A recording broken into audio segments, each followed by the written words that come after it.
As well as the Venomancer. I wouldn't mind the Jakiro being removed. I think that showed a lot of good synergies in Game 3 when they had the DK, the Jakiro, and the Phoenix.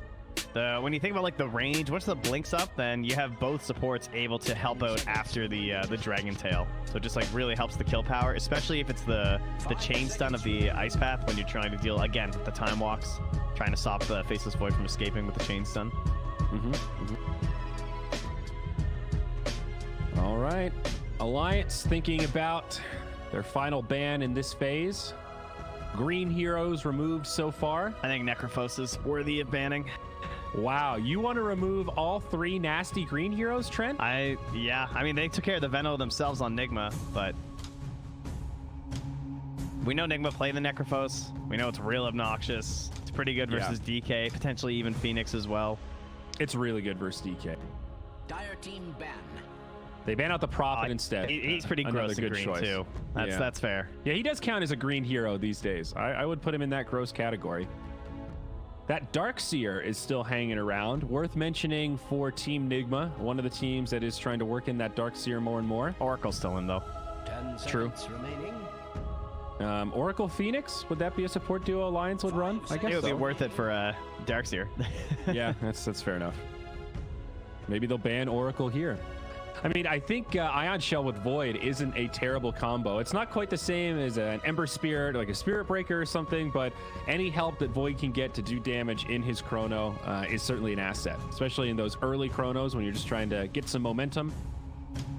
Might only have like a Mask of Madness or some basic item like that.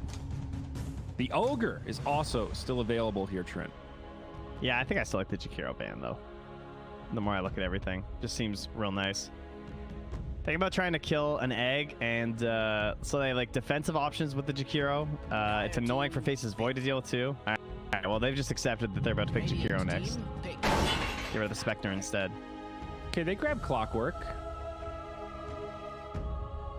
Okay, pretty annoying for Jakiro as well. Who you think, is it 5 Clock and 4 Snapfire or other way? I'm thinking that's for GH. I think GH just needs to. He's been popping off this whole tournament. I'm not gonna hamper him with a Snapfire. Cool hero, but you know, you got one job this game. Not gonna hamper him with the Snapfire. Man, those are fighting words, Trent. I mean, she's cool and all, but she just wants to press E on the Phoenix egg and throw out some goops into Chrono, cookie somebody. GH has work to do. I wasn't sure if they were gonna Rubik because that was also still in. Yeah, it is cool that Snapfire has multiple synergies though. She is very good with Void. That was a combo back when she dropped and her ultimate was a little bit more broken. Yeah, a lot of more broken. Yeah, a lot of more, but still, it's not bad now. It's still damage into Chrono. That's pretty easy to land. I mean, Nico Baby's heroes are still in though, right? We got, I mean, Slark into Faces Void, not great. You're right. They can Morphling though. Yeah, Morphling's still there. Didn't they win? No, it was Morphling versus Slark that they took earlier. And then in game 3, Alliance played the Void versus Jug. Yeah. Although the Jug did have a Magnus with him.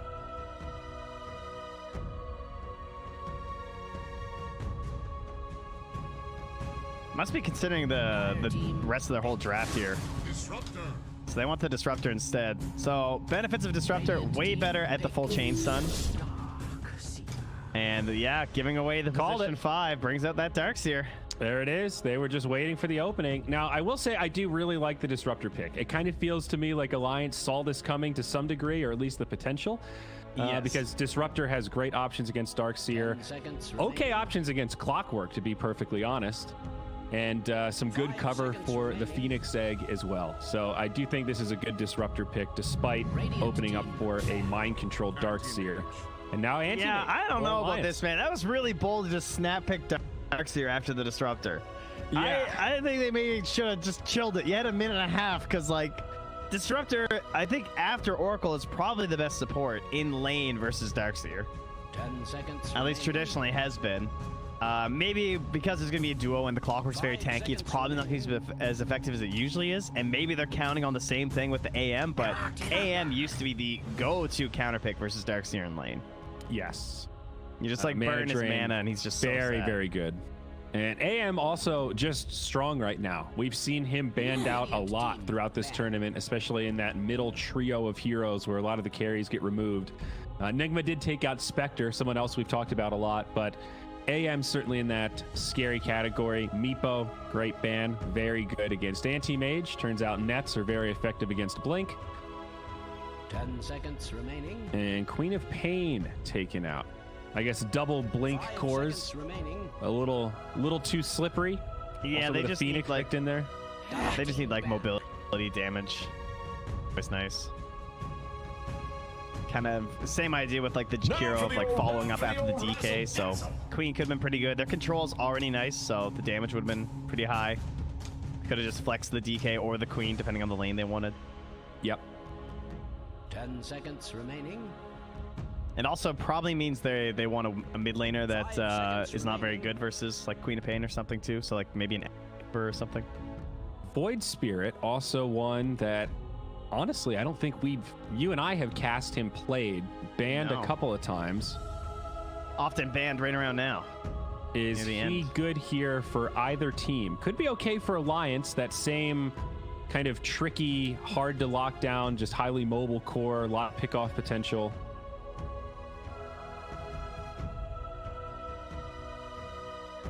I feel like, it's weird to say that I feel like Nigma need more lockdown against Anti-Mage because they do have a Chronosphere, but it's 160-second cooldown, right? It's stupidly long now. Yeah. I wouldn't mind some more, like maybe not literally Lion, but somebody kind of like Lion that just has some very spammable, reliable control that can help set up for other heroes to do some damage. Right now, I think this is looking like a pretty good AM game. And They ban out they're really Luna. set on this being an S4 Dragon Knight. Yeah. Or again, they're just trying to secure their mid really hard. It's also pretty fair. What if it's an S4 Dragon Knight and they do like a 10 limp seconds puck here? remaining. Very good against Darkseer. They are a little bit light on magic damage 5 right now. seconds remaining. Puck's always nice for like creating space for the AM and stuff too. Their damage until AM is like 6 slotted would be a little bit weak though. Yeah. Yeah, you're right.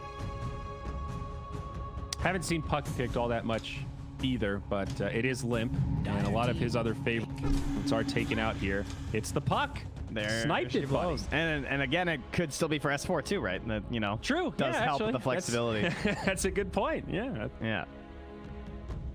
All right. So what is it for Nigma here? They need a mid laner.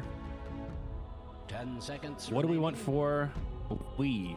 His Wind Ranger is in. 5 Yeah, seconds that's not bad. remaining. Spell block is, or counter spell is pretty damn annoying. It is. Could do some like Legion shenanigans. I think you probably want. Well, Ember is also in. Although against Disruptor, DK, not an easy Ember game. Whoa, they Weehaw take hero. Visage. There you go. Weehaw indeed. Tough game, I think, though, for Nigma. I think obviously very winnable. Like you can see what their draft wants to do, but it's I guess we can't really call it like unlikely for them just because of how consistent they've been for this tournament. They've done a very good job of like picking their drafts and finishing them. Like they have pretty fast games. They look dominant. It almost feels like their opponents can never get into the match, and that's exactly the kind of lineup they've now drafted for themselves, right? Yes. Yeah, definitely. S4 Dragon Knight confirmed. Yeah. Limp Puck. Of course, the GH Clockwork, no surprise there. I still don't really know how to rate Visage. I think a lot of people don't. He's still go- not really being seen that much. 5 seconds And I think of him as go-go gameplay. Relatively early hero, has a big power spike once the birds come out. Can really fight around item timings in the early game. And then you've got this Faceless Void. Like, they don't really have a lineup that looks like it wants to close out the game ultra early. Nor will they really be able to, right? Like Phoenix, Puck, Disruptor, very good at defending high ground, defending tier 2s. The way I see it is they need to close off a lot of the map early. And I do think it's going to be kind of tough with their lineup. I agree. It's not like they need to like rush down and just end the game, but they do need some element of quickness at the start to try and delay Nico Baby's timings. The best thing that can happen is that Nico Baby starts vacuuming up all the resources. Like you get to the game to a state where only Nico Baby can hit creeps. And yeah, that sucks Yeah. because like the anti-mage is still hitting creeps, but you need to make it so the DK and the Puck are no longer progressing, and then you just kind of wait until anti-mage hits that wall, and then that's where you've kind of choked them out.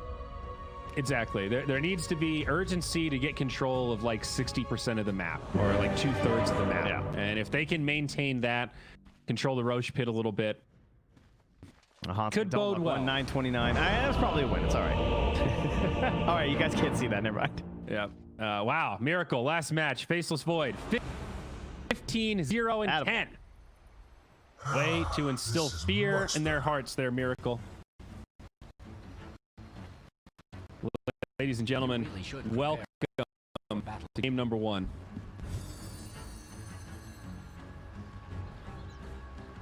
We've got plenty of Dota 2 for you today. Minimum 3 games, maximum 5. But this Oh, is we the end. serious now or something? I was waiting for all the voice lines. Yeah, no, we're not messing around. Alliance and Nigma, two very respectable teams here, Trent. Normally, Oh, there they are. There it is. Mind control. What is the prize pool for this tournament? 170,000 USD. 70K to first place, 36K to second place. So winner of this series will be doubling their money, so to speak. So it's time to get serious. It really is, Trent. No more fucking around, bud. No more talking about Kunkka. Ooh, a cookie? Miracle? Time lock, level 1. Getting quite a bit of damage into S4 here. He did go for Dragon Blood level 1. It's not the end of the world. He will reach back, taking them on the great chase right now. It's got 10 more move speed than Miracle and Iron Man. Has to cut every angle. Must be perfect. Oh, it's Visage. Oh, the bash. But the clockwork, he has a 5 movement speed advantage, and he didn't account for the cookie, Trent. These cookies have something crazy in them, and now S4, he's going to bite the bullet. GH takes the first blood as the runes spawn. Guess S4 is not on a diet. Now an opportunity cost for Nigma. They get the first blood, but it is going to be 3 bounty runes going to Alliance. Let's check that net worth graph, and confirmed it is still an advantage for the Alliance. Bam. The value. Oh, risky business for poor FNG. Yeah, he just walks right into it. Okay, well, advantage to Enigma. I called him Enigma again. Nigma. Yikes. They'll pick him at some point. Actually, it's more likely Alliance pick Enigma, but I think so. But oh gosh, not pretty looking forward to that. Puck versus Visage. That's our mid matchup here. How does this one go? I imagine pretty even. Visage doesn't really take off until level 6. And Visage is just sad for the most part in the mid lane these days until level 6 still, right? It's kind of been always the story of Visage, so Puck should have a very good time. Puck's also, up top, Hanskin getting chased down, pops a fairy fire, might still die, and he does. RMN and Miracle find that kill up top. Now 3-0 favoring Nigma. I mean, Puck did get tuned down a bit, though. She has, yeah, but look at that 9 damage still at this point. I admit nothing down but bottom, my GH gets sadness picked. that you're gone. So he tried to dive under tower, I guess, went for the... I mean, he was really close getting Nico Baby. I tuned in just the last second there, but... I'm guessing he was really hoping he'd go for the death trade because he was low on resources. You know, you die, you play the courier, like he's bringing stuff down right now to for MC. Yep. And the Clockwork Dark Seer is a pretty nice combo. Ion Shell very much enables this Clockwork to be much more of a nuisance. And as we talk about a lot, Disruptor, not the best 5. He has Thunder Strike, but not very mana effective. And here we go. Power Cogs down bottom. MC comes in. FNG going to be in trouble again. Kinetic Field, will it be enough? Not quite. GH going to find him. The last and one. Nico Baby, he actually blinks. Could this be the anti-mage kill? GH has to back up. MC not going to dive. It's only a level 1 Ion Shell. Yeah, similar to Oracle, the level 3 Darkseer is a pretty scary one to tango with. The Ion Shell scales from 24 to 46. And the early game HP pools, that's pretty spicy stuff there. So Nicky Baby kind of getting his time while he can. Hanskin up top. Already cast both spells from Iron Man, and look at the tower armor, so that's going to help him. Oh, why'd you salve Hanskin? Oh, that was greedy. That was so greedy. He fogged him for a second, and I guess he thought RMN would back out. And, all right, how much you want to bet he dewards this? He's going to be like, oh, he definitely going to ward. That's the other reason he dove that tower, you know? I don't know. I think he saw the... Yeah, maybe, actually. We'll see. We'll keep an eye on it. That's... Trent? It's classic. That's you. I'm on it. Mid lane, very well for 17-5 compared to the 10-1 Weehaw right now. 3 minutes. Limp, forced to salve up. I'm actually bottle out. surprised Weehaw's not doing that well, because the way I saw him starting this lane, he did a really good job of like pulling the waves apart when I felt like Limp was going to have an extremely good chance of pressuring him, but this is the matchup that you should be expecting. Like, yeah. Like, what tools does Weehaw have? You look to run someone down with Soul Assumption and Grave Chill, and it's just like, Puck should have tools to deal with that. Yeah, he does. And now bottom lane, GH gets a trade. They'll go 1 for 1. FNG falls first. Nico Baby actually not getting credit for the kill. I guess that's pretty good for Nigma. Yeah. Limp now with a bit of an advantage mid. There will be a TP from the Disruptor. Maybe looking for a kill on this Visage. 4 minutes. It's an Arcane Rune, a scary one to have in the hands of the puck. And he's under a ward here too with this smoke, so And false sense of safety. Miracle! S4 finds him. Weehaw this time mid. The big dive, He's Thunder on now. Strike. They've glimpsed him. They got him now. Easy kill. Okay, 2 big cores on Nigma down, back-to-back gank. I can't believe he got that glimpse. I was looking, that was level 1. That must have been max range. It's so short. Also, that ward did just get spotted because Weehaw saw him with their cliff ward. Go Baby down bottom now, getting pressured pretty hard. Not only is it the Ion Shell that enables the clockwork, but having the Surge, also a pretty nice tool. Nico Baby survives, but out of reach and now has to blink back into the tree line. And now GH is going to go back and try and collect these bounties, but FNG is going to stall him out here. Oh, it's a sad bottle today for G. Oh my. Nice kinetic field. Good setup, and the Disruptor will get both. Now, will he be punished for this? The Clockwork has boots. The Disruptor does not. Weehaw comes over. There's the Grave Chill. And FNG All right, on body the block, run. and then Mango GH. Kinetic field. Limp comes over. He is level 6. There's a Dream Coil here. I don't know if he wants to commit it, but now they will. They see Weehaw pretty low. They're going to bring down FNG, but it costs them the mid. Oh, the phase shift. Cookie not going to be enough. Limp jaunts back. That was a serious wow moment. Support for core. The world's slowest sun. Oh, phase shift. Yeah, it's got a pretty obvious animation as well. The hero is got a sound for you. flying at you. As long as you're not jamming out to Young Lean, you're gonna be able to hear that. It's got a pretty high register too. It's hard to miss. And he's Stands even out. glaring Nico Baby right now. Just no pause here for him. Well, at least he's picked up the Ring of Health. That will help for Nico. And he's actually still farming pretty well. Alliance now leading by 2K net worth. All 3 of their cores at the top of the chart after those series of kills. Mid lane, a little pressure onto Weehaw. Limp is hasted up now. Got that 6-minute rune. 2 for 2 so far as Hanskin dives forward. Fiery Spirits. Weehaw's burning. Icarus dive. The Cookie. Big return damage onto Hanskin, but they stay true for it and go 1 for 1 again. Support for core. Crippling Weehaw right now. Oh, he's just trying to get to 6 so bad. It's like a really sad Storm Spirit. It's just like constantly just trying to get there. It's like, then I'll be able to do stuff. It's a good analogy. And that's sad. A sad little gargoyle. Rotation up top now. GH, RMN looking to take this anger out on poor S4, but They had a he's got ward 3 that saw points in Dragon Blood. So now they want to wait for Chrono if they can, but it's just going to take too long. Yep, and Puck, so good in these early fights. 70-second cooldown on Coil, already prepared to fight again. But here it is, 3-on-1, S4. Oh, you poor Dragon.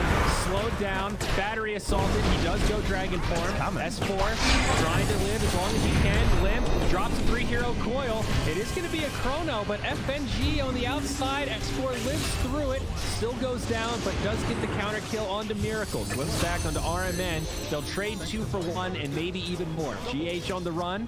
Limp not going to pursue. Another good trade for Alliance, an off-laner for a core and a support. And FNG gets the double kill too. A happy Disruptor player. We can do some early some wands, maybe some arcane boots, can actually farm a little. I mean, I know it's FNG, so we won't, but still. Oh my god, we are still level 5?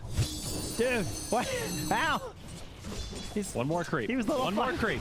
Died. And there it is. We got Gargoyle. Up top now. It's GH. Another kill for Alliance in the top lane. S4 with the Dragon Tail. Well, FNG's ready to run this game though. He's gonna be 6 soon. He's already got the 3 points in glimpse. He didn't have to take the 2nd point in Thunder Strike because he ditched the lanes early anyway. So. Weehaw again. Dream Coil. Cookie. That's not going to help him out. And the rotations just can't help. It was a very good puck pick. Like how do they stop him? They can't. It's Chrono, right? It's wild how Clockwork can feel like a bit of an all-in support in that regard. If you're against an Earthshaker, oh my gosh, I'm so glad you picked Clockwork. You're against like a Puck or somebody like this, and it's... What are you gonna do with Clockwork, buddy? You have no tool to lock him down. And even this anti-mage, as much as it feels like they're doing a great job pressuring Nico Baby, fine, he's well ahead of the Void. Oh, nice call, G8 though. That was dirty. That was Burn the mana, and they are gonna got him. That was close. He had the blink, cast point midway. GH, man, that's actually unbelievable. Just completely predicted where he was blink as MC was punishing. Radiant's structures are fortified. Radiant's bottom tower. Nice use of the kind of early stuff wall too. It's like one of those heroes that it's so good versus. Yeah. I repeat myself. Like that's the kind of coordination though that makes Nigma such a treat to watch. You know, even in games where it's not coming together, at least not quite yet. They're still looking to make those kind of setups and find it. Edge now up top. Static Storm, Kinetic Field, counters the Void. He jumps in, Chrono available. Use it though. Cookie now. RMN, somehow the Void's alive, but no. Nico's here. Hook shot from GH won't be enough to save him. And now GH is in deep. RMN on the low ground. Found out by Nico Baby. A couple of chase downs at once as GH tries to make the great escape. Now Nico surrounded by two. Limp does finish off the Clockwork there. RMN still getting chased down by AM. Mana Void. Puck coming down to join him perhaps, and RMN will be able to survive. Battle for the Haste Rune now in that bottom spawn. Oh, he's living. Denied by the Snapfire. That was pretty nice. If Fireman hadn't done that, he would have died. So ends up being Miracle and GH dead. Counter kill. Pretty good fight for Alliance. Yeah, they're absolutely crushing it right now. The Saxorn connect kill was just like a little off because he had to try and cover two, but it didn't end up mattering. The glimpse sent back Miracle, but he was still finished off, and he guaranteed that he couldn't just dump a Chrono on the three of them and perhaps create a turnaround. It was a really weird timing where Miracle didn't actually have the Chrono when that started, so the Disruptor had to panic ult, and it was within a couple of seconds. So I totally see why FFG assumed that the Chrono was up the way Miracle played it, but yeah, just a little bit awkward. It's funny how it all started just that bounty ring too. Yeah, S4 now hook shot up top. Some follow-up kisses from our buddy Mortimer. And S4 pretty susceptible to it. Gonna try to make it out, but boop back, and he will fall. Nice kill for Nigma. Yeah, S4 is just taking the garbage farm. Just being... I mean, he's garbage rich though, unfortunately. Like, so they're sending him into that zone where they know there's a good chance he's gonna die, but it's a little costly when he has that much net worth. Again, they're gonna hit Nico Baby with the wall. I'll blink back this time. GH not in position, although good use of the illusion. They do Ion Shell and surge it up, looking to try and scout the AM potentially. No hook shot though. Radiant's top tower is under attack. Well, I guess per usual, when it's Mind Control Darkseer, he is #1 on farm for his team. He's got Soul Red. He's level 9. And he's farming a stack in the jungle.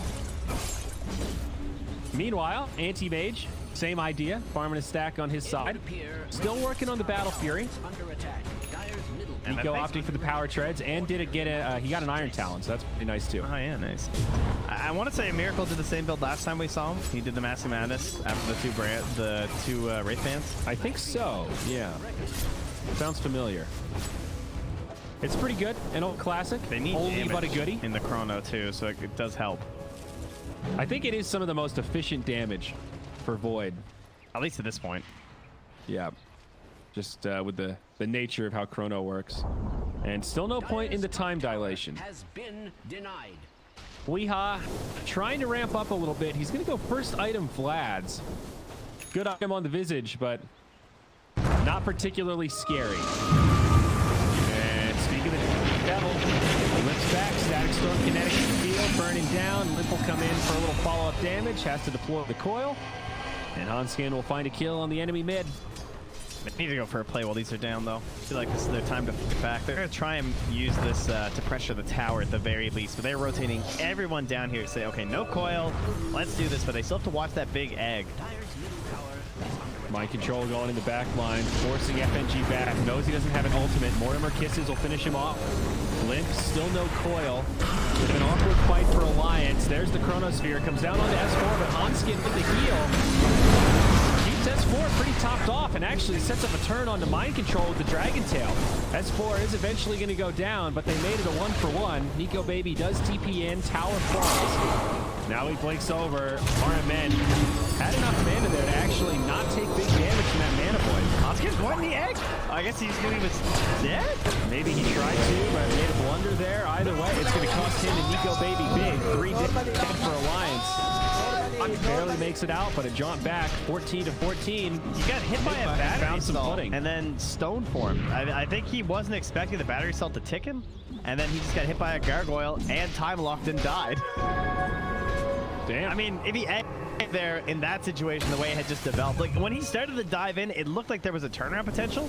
So I thought it actually looked good, and then suddenly they're losing heroes, and you're just like, uh-oh. Like, it turned very quickly. You see Lip on the run. Looks familiar. They're going to find Weehaw again. Same setup, Static Storm, Kinetic Field, Coil, and Sunray. They get it again. Weehaw on the sideline. That was a lot of kills that got down bottom, though, and the big one on the AM. Gap. I'm surprised Nico showed up to that fight. He still doesn't have Battle Fury, man. It's 15 minutes. Hey, he's not that close. He's got a full Claymore to farm. Not the time you want to be fighting with AM.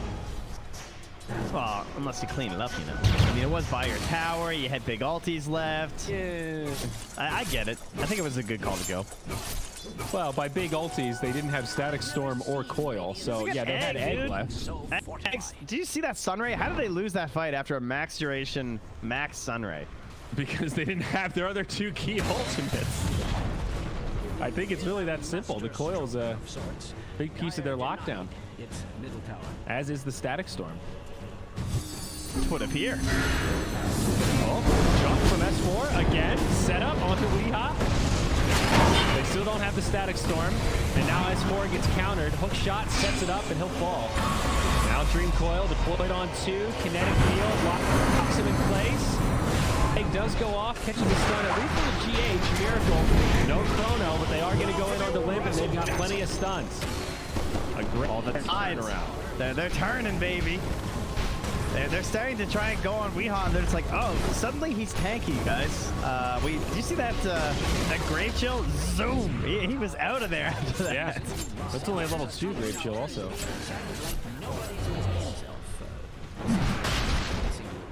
Yeah, and you know, still training myself, Trent, resisting the urge to say Vlad's makes you tanky, because it doesn't. No.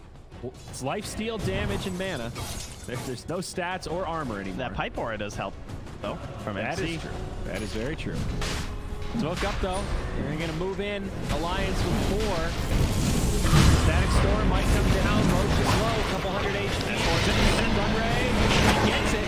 He got the kill. Gets the Aegis and Roshan. It's not even a snatch. He is probably going to be left behind, and I think this will burn the Aegis. I mean, between him and the Static Storm, that was quite a bit of damage. He did also get the Phoenix kill, and now S4 is just going to die again. Yep, no reason to throw bodies at that one. But big plays. They get the Roche kill, and they deny the Aegis away from Nigma. That's worth. 100% worth. With a Puck and an AM still alive. If you lose one of those 2 heroes, I'd be closer to calling it even or not worth, but yeah, these 2, like, you know what Pucks can do the rest of this game, right? It's just, I'm split pushing. Yep. See them both on side lanes definitely bodes well. And now that means Battle Fury is up on Nico. They'll be looking for Manta Style next. How's our Void doing? He wants BKB, first big item after the Mask of Madness. I think warranted for Miracle. I was wondering what Weehaw was going to kill, and I love what GH has done. He's gone for the drums first after the Tranquil boots, and then he might rush Aghanims. I don't know. We'll see if he actually does Aghanims. Well, speaking of Aghanims, Limp has it queued up. He already has the Blink Dagger. He's just now switched to Yules. Okay, so he's changed his mind. Yeah, I saw you the eggs too, which I wouldn't mind him getting on the earlier end because you know that Miracle's going to pick one up because, like, this is the build, right? You go Master Madness into BKB all the time. I mean, I think getting Yules first and then going Ags is also fine. It won't slow it down too much. But GH getting the drums means that Weehaw doesn't really have to. So he can just rush right into the AC. It's been thinking for a while, like maybe he wants Greaves, but I guess he's counting on the silence not being enough from the possible. So FNG, hook shot from GH actually hits on the Miracle, but it doesn't matter. Completely surrounded. An effective invasion from Nigma. Yeah, they're still kind of working off of those kills at the Roche pit too, because they know that Alliance are a little bit out of sorts. They're not going to be grouped up right now. You know, the AM and the Puck are still split pushing, so diving a little bit deep to try and get kills, and they're still going with the surge up Clockwork. S4 not found there. Had the blink anyway, so probably should have been fine. Been a pretty close game so far. Alliance holding the network advantage, and now again mid lane Weehaw will get initiated on. Cookie pushes him in deeper. Now the coil comes out. Phoenix Egg as well. GH trying to finish it off, and they're going to get it. The Egg pops, they'll go 1 for 1, and now S4 left behind again. A 1 for 2. Nigma take a good team fight. Just the tiniest things. I mean, that was only a level 1 Egg. They still get the distance there for Iron Man to clean it up with the little shredder as well. Oh, hook shot. GH scouts it out, finds the anti-mage, pushes him right into the coil, and there's the easy kill. Beautiful chrono. Weehaw from the grave. Now back to the mid. Static Storm kinetic field comes down, but they live through it. Now FNG, he gets bashed by the Void. He's gonna die. Nigma breaking this wide open as they look to chase down the Puck, but Limp, they should be able to make it back. As another orb, they'll be good. Great use of the stone form. I think I called it a coil there by accident, but hook shot into cogs, into stone form, into chrono. That was a pretty big CC chance. Yeah, they have stuns. I wouldn't say they're very easy to execute, but they're there, you know, like vacuum, stone form, and everything. And that is one big aspect of the Visage. Even if you take him out of the fight, the gargoyles remain. So he had a big contribution there, even from the grave. Yeah, he's even got a friend now. He decided not to rush right for the AC, picked up a helm as he was dying there. Oh, okay. Had a buddy. Oh, they got a clumsy net too. That's a little unfortunate for old Nico, baby. You're counting all the stuns and everything, and then they just pick this bad boy up. So GH, it's like, yeah, I don't care if I stop moving. That's fine. And GH says that he does want the Aghanim's. He's committed to the point booster now. All right, so let's go on a little refresher course here for you guys who might not have seen this one in a hot while. What is it, overcharge? Overclock. You know, it's too good. Sounds great. Lasts for 8 seconds. You receive 40% bonus movement speed, 200 bonus attack speed. Wait, smoke, hold on. Visage gets caught again here, Trent. We've seen this, we've read this story. This is a different chapter. This one will have a different ending. Vacuum, wall, static storm comes down, but FNG falls first. They do finally get this kill onto Weehaw. But they're going to be able to bring it down even without the help of the Snapfire. A 1 for 2, but coil on 3 from Limp, and that's going to stop this fight. Oh, they're still after Limp the birds. The gargoyles, they open the door, they force out the Yules. The coil's done, the cookie mitigated by the face, but Puck comes out, and he is done. 1 for 3, another great fight for Team Nigma.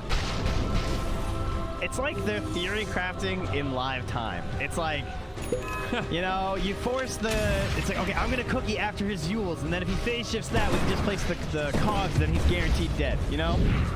There's just, there's no option. He's just completely dead. They're like solving puzzles as it's happening. This is like becoming a cliche at this point, because everybody says it, but GH is so fucking good. Yeah. FMG is going to get caught. Like, he has so many heroes in his repertoire that he pushes to this next level where, like, he uses power cogs like they're just a regular disabled. It's like they're Avenged or something, you know?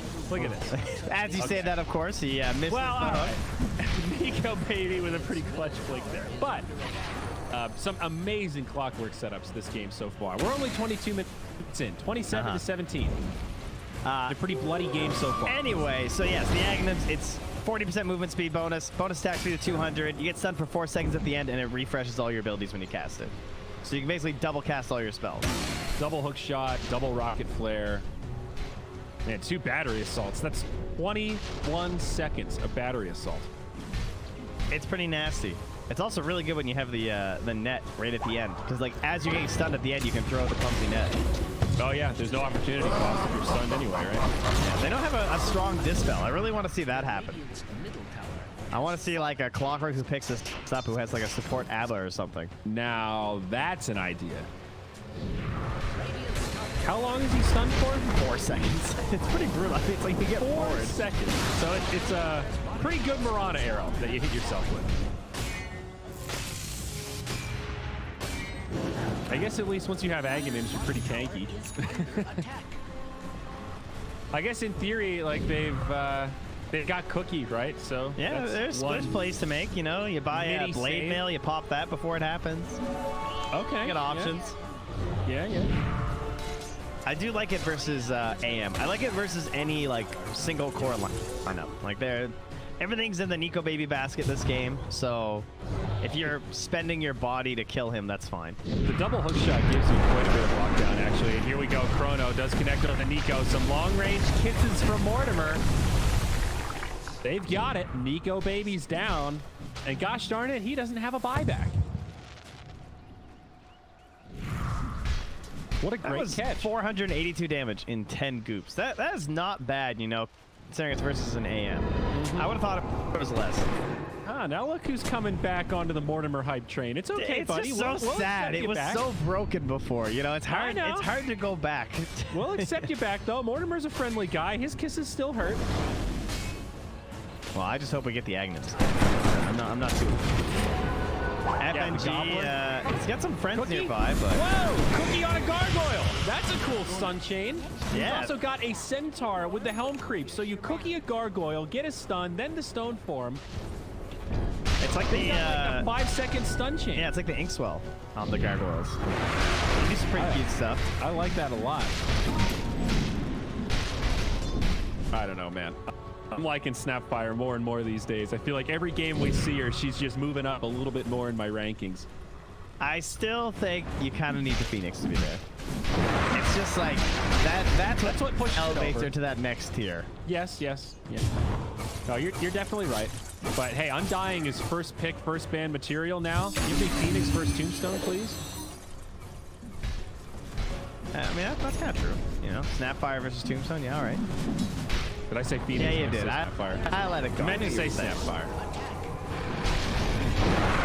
It's ready for the next Roche. It will be 1 minute and 20 seconds away. And Nigma just slowly building their lead. And this is pretty much what we were talking about. Trying to create the vacuum effect onto Nico Baby. Unfortunately for Alliance, they're actually not able to get that much farm onto him. There's a little bit more pressure on Limp than they might like to get this one pushed down. They will catch GH, but look at those instant power rangers TP. Zordon has called.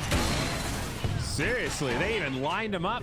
Now hook shot, counterplay. Will they find the puck? Limp rooted in place. The cookie for the stun. See you later, alligator. Nice counterplay out of Nigma.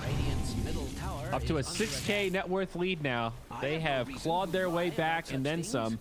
Also, a big fan of this build that Miracle's gone for now, just straight into MKB, hedging his bets that if this goes late, of course, the anti-mage, initiation now on FNG, he'll be surrounded. Oh, geez. So you die. The deny? Oh!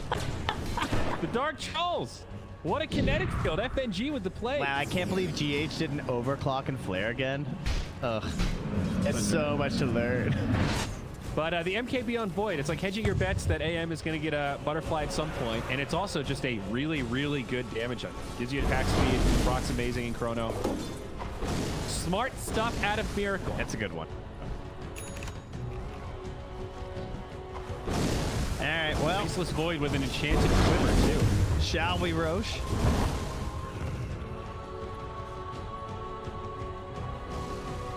Damn, Enchanted Quiver is actually really good on Void. Every 5 seconds, you get an extra 300 magical damage and True Strike. Yeah, it's okay. I think there's probably better items. They just didn't get one yet, you know? Proc on top of your time lock. We'll see if they're hoping for the orb.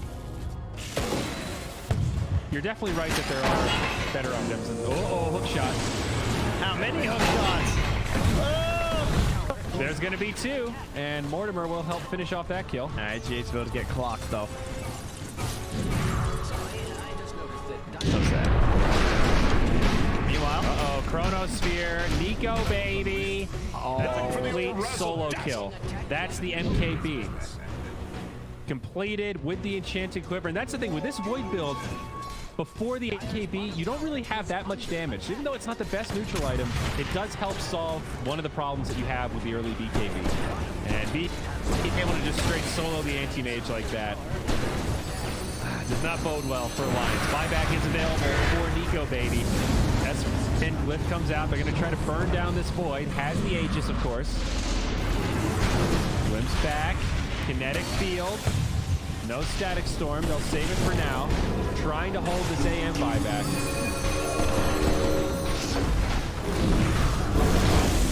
Man, there's something about this team. They know how to run this exact style of lineup so well. I find there's so many games I cast them where I'm just like, this looks exactly like how they play Necrophos. And like, shot. They found one. It's S4. BKB. I'll give him a reset. Now they turn onto the Void. Still alive. Static Storm. Kinetic Field. But Miracle makes it out. He pops his BKB. Get FNG. Anti-Mage responds. It will be a 5v4. No buyback available on the Disruptors. They do bring down Limp. Buyback is available on the Puck. Now Barracks exposed. Tier 2 staying in the side lane, so Alliance might just opt to let this go. Nope, they want to fight. They're back now on the punt. They push the Void in. He's silenced and dead. That's the Aegis, though. Now they turn on to S4. No BKB. He's taking big damage. He had to blink out defensively. Nigma still taking a pretty good fight. Phoenix Egg. Not going to hit anything. Now low on cooldowns. A tough hold for Alliance. 35 seconds on the DK. No buyback there. yeah, they're just delaying. Nick Wave's already gone. They're just letting it fall. Oh, GH. Did he find him? He did indeed. Nico, baby, in some trouble. Power Cogs come out. They don't quite have the lockdown with just the two of them. But continuing to assert their dominance. Double damage rune up top. Chronosphere coming up in 20. Miracle gonna wait it out. They put it in the bottle. This could be a game ender here. Yeah, I don't even know what Alliance should do right now. Is it worth trying to smoke out? Maybe hope. Well, I guess if Nigma runs into Miracle like this. Thankfully, there was a sentry there. Oh, they're gonna try and counter this invis. Oh, they found him. He does not have Aegis, BKB, does get it off, but not going to do anything. Remember, the Puck does have an Ags. Yeah, that was huge. No, Puck does not have Ags. Actually, it's not done yet. Sorry, okay, still short. Oh, Leon got caught. They got the glimpse. Maybe you was on Puck too. They need a little more. S4 with the stun. Now they've got the follow-up. They're going to get Weehawk for sure. Go for more. Go, Limp. He's blinking. MC, what are you doing? Limp, look at your hero. Team, it got here. Mind control in some trouble. They're going to start to come. Oh my God, no. No, you're not allowed to get out. The jukes. The jukes. He's good. He's clear. He's out. Oh my God. MC. God. Wow. They're still looking for him. Like, where the hell is that little blue bastard? All right, that single little turn and dip into that. Oh, that was so nice. Oh, I'd be well, that so has mad. Brought this game back from the brink. Still a tough situation for Alliance, but from like 15K down to 10 in terms of net worth. Similar on the XP chart. Yeah, that was a going for it all kind of moment there from Miracle, right? I'm invis. Maybe I can just like wipe down Nico. Maybe give us a pretty. Oh, bottom lane. Phoenix Egg comes out. RMN does not have the cooldowns. They goes back GH, but doesn't make it out. Whipped by the Supernova port inbound. He's got the overclock too. He can go back to this. Now Miracle on his way in. Does have a Shadow Blade. They'll find FNG. Hanskin also in trouble. No Icarus dive. Disarm buys him some time, but does fall in the end. 2 down. Dies the Iron Shell.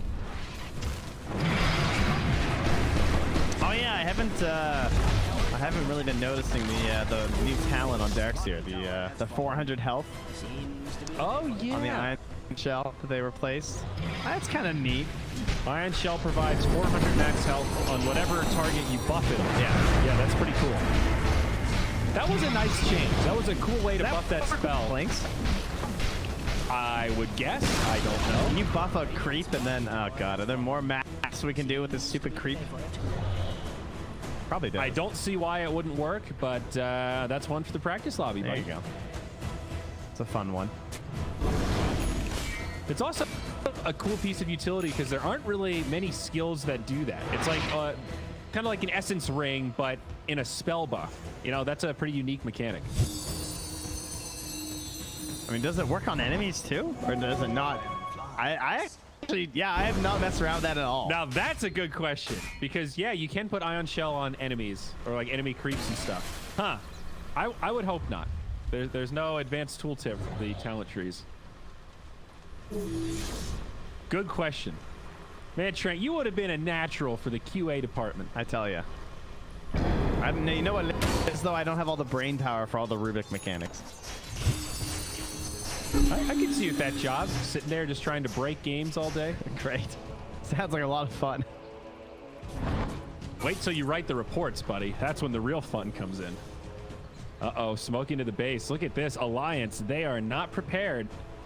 Dire have 2 observer wards down right now, and one of them in range of the sentry. Both of them in range of a This is very sneaky. All right, so Miracle's still back here. Oh, there's a sentry, though. Yo, FNG. They found him. He bumped the FNG status on kinetic field. They are going to be able to bring down this void pretty quickly, but no, he eats the cheese. BKB. Chrono comes down. He wants to focus the egg. Disruptor will buy back straight away, but the egg goes through. Onskin actually survives. They almost turn onto Miracle. Now Glimpse back to GH trying to keep them all alive, but I think Nigma have written a check that their asses can't cash. They've lost 2. Now they're on the run. They've committed deep, and now Alliance on the chase, on the hunt. They want more, and they'll find it. We are bashed up, stunned into oblivion. He should go down here as they chase deep. Glimpsed back. Nigma losing more of this lead they've set up for themselves and given Alliance a foothold back into this game. Did they get like a social media person in the room or something? Like I need a really juicy clip for the game mender. Could you guys do something a little crazy? All right, I'll try. Gonna go hide in the tree line there. Guys, we're really trying to push hashtag YOLO this month, so... I mean, that was pretty crazy. They burned 2 observer wards, and at first I thought that was like some kind of bait to distract them so they could get this big chrono.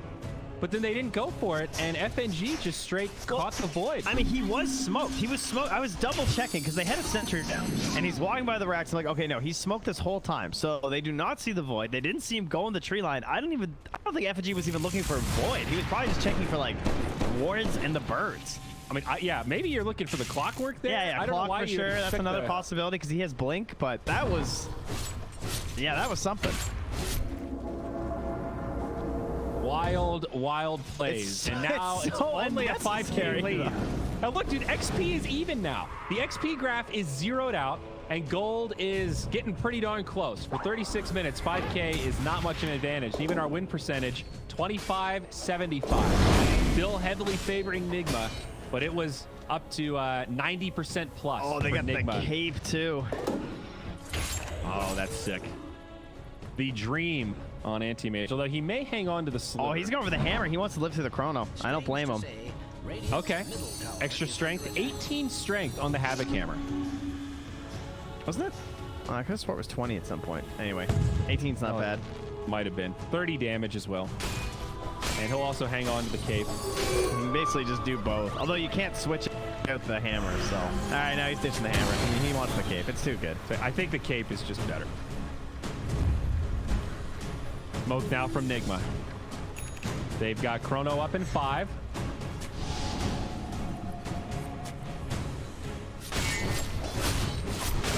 These are the moments where I'm so glad we've got Twitch chat back. I'm sure they love that. The waterfall of 3-2-2 never gets old, buddy. Agonims is up on Puck. Just an FYI. Oh, and it's a green coil. That's a could be a game refresher. And a double damage is out on Void. This is a scary fight for Alliance to try to jump into. They've got too much vision, the players. The cape was their only hope. It's just now going in the pit. Oh, he missed. And they'll let it go. Jesus is going in. All right, wow, that was super safe. Wow, he drops the chrono. All right, Miracle is on some YOLO. Okay, all right. It's just Well, dude, don't forget. chronoing Roche. For 4. All right, GH, is he left behind here? Stunned up. Miracle coming back in. Shadow Blade, double damage about to expire. He went from the ultimate risky play to the most safe play possible. Well, don't forget, S4 snatched an Aegis and a Roche kill earlier. It was like the double win. So I kind of get why he's on that level of, all right, guys, we are playing this as safe as it gets. This is condom Dota right here. Yeah. No risk. And that's just their first neutral item for Nigma here. They've been a little bit busy. Not hitting creeps. So Miracle now has a flicker to work with. So has the Dispel versus the Puck and... Nice. Oh, and a Minotaur Horn too. Yo. And a Cape. All right, they're getting some sweet items. The Horn is pretty god tier in most games. That's probably GH. I don't even know. GH is going BKB anyway. I would have thought Void, but maybe even give it to the Visage for how much he's been dying, and I think so. Yeah, it's in the bank of the Visage right It's now. actually so good on both, like, Visage, Darkseer, and Clockwork. Darkseer's one of these heroes who just loves BKB so much. It's hard to justify it a lot of time. Because you really want auras. You don't want to be, like, buying something selfish, but it lets you get off really good vacuums. That AC not far away on the Visage. He's got his own game ender now. He's got Blink Scythe against an AM who has not built any sort of defense for the single target since he's just dealing with Chronos. No Lincoln, no BKB, and he has an Assault Kuros queued up next. GA walks into a ward.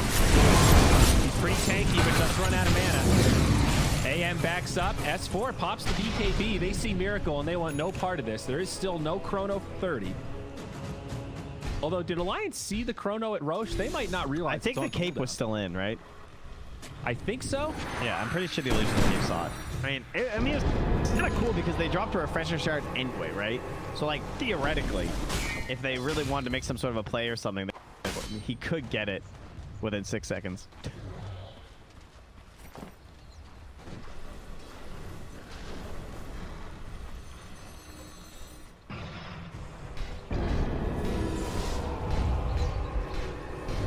Now from Nigma. Tense moments. Oh, he's bringing it out. Is he bringing... no. I thought he might bring out the refresher, but he actually just got a tome. How short is he? Like 60 XP from level 25.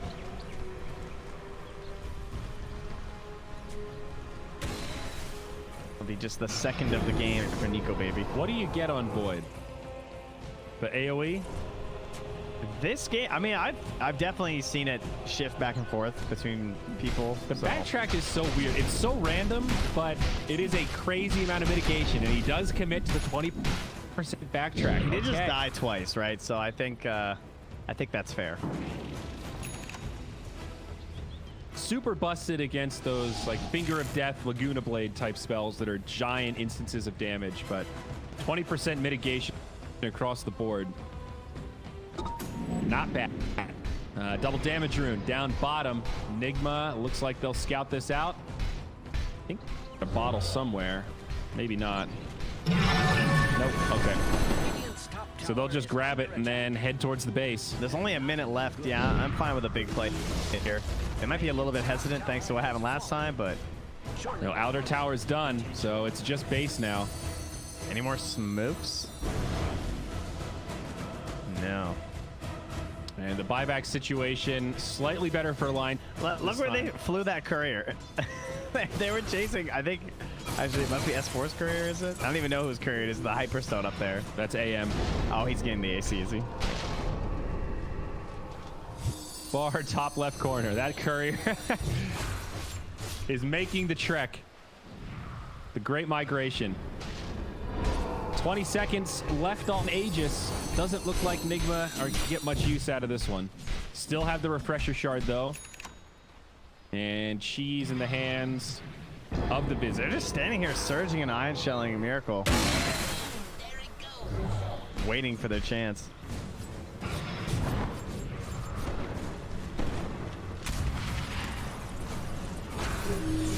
I mean, 10-second BKB on Clockwork. I'm a little surprised that they didn't go. They're scared.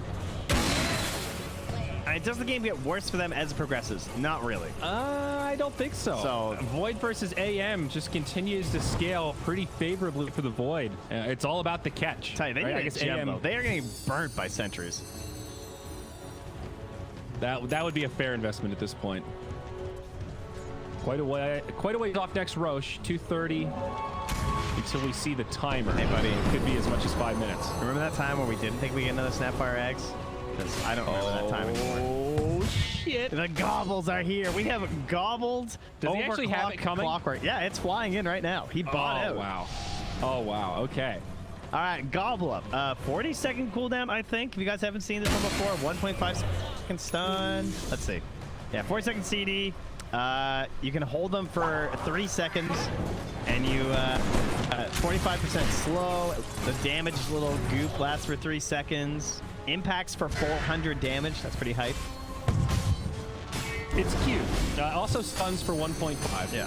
So has another piece to their CC chain. Setting an MC would be kind of cool. Yeah, we've seen it a little bit more like as a meme, but have you seen it with a Tiny before? Was that the gobble up, throw Tiny in, or was it a Centaur? Gobble him up, I don't know. They toss were him winning in, and then so he has hard. foot stomp. So there's some similar stuff here. Kind of like Dark Seer. It was Venno. That's what it was. Oh yeah, Venno. Yeah, the ulti. He had 4 staff, and I think he had eggs. Well, it looks like Nigma will be waiting out next Roche at this point. Unless Alliance move out of the base and give them some kind of golden opportunity. They are going to smoke now, so maybe this is it. Can Alliance find a jump? They bump into Miracle. That's a chrono. Connects on 2. Not the anti-mage, but he gets the puck first. Sunray trying to heal up S4, but it's not sustaining him that well. It does keep him alive. The A goes through and actually catches a couple of stuns. Static Storm, Kinetic Field, Anti-Mage, doing the damage that he can, but Nico Baby actually has to back up defensively. The puck did buy back to get into this. They'll lose FMG, and now Hanskin getting very low, vacuumed back in. He's dead. 2 supports down. They do both have buybacks available. Alliance could still hold here, but it's a big fight for Nigma. Man, that movement slow is kind of brutal. The plus 20% on the Snapfire. They've got Refresher Shard, so not used yet, but they will have another chrono here. There it is. Miracle also has another BKB. PK, he's hexed up. Big time chrono. Connects on 3. Limps down. That's a dieback. Hanskin barely lives, but now Nico Baby jumps into the fray. Has to play defensively. Alliance out of options. 2 on the sideline. Permanent death. It'll be a 5v3 to make this final hold. Seemingly impossible at this point as Nigma now focus on the tier 4s. A topsy-turvy game 1 for this best-of-5 grand finals. 44-22. Looks like Nigma might be able to do it. Nico Baby jumps out for one final push. Can't finish off Miracle. Now Hanskin in trouble. Hookshot will find that kill. No more BKB. Anti-Mage in trouble. Might have a blink. They've got the stuns. They're killing him. They've brought him down before the GGs can fly. S4 calls it. And Nigma go on nil to get things started. Well, I can appreciate a team who tries to make it interesting ending. They went all out for a couple of plays there, and then they said, all right, fine, you got...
Seconds remaining.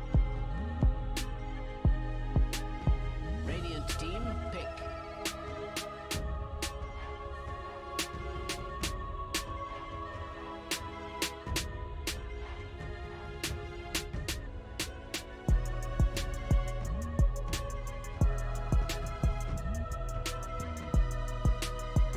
Seconds remaining.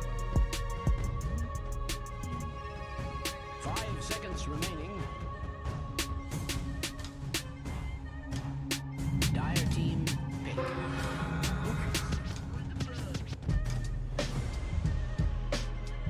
So they've taken them like second before, but first overall. I think that's the first time they've rocked that this tournament. And another discussion we've had several times. Earth Spirit versus Rubik sucks for the Rubik. Nothing to steal. And right for the Bat Rider. Okay. That Love is this hero. Bat has been weirdly not prioritized in a lot of the games that we've cast in the last couple days here for Dota Pip. I don't know why. I still think this hero is very, very good. He was banned first phase last game by Alliance, though. Yes, that's true. Good catch. I mean, against Nigma, we know that they really like this hero. Ah. And Veno, another one that's been on the rise. So double green opener for Alliance. Some solid team fight, a lot of magic damage. I was going to say, I know they did this opener sometime this tournament. It was actually their second match of the tournament versus NIP. And this draft was rounded out by the Bane, Slark, and Timber. Okay. And they did win that. That sounds vaguely familiar. Very interesting, though, to see the Bat this early. So, I mean, with the Bat, what does that mean? It means that we want to look for the support saves and the core counters. I think with all the supports in, you definitely just target the cores, right? Mm-hmm. This seems like a very strong part of the draft to pick Bat. If they don't instantly pick a core counter, now you could ban like Slark, Jug, and PL if you wanted to. Maybe PL's not like that good right now. I mean, maybe Life Stealer is also pretty high up there against the Bat. Yeah, and they have Earth Spirit, which we know is been used a couple times to some success this tournament. Yeah, the Infest Bomb Carrier. Definitely like the Slark ban. I was actually going to suggest maybe even a Morphling ban against Nico, but Alliance have taken it out themselves, and Nigma banned the Darkseer. Okay, another good combo with the Earth Spirit. Yeah. Earth Spirit. A very aggro lane. Someone who I think is extremely strong this patch. I'm a little surprised we're not seeing him more, but I mean, he has his flaws, and one of those flaws is that he does need a strong laner. Either someone who can do a lot by themselves or someone who he can combo with extremely well. And Darkseer is a little bit of both. So it's an extremely synergistic duo. Might have been a little bit weird to have both Darkseer and Veno. There would be like a ton of pressure on Nico Baby's hero to like pick the hell up in that game. I mean, that's kind of how Nico Baby always does to play, But yeah, I'm also not surprised to see Nigma like really value the Darkseer in this situation of like, oh, if they get Darkseer, this is over, because they are masters of the Ishkafel. But Faceless Void now banned out, so Anti-Mage, the big carry still in for Nico Baby that jumps out at me. AM Life Stealer, they've actually taken out the PL themselves. 10 seconds remaining. Yeah, I wonder, PL. Are they banning for potential Spectre? They could Spectre, they could Terror Blade, another carry that we've talked about a lot. They ban out the Anti-Mage. Yeah, they want themselves. Spectre, I think with a PL and AM ban. Like Spec against these pretty hard Blink Dagger initiators. Yeah, like Vision gameplay. Yeah. Although we have seen Bats just go for the BOTs first and prioritize that Blink a little bit less, but Haunt is still a great option. 5 seconds remaining. So could pick the 5 here, the Venge or the Oracle, if they're feeling the need for the counter. Mm-hmm.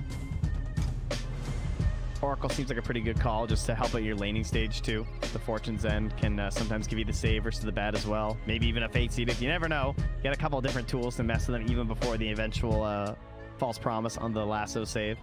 Yeah. Pretty good F&G hero as well.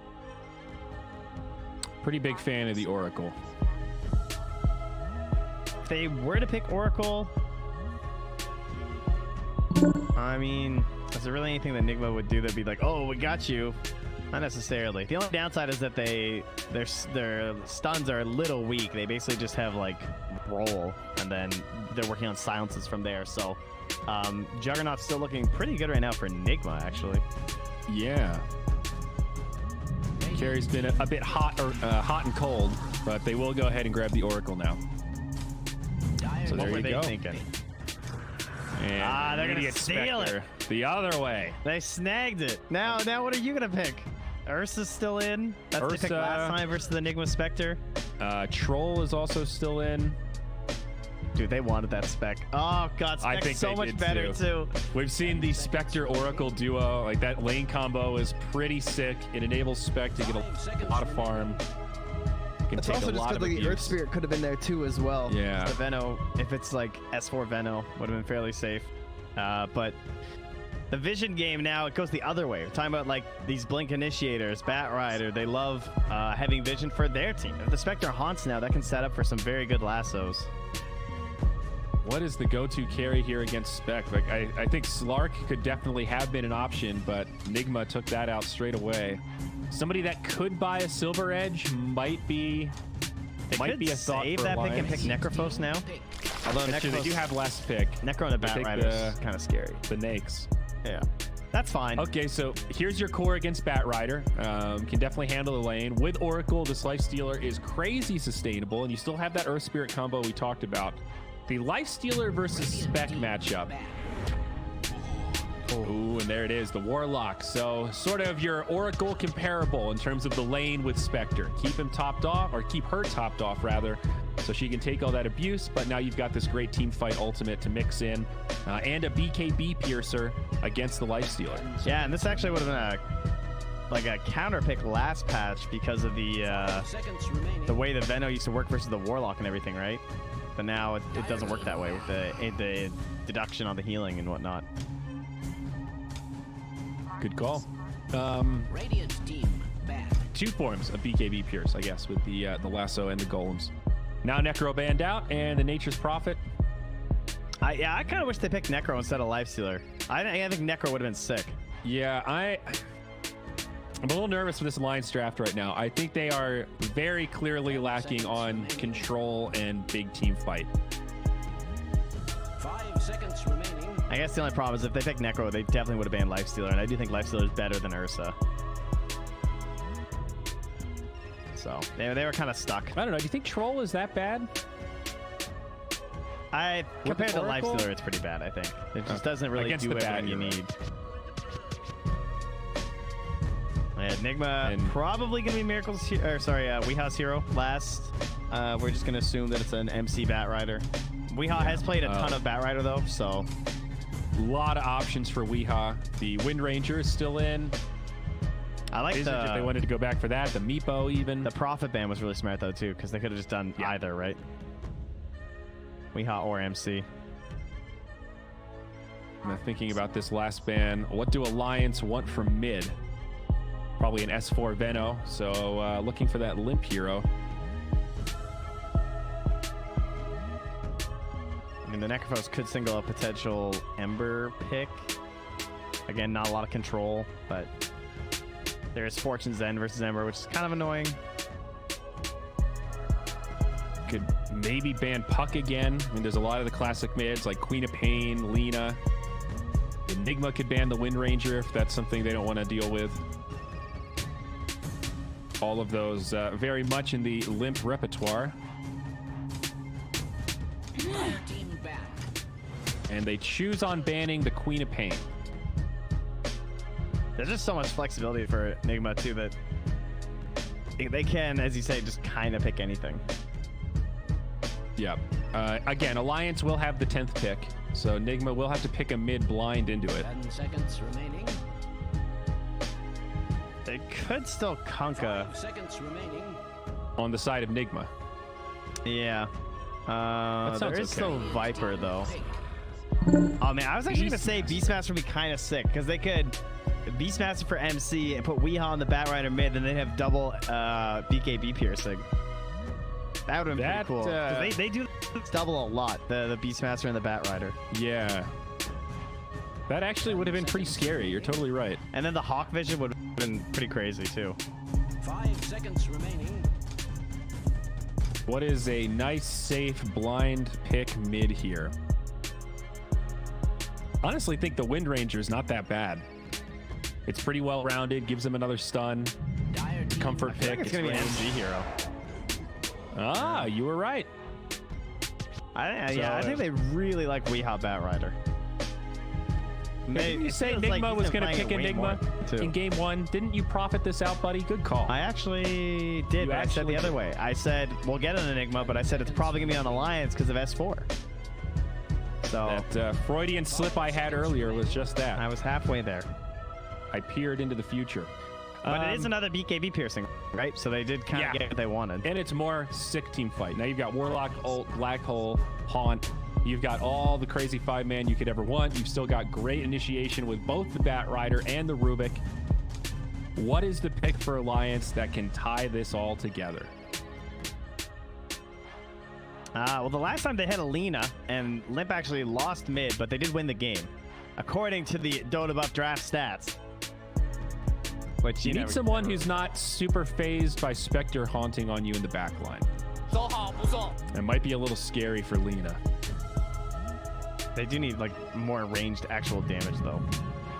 You need something big and tanky. All right, Viper. There you go. All right, That's that was like the only damage. concern of going for like Kunkka, I guess, is that it could have been like a Viper, and then they still would probably put Weehaw mid on the bat, but then they would have had to flex the. This matchup sounds pretty tough though. Bat versus Viper mid. That sounds pretty Viper favored. Yeah, I will say though that whenever they've been picking this Batrider, even early in the draft, they never banned the Viper, which leads me to believe that they don't think it's necessarily that terrible. Well, I guess we'll get to see here. It'll be S4 that takes the Veno. No surprise. Nico Baby on the Lifestealer. And MC will grab himself the Enigma. Also, when we get into the game, we're going to take a moment to appreciate this Warlock cosmetic. My word. I like his little puppet.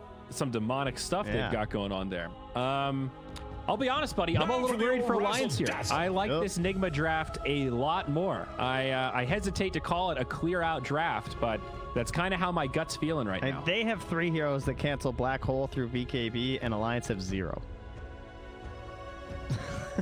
They stole them all. Yeah. Like, Alliance are just lacking control. Like Viper, Lifestealer, Veno all have a ton of slows, and they are all severely lacking on stuns. And Earth Spirit stuns are skill shots. Oracle's got a root. How are the lanes though? Is there a world where Alliance could win like 2 out of the 3 lanes? And even though I don't love their draft from like a 5v5 team fight perspective, they could just ride that momentum into the mid game and take some advantage that way. I think that even the lanes are probably going to go even overall, because I think the Lifestealer and the Oracle will probably do all right. And then we'll have the Spectre doing okay too. So I think it's going to be like pretty much almost even. The only difference will be the mid lane. I'm guessing we'll go slightly in Limp's favor. Now for the old I'm curious how much. I would be stunned if Weehaw somehow managed to win this matchup on the Batrider. But time will tell. I feel like it'll be slight win for Viper, but a lot of it is outplay when it comes to the Batrider, right? And Weehaw plays this hero a lot, so if he just mind games him one time with a bad sticky napalm stack, it can be rather disastrous. All right, what's this big brain play here mid? Iron Man's gonna stand here. He's gonna smoke up and place the ward. Okay. Both teams get wards down mid, and 3 heroes on Alliance rotate bottom. So Weehaw, I think Weehaw's smoke popped right here. So he knew that the Veno was there, and he's pinging for a ward here. 30 seconds to battle. And indeed, they get it. They don't want him to deny it, though. Is this Oh, nice. they get it. Good teamwork. Now Weehaw taking some right clicks. Will actually take a lot of damage out of this, but worth it to get that counter ward for sure. Kind of. Yeah, I guess. It was like an instant one, but damn, that was a lot of damage. He did take a lot of damage, or he also got the kill, so he got a little extra XP. He got that extra gold. No, it was Iron Man Sentry. Oh, The goal right. with RMN. Totally right. Do they split the XP or does it all go to the bat? Okay. No, No, the it should XP all go to the killer. So the XP goes to the killer and the gold goes to the purchaser of the Well, ward. the Rubik was there too, right? 'Cause GH also assisted on it, so they both got the XP. Both at 25. Okay, they each give a right click. Gotcha. It's tough these days. And now FNG comes with his own sentry, but he misses the obs. So he thought they might have had the obs on this side. I see. a What little bit burnt confuses it is the tooltip, because it says like Weehaw killed the ward for 100 gold, but he doesn't actually get the 100 gold. Oh yeah, I didn't even. That's funny. What always throws people off. Classic Dota. Don't even read the tooltips, guys. Stay away from that left-hand side. All right, so a 2-on-2 to get things started. Up top, Mind Control and GH up against Nico Baby, FNG. The Rubik Enigma. He denies here for the Enigma. I'm really curious about Miracle's lane. I feel like his lane is going to be so ridiculously perfect. I just don't see a problem down here. So we'll see if I'm incorrect. I mean, I guess I can see a world where if they just start hitting spells, they're in trouble. But this is what you expect from Warlock. Yeah, exactly. Warlock now at the point where he goes Fatal Bonds level 1, and it is very hard to deal with. It hits 6 enemies always. That was a big change a while ago. Oh, yeah, that was quite a while back. Yeah. Up top now, Nico Baby actually taking a lot of damage. GH rooted up, won't be able to pursue. It looks like Nigma do win this first trade. That'll be a salve used by the Lifestealer. And already S4 has salved as well. So good start on the side lanes for Nigma. Getting much better trades thus far, and you can see the CS difference. Spectre doubling up the Lifestealer out of the gate. Yeah, we are still getting these denies right in Limp's face and keeping the sticky going. It's But even. a full wand. Yeah. Starting off with the double Sage's Mask. Very nice. The value, Trent. The value. That's the Kuro right there. The Kuro Witch Doctor.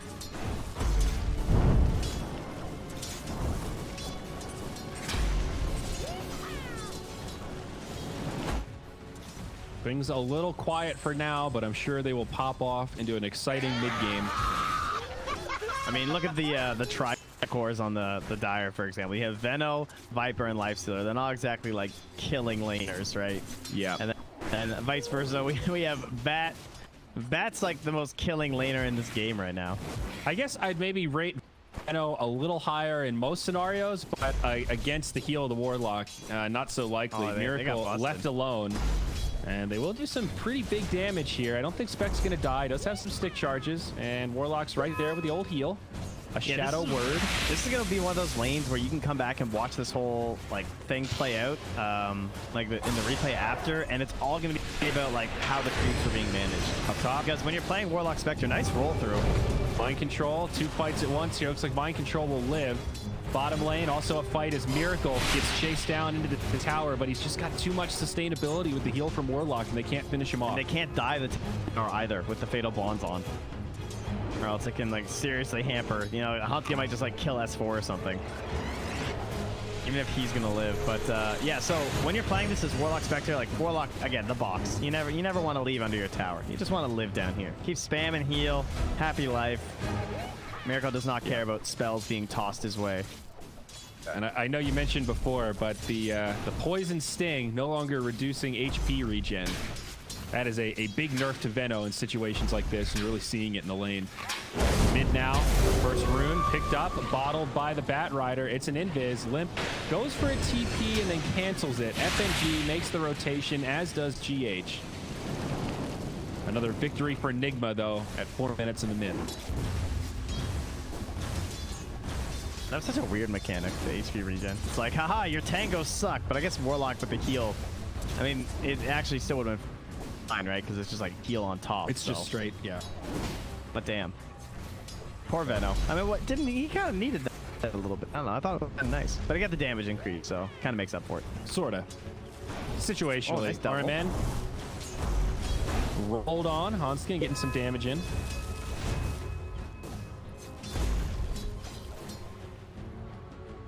Spec's having a pretty fine time.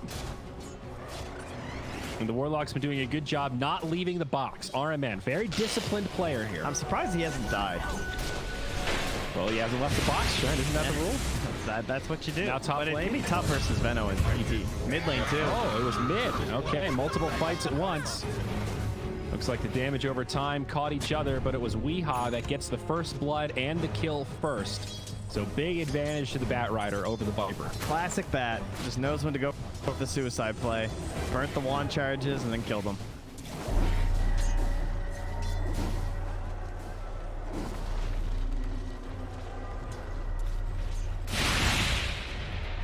Lifestealer, similarly, also doing okay, but MC doing very well here. Bat makes a rotation down bottom after that death. They want to go for S4. Flame Break knocks him back after a Spectral Dagger. Oh, that this kick! should be an easy kill, I think. Still 3 stacks of Sticky. They'll get up. Okay, FNG rotates and just cancels it. Yo, Hotskin with the Pele. That was brutal. He was going to get lassoed for sure. Big save. Also a nice TP from the Oracle. Yeah, they are punishing Nico Baby at the same time, though. He has no mana for Rage up here and pulled back. Are they going to find him? It looks like it. Now back down bottom. Miracle, he's getting chased down. They find a kill on the Spectre as well. Well, at least they got that in return. But that's really bad for Nico Baby, too. Like, that just sucks. Like, you know, Lifestealer being left alone, you tend to be kind of okay, but he was just so low on resources. I admit nothing but my sadness. Now that you're Weehaw, gone. he's going to get finished off in the mid.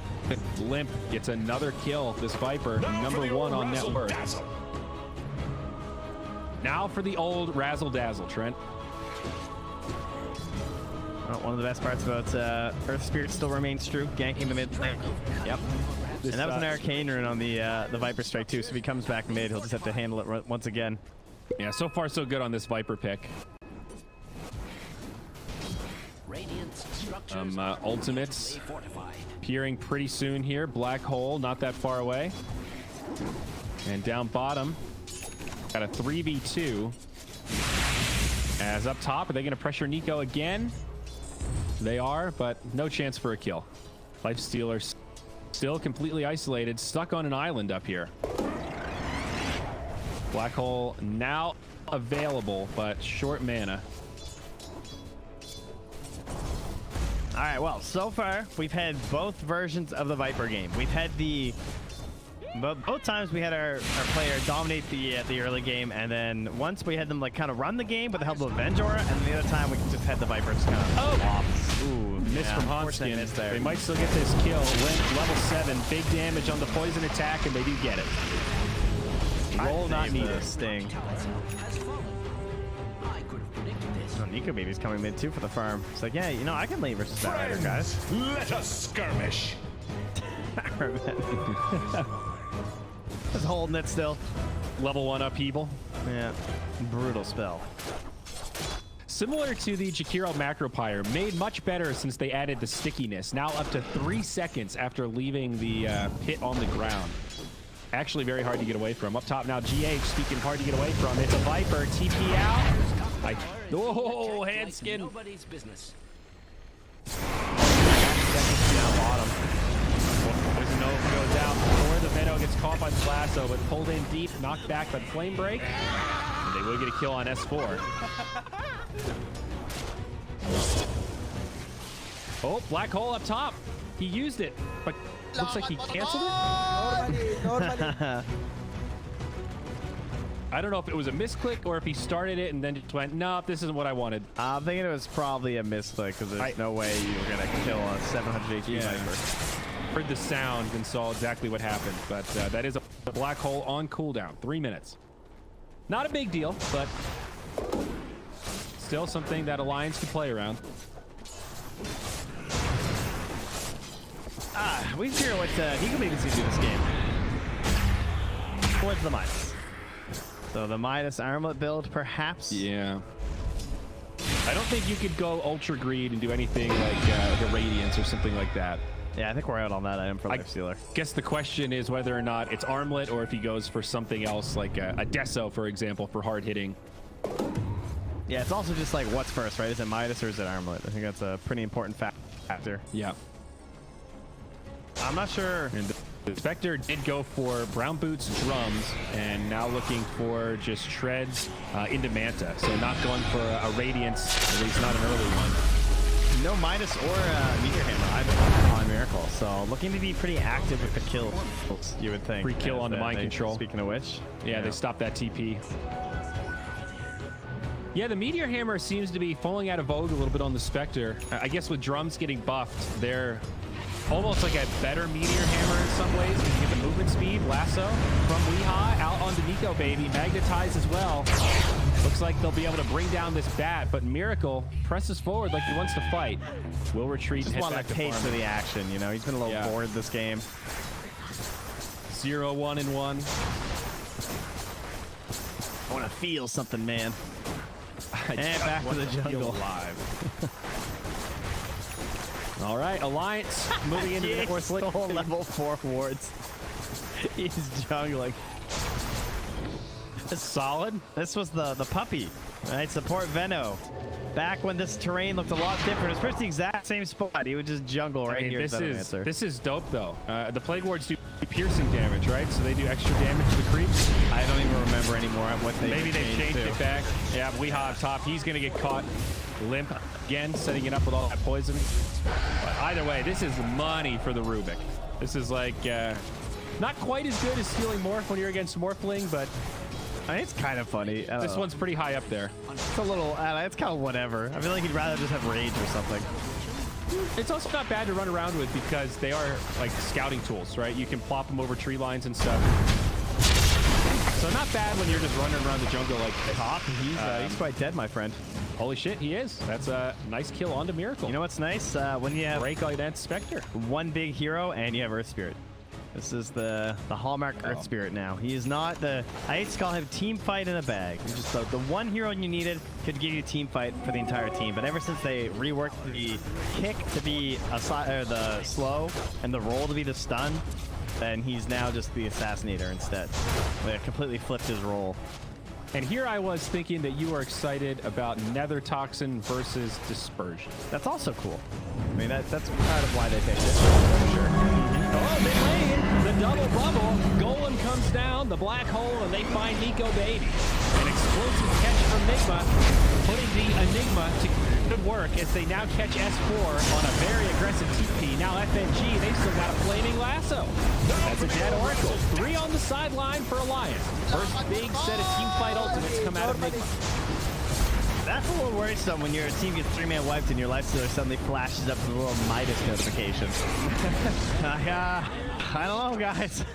Yeah, again, compliments to Miracle's build on the Spectre. Not going for greed at all. Getting involved, taking this late game carry, and buying items that let him fight here at 13 minutes. GH will just TP out. He's fine. Yeah, not a whole lot to worry about when it comes to the TPs, right? Yeah. It's pretty much just Earth Spirit. Yeah, Fortune's you got the, yeah, maybe you'll catch him depending. That one. Honestly, they're both pretty hard to catch, frankly. Like, you know, roll's not really a guarantee. Yeah. Oh, so here you go, buddy. Nico, he's got Halberd queued up. Value stats for the Lifestealer. Now we'll see a smoke bomb. Let's see what Alliance can find here. They might bump into RMN. Great positioning in the tree line. Those coach instincts, the spidey senses tingling. Yeah, I mean, there's no golem, so they really want to push this. No BKB, no pawn. Sorry, no black hole, that is rather. Nigma on the run. They might just sack this tier 1 tower. This is a good read from Alliance. They'll probably get a tier 1 tower out of it. Well, this is the other counter we always talk about, though, is taking the Viper into the Rubik, because now he's got the Nether Toxin stolen. So, and Limp has the Maxo Corrosive skid, so suddenly he might be feeling a little squishy if the fights roll out.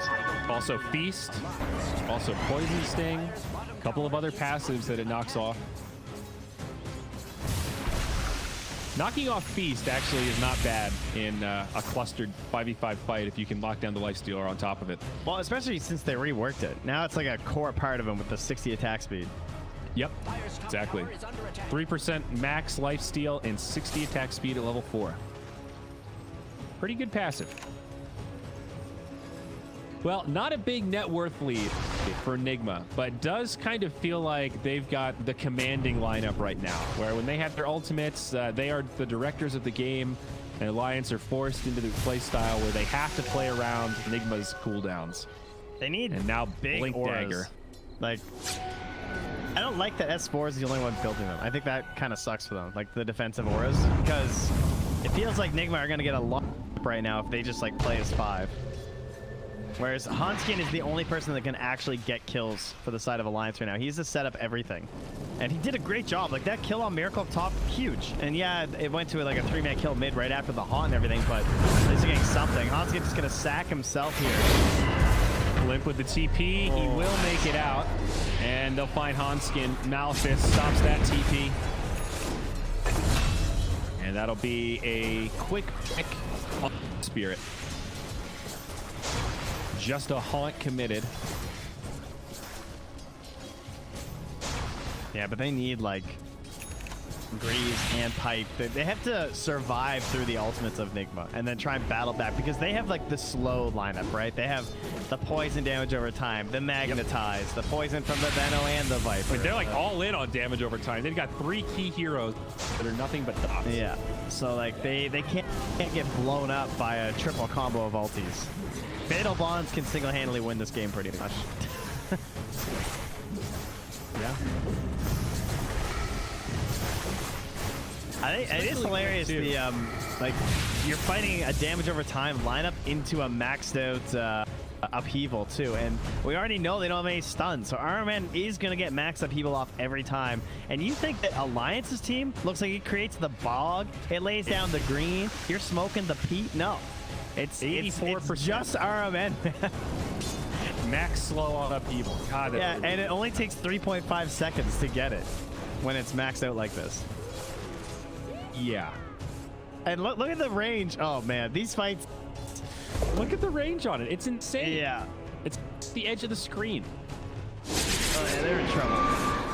It's also I don't really like the look nice of these fights, man. when you have all of this initiation, Haunt, Black Hole, Golem, and Rubik with telekinesis. So the Bat Rider has very little pressure in terms of starting fights off with lasso. Like Weeha in the last fight was very patient. They started things off, got 2 picks, and then he lassoed the Oracle, so there wasn't even a false promise to contend with.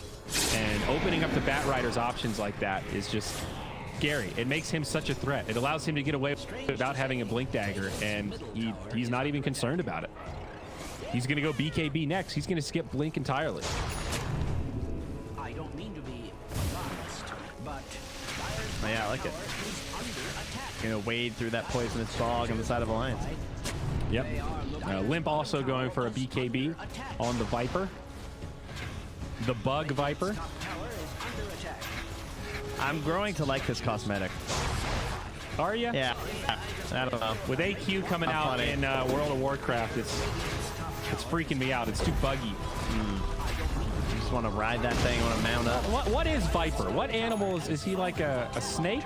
Vipers are snakes, right? He's a flying snake. Well, yeah, Vipers are snakes. IRL. So now we're turning him into a bug. All right, I don't know. bug him up, dude. I don't know if cosmetics are part of the lore. Only Arcanas, I think. Only if they come with lore. The personas, I think, really are the only ones that have lore. Well, I guess we're getting like the Quap Arcana had Ray quite a bit King's of got lore, the Yeah. bones or whatever. Didn't he loregasm that big? I think they've been slowly upping the lore game with you. I don't know if there's any lore with the Lena Arcana. No, I don't think so. And then the Fire Queen got more fire. She was mad one day at Crystal Maiden. That's the extent of Lena's lore. Venno scouting things out a little bit. And much different. Game 1 was so bloody. And this one has been a lot more controlled. 15 kills in 19 minutes. You sort of understand why. Like, Alliance don't want to fight into this team fight unless they have a pretty good advantage.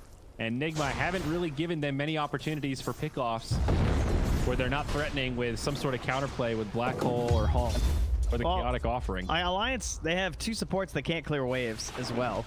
That too. And then they have Boots of Travel Bat Rider on Nigma. So like Nigma are the ones who are gonna get to decide when they fight. Because once again, the only person that can start a fight on Alliance is Hanskin. And all I see from Hanskin is this. He's just running back and forth. Punch. S4. Again. Looking for more. Hanskin. Nope. It's limp. He'll use drums. He makes it away. But now Weehaw. He's found a lasso. Beautiful flame break. And that'll catch Hanskin. That makes it a 2-0. Double damage rune spawns outside of the Roche pit, and Nigma might be tempted. It might come to those bottom bounties. But they just instantly went for them. No, Weehaw's trying. He's like, I can at least get one. Okay, sees the movement and goes, Oh, is it worth Weehaw? Okay, he gets it. All right, so they'll go 3 for 1.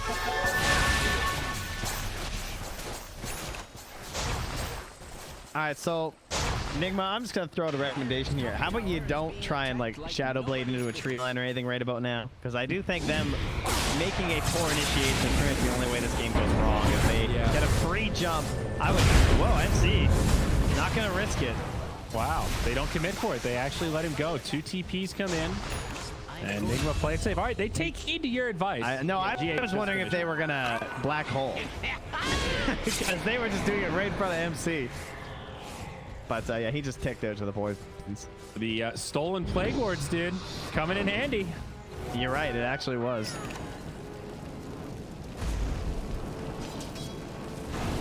Weehaw split pushing down bottom. And Roche still standing, but now a 5K net worth lead for Nigma.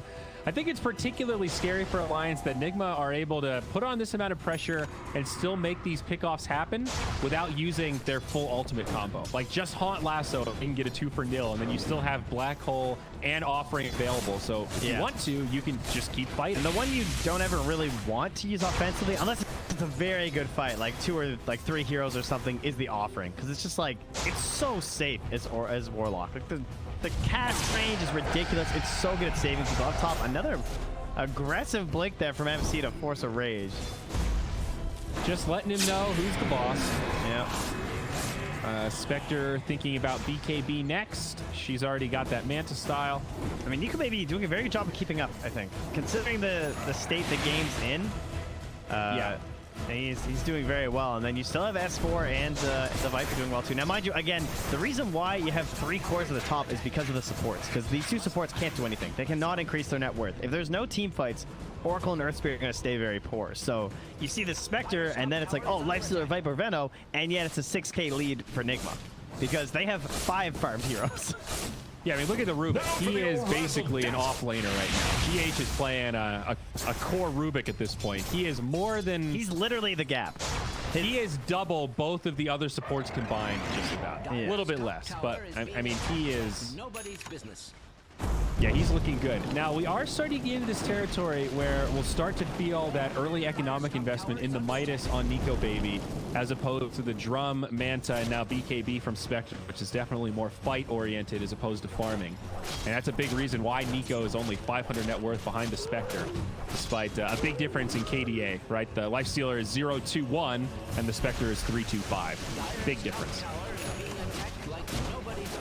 I think what Midas is worth it. At the end of the day, for Nico, it seems like it was a good choice. Yeah, I guess he probably just read the situation and just like, yeah, we're not gonna be able to force fights. So I'm gonna be farming for a long time. It just seems a little unfortunate to be going Midas first as the only like kind of scary guy in your team versus Enigma and Spectre. I hear you.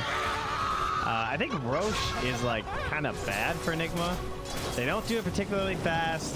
They fight really well around the pit, but I don't think they should like fall into a trap of actually fighting there unless Alliance commit for it. It looks like a pretty good thing for Alliance to actually maybe try and like steal away if they can put some pressure on that bottom lane. And they have the Deso too, so this is the fight into Roche, ideally. Warlock would be such a good pick. Oh, Warlock breaks the smoke. He finds S4. Kind of a bummer since they had that Invis rune there. Could have led this smoke attempt. Spectre down bottom. Miracle throws the dagger to make the great escape over the tree line. And he should be clear. Dodges the gank completely. Bummer for Alliance. Yeah, and look at all the vision they had down here too. Right, Yeah, they were have this set up. war. They have this war down here too. They see the courier coming back, so they know Spectre's still there. They know. him. There's a BKB on Miracle though. This isn't an easy target to bring down right now. And Fest Bomb still inside of Hanskin. He's just getting turned on.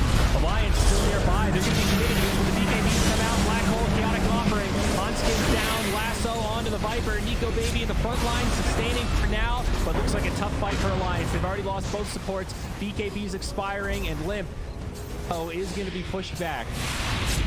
Now Nigma reinitiating. They are going to catch the Viper. He'll go down next. No chance to sustain there. TP's out from Nico and S4. They'll both go through. 3-0 though.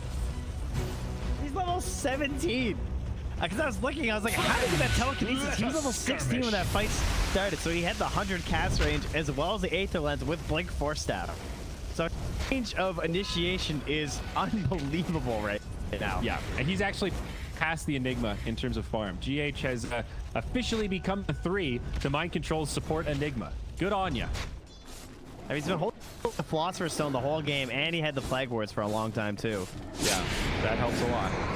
What's also cool about that combo is normally the Philosopher's Stone slows down your farming speed a little, but with Plague Wards, that minus attack damage actually doesn't matter at all. Yeah, that's pretty dope.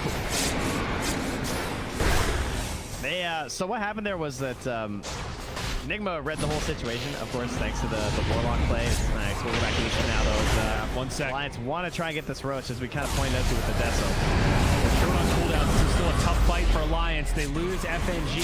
Hanskin's still alive, but Nico and S4 getting focused as Miracle just pops the BKB to TP out safely. They can Roach. There's Lasso, though. They want more picks.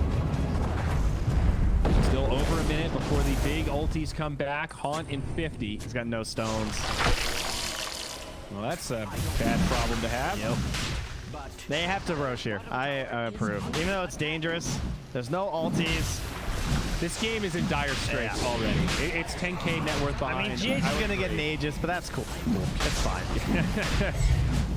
Roach down to about 1/3 HP. Still no Haunt for 25. Miracle outside the pit, trying to keep vision. Looking for a steal, perhaps. Now they go in onto Limp. So Limp's going to be in big trouble. Completed with the BKB. Does get sustained back up with the Guardian Greaves. It connects, I think, on the entire team of Nigma. So they are going to start ticking down, and they will need to be careful here. Pipe is just coming up, though. That's going to help mitigate some of the damage. But now RMN very low, gets off a pretty good Fatal Bonds. That's Hanskin down. Now the Haunt from Spectre resets, and they're going to be in trouble. Weehaw traded for S4, but Limp falling quickly. Somehow still sustaining. It's thanks to FNG, but he's about to pop. Down he goes. Only 2 left alive for Alliance now. It's the big cores. Maybe they can turn this around. But Miracle, good use of the tree line, trying to fog, and he'll mitigate some more of that damage. I can't believe Limp lived through all of that. He tanked so much damage. But now they'll catch the Life Stealer, and now Nico gets put to rest. Just Limp, left alive. Can this Viper do it? I don't think another so. toxin. He's broken. Oh, a taste of his own medicine. It doesn't take good. No spoonful of sugar for that one, as the Ultra Kill gets secured for Miracle Spectre. And MC drops down the very appropriate Ironwood planted GG tree. But that's how it's feeling. They had to go for a bit of a desperation Roche in that moment. And I mean, frankly, even if they get this Aegis, like, then the ultimates are back up, and there's still so many that it's not like, ah, yes, I can survive Chrono now. It's like, all right, cool, you get through the black hole, and then you still have the lasso, you still have the golems coming through. Yeah, brutal that Nigma were able to take such a good team fight again with basically just lasso. And now you've got Black Hole offering ready to go with Aegis Cheese. Let's take a look at our win rate. Bottom. Hanskin's dead. Okay, Hanskin's dead. Win rate. You want to take a guess here, buddy? 87%. 96. Oh, damn. 4% win chance for Alliance. To the robots running Dota Plus right now. I forgot to put in the Spectre factor. That's what got me. Also the Black Hole factor. Enigma and Void, both very highly favored by the robots. Oracle maybe saving S4 here. Of course, the Miracle. He's going to be very confident frontlining. BKB popped by Weehaw. It was an awkward fight, but there's the Haunt. Pressure right in on the back line. Wants FNG and catch him with the lockdown. Now they'll get S4. He'll be dead next. Get away. No buybacks as the black hole gets deployed. The next just on one, but it secures the kill. Limp going to be on the sideline now, trying to keep mind control alive. He falls to Nico bait. Broken. But Nico is going to suffer an unfortunate fate. A 1 for 5. Aegis still in the hands of Spectre. Brutality for Alliance. Yeah, it's a true walking at them situation there. Holding that Aegis nice and strong. Instant bash as well onto 4 FNG. Didn't have a chance to get off his ulti. That was pretty depressing looking. Bashed right into a telekinesis. But you know, more credit to GH. He knew the target. He was right there to follow up on the Oracle. Even if he didn't get the hash, I think the telekinesis would have been enough. I mean, we all knew the core Rubik was coming. Is he the highest level after Spectre? He is. Let's have a look. Yep, 22 on Spectre, and that is 20 on the Rubik right now. He is even with the enemy lifestealer. What a game. GH looking for an Aghanim's next, so going to extend that reach even more. Ordinary amount of stress. This is like the perfect Rubik build.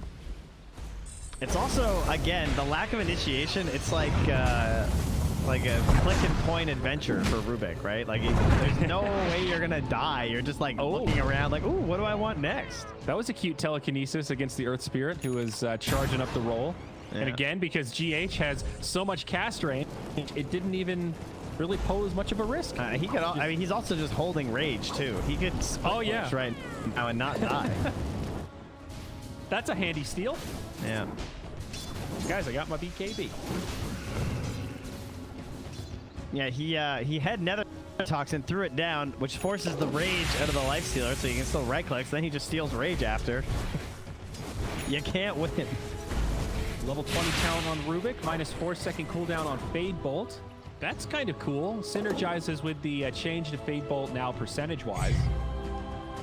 Yeah, unfortunately, he wasn't cool enough to go for the steal's damage. He went for the good ability of cast range. What a jerk. Yeah. Yeah. What do you go for at 25 usually? Is that plus 40 spell amp for stolen spells legit? Or is minus 12 on telekinesis too good? 10-second cooldown. It's the... All right, here we go. Lasso, follow up on, they'll catch S4, and he will fall. FNG also gets soloed by Miracle, while the rest of the team kills S4. That's 2 on the sideline now. No buyback on the Veno. Oracle does have it, holding it for now. Pressing forward, Hanskin will get the roll away, but they found Nico baby. BKB popped, black hole connects on 2. FNG is on the high ground, maybe looking for a save, but it's not going to matter. The black hole is just too damning. And now Nico, he's about to take a lot of damage. He pops. Whoa, that's a full team wipe. Buyback's coming if they've got him. They still have Alliance.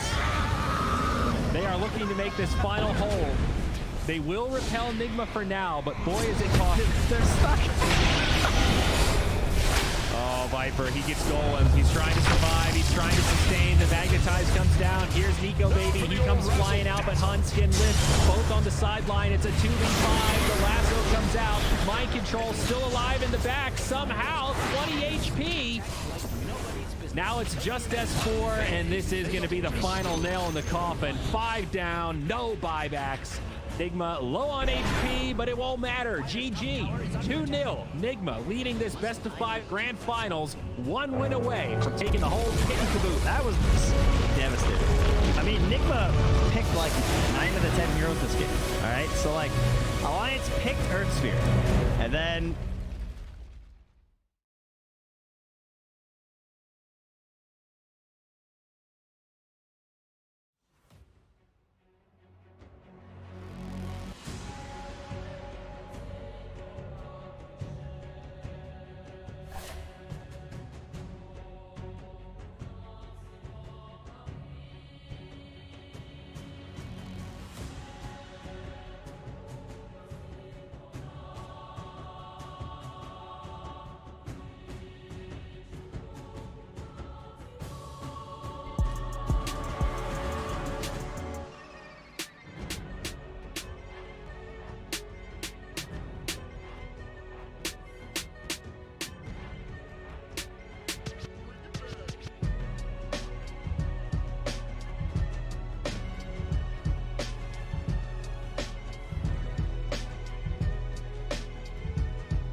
it's really shines because Nico is good at dealing with that attention. Hanskin and FNG are both good at playing around the pressure that usually comes his way.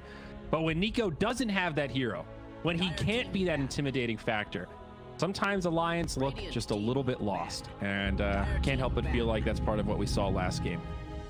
But here we are. Yeah. Draft started for game number 3. Bat Rider Wisp taken out by Alliance. Not going to be handed over the bat this game. Very warranted, I'd say. Undying Doom. First 2 removed by Nigma. That'll lead us into the Phoenix first pick. There you go. So the one game, keep this in mind, the one game Alliance beat Nigma in, they second pick overall took the Undying. And since then, they have banned Undying and Doom and won 4 straight games versus Alliance. I like that. All right, Undying fans, he just might be the greatest hero. That's all I can surmise from this. And wow, we are back to game 1. I'm having some deja vu, buddy. I think there's a glitch in the Matrix here. Can I get a Snapfire? Might as well, you won, right? Iron Man, you down?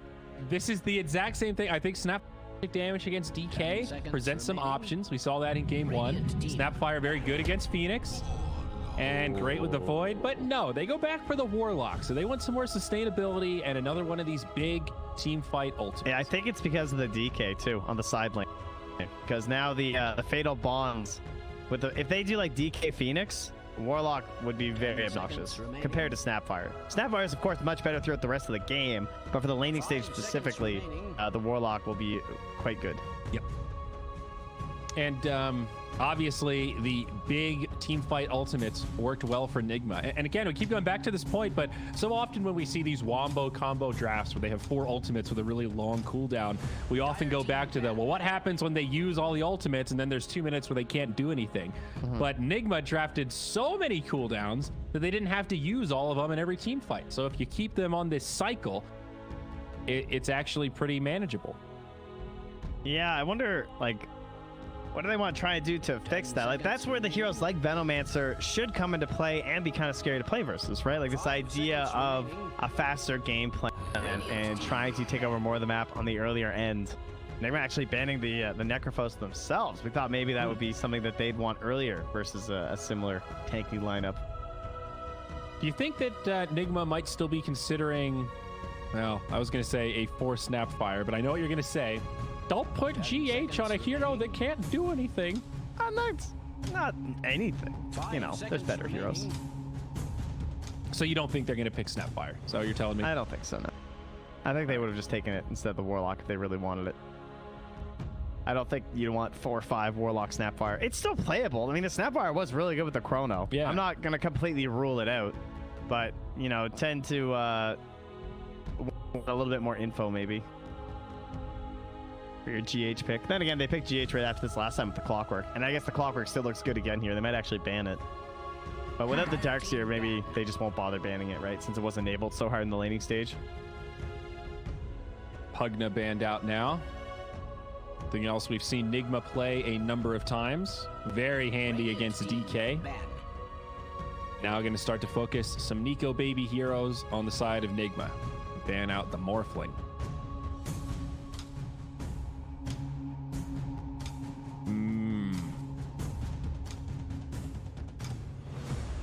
What's the other carry that you take out here for Nigma? Slark or AM? Probably the Slark. I mean, do you really? Nah, never mind. Fuck that. Spectre. You ban Spectre. Just get rid of the spec. Yeah, I mean, Slark is just like, yeah, it's Nico Baby's hero, but it's Void. There's no way he should be allowed to get away with a Slark versus Faceless Void, so... And I feel the same way about the Anti-Mage. We saw that matchup, was that in game 1, actually? Yeah. Void versus AM, and yeah, went pretty darn well for the Void. And you know, game 1 of this series wasn't a total blowout, right? Alliance were leading that game in the first 20 minutes. Yep. And the Void's ability to just catch the Anti-Mage at any stage of the game, not fun. They ban out Viper, key hero against the Dragon Knight, of course. Yeah, they'll probably ban Visage in the last 2 this time, I feel like. Maybe like Meepo Visage instead of Meepo TA if we get to that point. Okay, they take out Slark and then pick the Magnus. All right. This takes away Nature's Prophet as well. I feel like Mag's a pretty good hero versus the Prophet. I guess it doesn't take it away, but it helps prep them. Because I feel like Alliance are going to go more for like a faster pushing strat. just based on how game 1 went. I feel like they're going to try and punish a little bit earlier. They might still pick Nico Baby like one big hard carry, but I think they're going to try and, you know, maybe Phoenix Disruptor wasn't the best. Well, FNG did play really well to start that game. Remember how far ahead he was? Yes, he was. He got a couple of kills. God, they're so fast. Oh, Bane into a Snap Rubik pick for Nigma. Another pretty good looking Rubik game. Generally likes to play against Bane. That BKB piercing ult, often a free steal. Man, I wonder why they could have Rubiked instead of Bane too. They could have done Phoenix 5. Dude, this looks so similar to last game for Nigma. It's not the exact same spread of bubbles, but you've got 3 huge ultimates and still this Rubik who can also play a hand in some initial catch, some initial initiation, and do a lot of follow-up initial damage. initiation. Wow, that's a tongue twister. Initial initiation. Radiant team. It's always nice to have like a telekinesis or a swap or something so you're not actually using RP to initiate. That's what I was trying to communicate with initial initiation. All right, TA well, though for Blint's Alliance. They're giving him the Templar Assassin. Trying to maybe push S4 onto the Magnus, the son of Magnus, rather than a Weehaw Mag. 5 seconds Wait, what? remaining. I think like picking the TA means they probably don't want to put the Mag mid. Oh, I see. And you know, it's S4's here. Oh, S4, yeah. I see what you're saying. I got you all confused. My bad. It's gonna be a mind control magnet. Yeah, I know. That's Sorry. for sure. I was just all excited about S4's Magnus, you know, back in the day. No, well, get excited about S4's Dragon Knight, Betty. Are you ready for the $10 million Dragon Tail? I can't wait. It's not going to be nearly as exciting. I'll promise you that. Radiant team banned. Razor banned out. Wraith King now taken out by Nigma. Alliance didn't have last pick anyway, so they wanted to secure the TA. Well, they banned the Pugna in the last phase too, and then they get the Viper as well. So they were thinking about this. Are there any other really strong TA lane counters though that we need to worry about? I don't know. There's debate about the Ember still. I think it's just, you know, pretty player dependent. How does Kunkka do against TA? He's living life, doing his thing.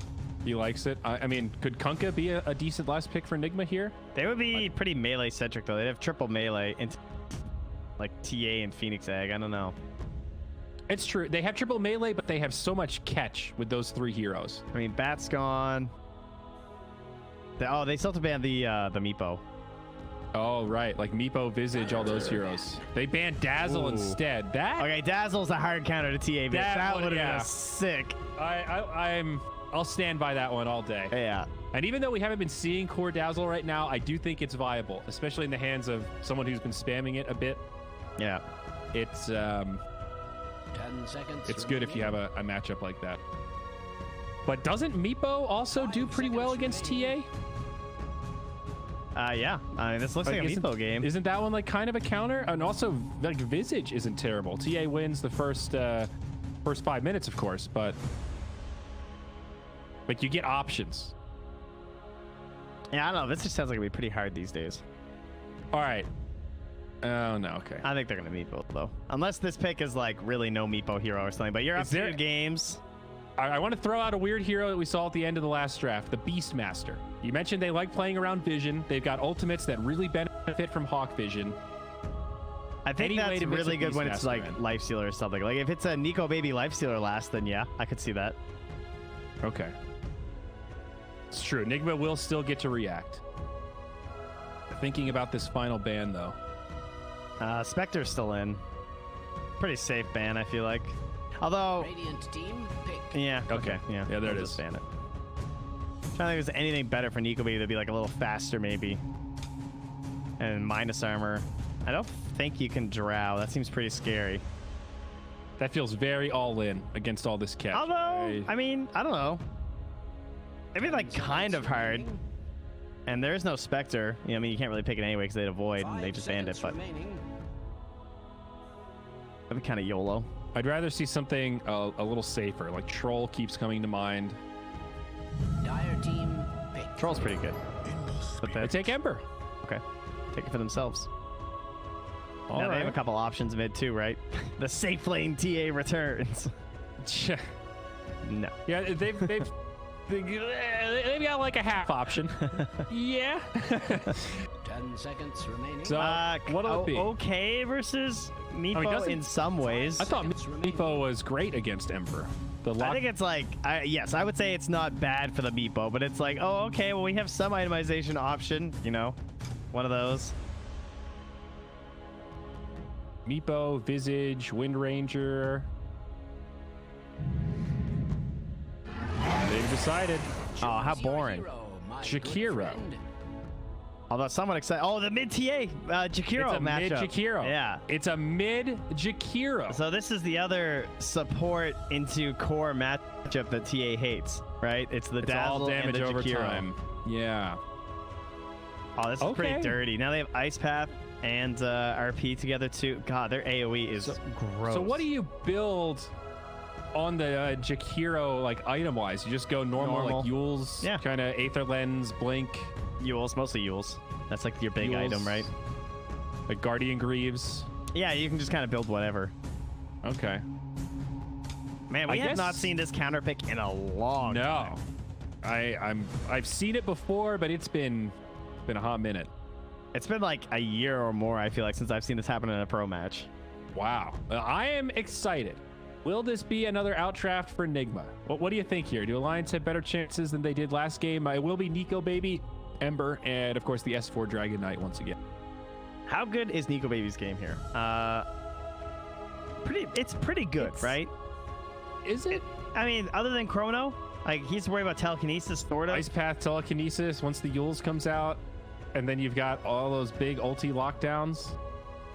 It's not the worst game.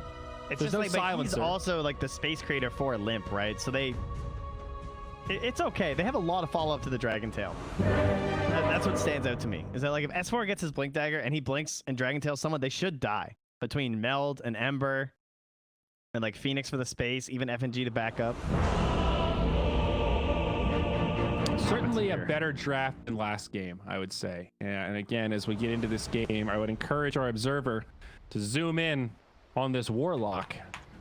My God. What is this set, by the way? I believe that's one of the new ones. Prepare for battle. Beholden of the Banished Ones. Immortal 1, I think, maybe 2. I think it was 1.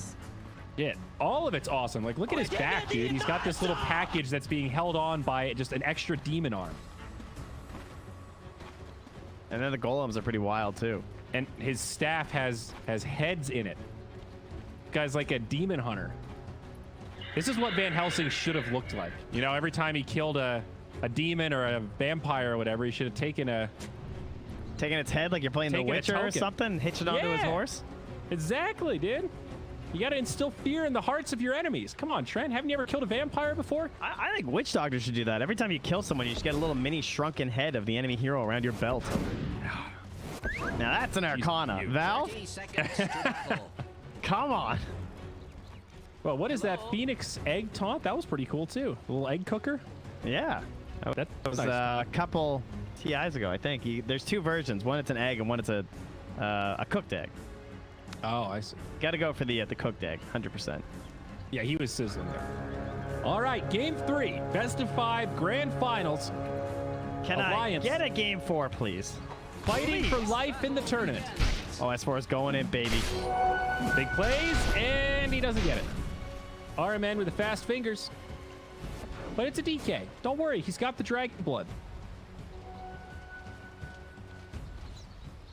So runes up going even. Oh, instant D ward for RMN up top. All right, so another free lane, I believe, for Miracle. Let's see. He'll be up against a Phoenix Dragon Knight. Yeah. Then you've got a Warlock to heal you up. It should be pretty good for the Void. Now, how about mid? TA Jakiro. This is what we're all curious about. I think it's funny he still isn't skilled anything. There we go. So it's got to be dual breath. I can't imagine you'd The try value. anything else level 1. Dual breath into the liquid fire, and you just start hitting away. Might take a couple levels or so for the Jakiro to really pick up. And checking in down bottom. Mind Control GH. That'll be the Rubik Magnus up against the Bane Ember Spirit. Nico Baby on the safe lane Ember. A little pressure onto GH. Although they might turn onto FNG, actually. Mind Control pulls him back with the Shockwave. That was a nice turnaround. Now GH just pops the salve as they lay into Nico. Not great. Feeding level 1 on Bane. Yeah, isn't Bane supposed to be your really strong laner that you pick because he's so sustainable and good at trading with people? Yeah. Not ideal. And he has cool, all even stat gain like he always has. What a hero. Oh yeah, that's a good little trivia. Who's the only hero to have the same stat gain across all three? It's always been that way too. Like at least ever since I've started playing Dota. Every time they balance him, they adjust everything to make sure it still stays the same. Now for the old razzle dazzle. That is a cool hallmark. The Bane element, all things in balance. Well, a little lead for Nigma. The Void having a good time in the safe lane, doing better than the Ember Spirit. Lightstone too. Nico Baby's just sliding, and then FNG's just walking at them. They don't even feel like they can trade. Magnus is pretty tough in lane right now. He is just so beefy and hits so hard. Doesn't actually have Empower. Probably wants to control the wave a little bit more, but telekinesis onto Nico. They're going to skewer him back. I think this Ember Spirit's dead. He's down. South too. Wow. They made that look easy. I think he wasn't expecting the skewer. He probably thought he was going to take Empower level 2. So does he grab at level 3? Mind Control holding on to the point for now. Bottle now delivered.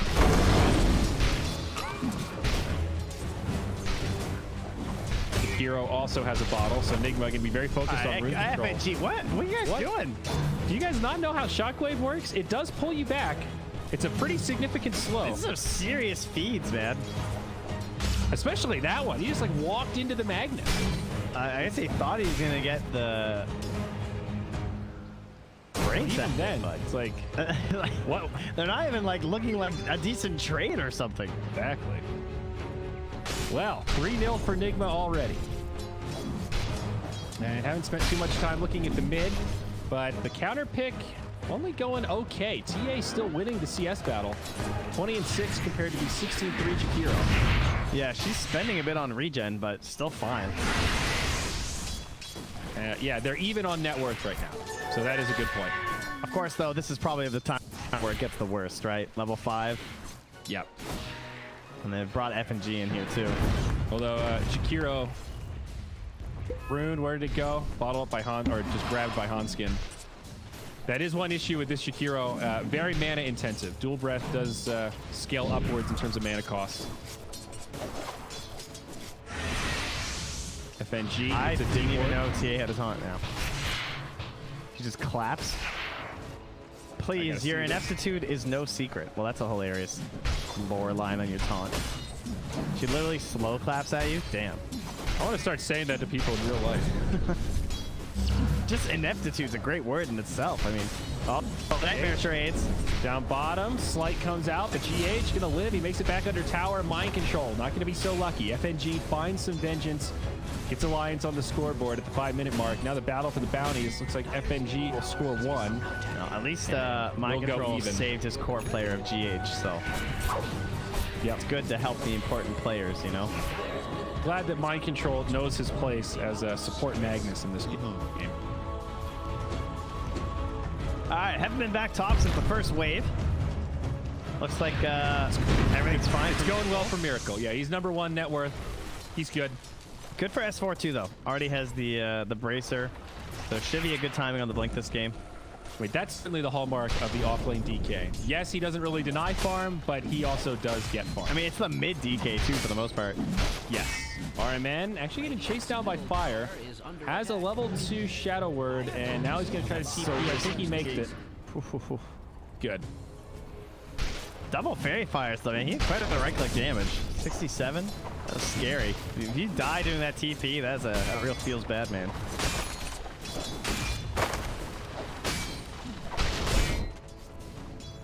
Looks like we had the old swing and a miss here on the rune, huh?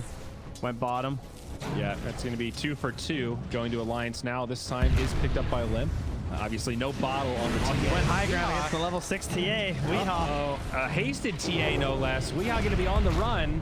Limp should be able to chase him down, no problem. GH is here, but they've got plenty of damage, and there's no counterplay at the TA. Maybe they can find Hanskin. No Icarus dive, and they will. But probably not ideal for Nigma. That's trading your mid. This is looking like some Crimson Guard Invoker shenanigans happening right now for Weehaw. Yeah. The little too big brain plays that he likes to make sometimes. Yeah, the lack of rune control has certainly made it tough for him. A degree of unluckiness there. I mean, Weehaw is so funny. I remember there was a sprint last year where he kept going Medallion TA, and no one else was, and he was just seemed so convinced that it was the escape. But he's very open to experiment. Yeah, he's a natural theory crafter, for sure. Yeah, the Crimson Guard Invoker was a real meme, though. That was some serious next level strats. That was the team was winning despite his builds. Yeah. Do you remember? I have like vivid memories at BTS of watching Arteezy spam the was it Mjolnir Invoker that he was trying for a while. It's the same kind of thing. It's just like I don't think this is going to be a thing. Top stun. Top. Mind control. RMN comes in with the save though. No RP. Only level 5. Hanskin opens a portal. Dives in. Mind control. Now in big trouble. But Upheaval. It's there for the save. Oh man, Miracle's so low though. Oh, he takes the Miracle nightmare. back end. Run. Miracle does have a chrono. Might drop it here just for the safe, clean kill. He wants to hold. Does he let FNG go? Tower does go down. Oh no, lets the kill go. Hanskin is the Sunray to break the tree and get out. He will survive though. And with his Tranquil Boots, continue farming. That change, by the way, was so good for support players that you can actually attack while regenning now with Tranquils. Yes. And that was a long time ago, but still, it was really Big good. time quality of life change. Tranquil Boots are in a really good spot right now. Up top, S4. It's done. On the run. They're just fine.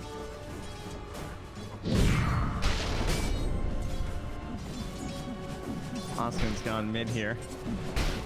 Weehaw slow sieging this tower in mid lane now. Skipping Ice Path altogether and actually going for the maxed out Liquid Fire with 3 points in Dual Breath. And now it's Tower Siege all day. This is how you build it versus the TA2, because now she can't contest you, right? She can't do anything. What's she gonna do? Fight you with 60 attacks low? Yeah, Liquid Fire is a crazy good scaling spell. Level 1, that 20-second cooldown is pretty brutal, but 4-second cooldown, yeah, that's significant. And a 5-second burn damage duration. and slow. It's 100% uptime if you're fighting someone theoretically. Yeah, no, you're totally right. I guess that is the counterplay to TA. It's this mid-game moment where she wants to start making movements, and you've got this core Jakiro following you around. And when you're mid, right, you get all this experience, so normally you can't get away with this build because you need something in Ice Path, but when you're mid, it's like, yeah, I got plenty of XP. I'm leveling up. No worries. Yeah, this is like the Siege engine build, so now it's time to start moving, and I mean, he's basically just Visage, right? He just chooses, like, what's the best aura this game? I want Visage with less birds. Yeah. Nice Nightmare. Grabs himself a rune. Alliance rotating over. Chrono does come out, connects on 2. Macro Pyre, that's a good combo. They get the Phoenix kill with now Limp. Rotating in, destroys the Jakiro. A 1-for-1, but DK getting low. They find that kill. Fatal Bonds also helping out. Now Limp, the target of choice. They'll be able to finish him off. A 3-for-1. Weehaw trading his body for a great team fight. Little greedy there from Limp. I mean, trying to, like, recoup some of the losses there, I guess. But I was just getting, like, forced out of his lane. I mean, he's still doing great. Just kind of sucks to, like, show up there and then die like that.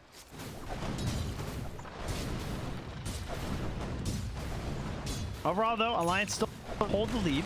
Yep. So, and that's with even towers, are we right now? Yeah.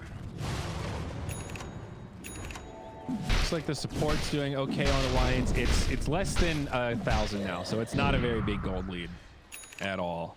Nico has been getting some space. He wants drums first after the phase boots. Oh, we need a conversation here between Weehaw and MC. Figure out who's building Greaves and who isn't. I mean, MC could just go Halberd. Weehaw. He's going to walk right into a full duration Fiend's Grip. Weehaw down.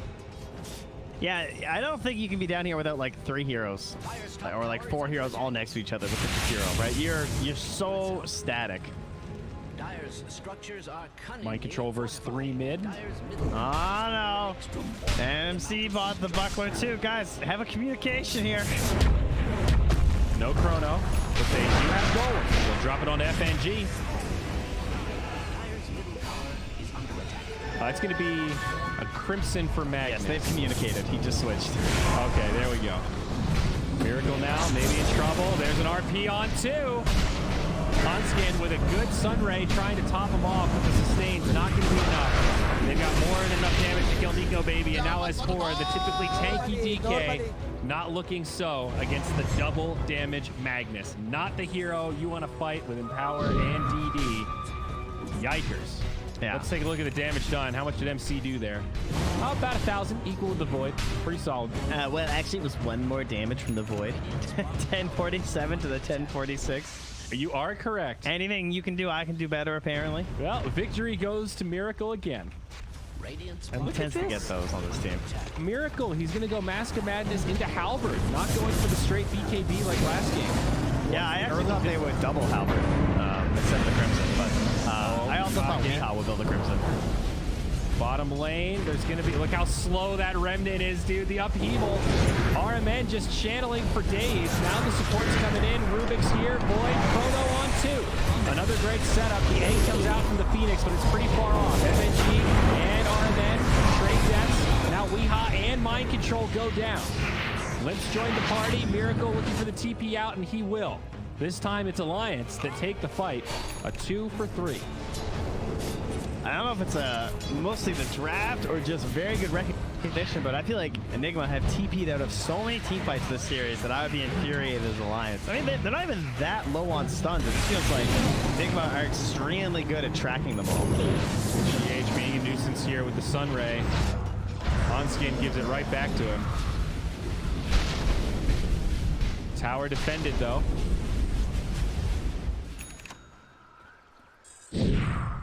Damn, Upheaval is such a stupidly good spell. He's done this same 1-2-4 build. Maxed out Upheaval at 14 minutes, and it's pretty damn crippling in these fights. The Remnant was hilarious. Especially the animation, too, of how it, like, waddles.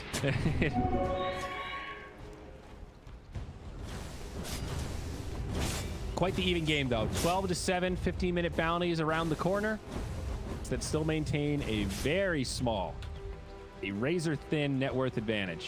Alliance needs that fight before Roche. They cannot Roche without it. It's way too much team fight inside Enigma. They either need like a really good sneak because they don't have the best vision necessarily on Nigma, and you have TA traps, so perhaps you can kind of sneak it. But that's going to be a pretty key part of this game, I feel, for Alliance. I would agree. S4, man, this guy is just... he comes bottom and he just goes right back up top. Very good job of being the dead lane hero in this series. Down bottom, the fight breaks out.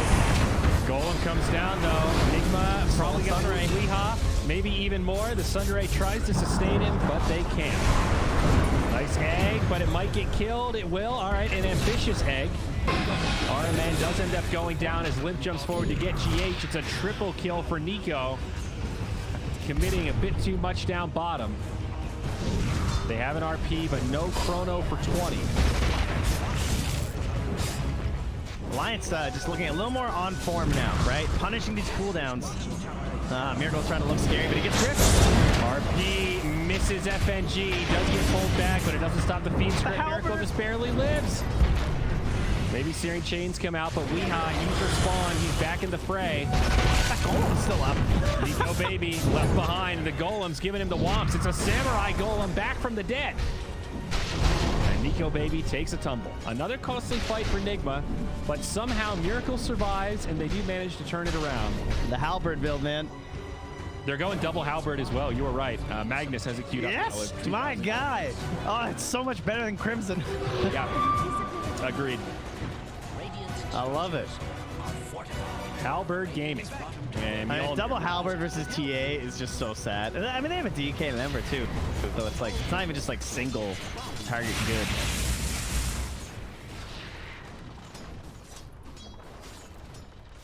All right, man, we'll get spotted on his warding mission here, but Hanskin's not going to go for the kill.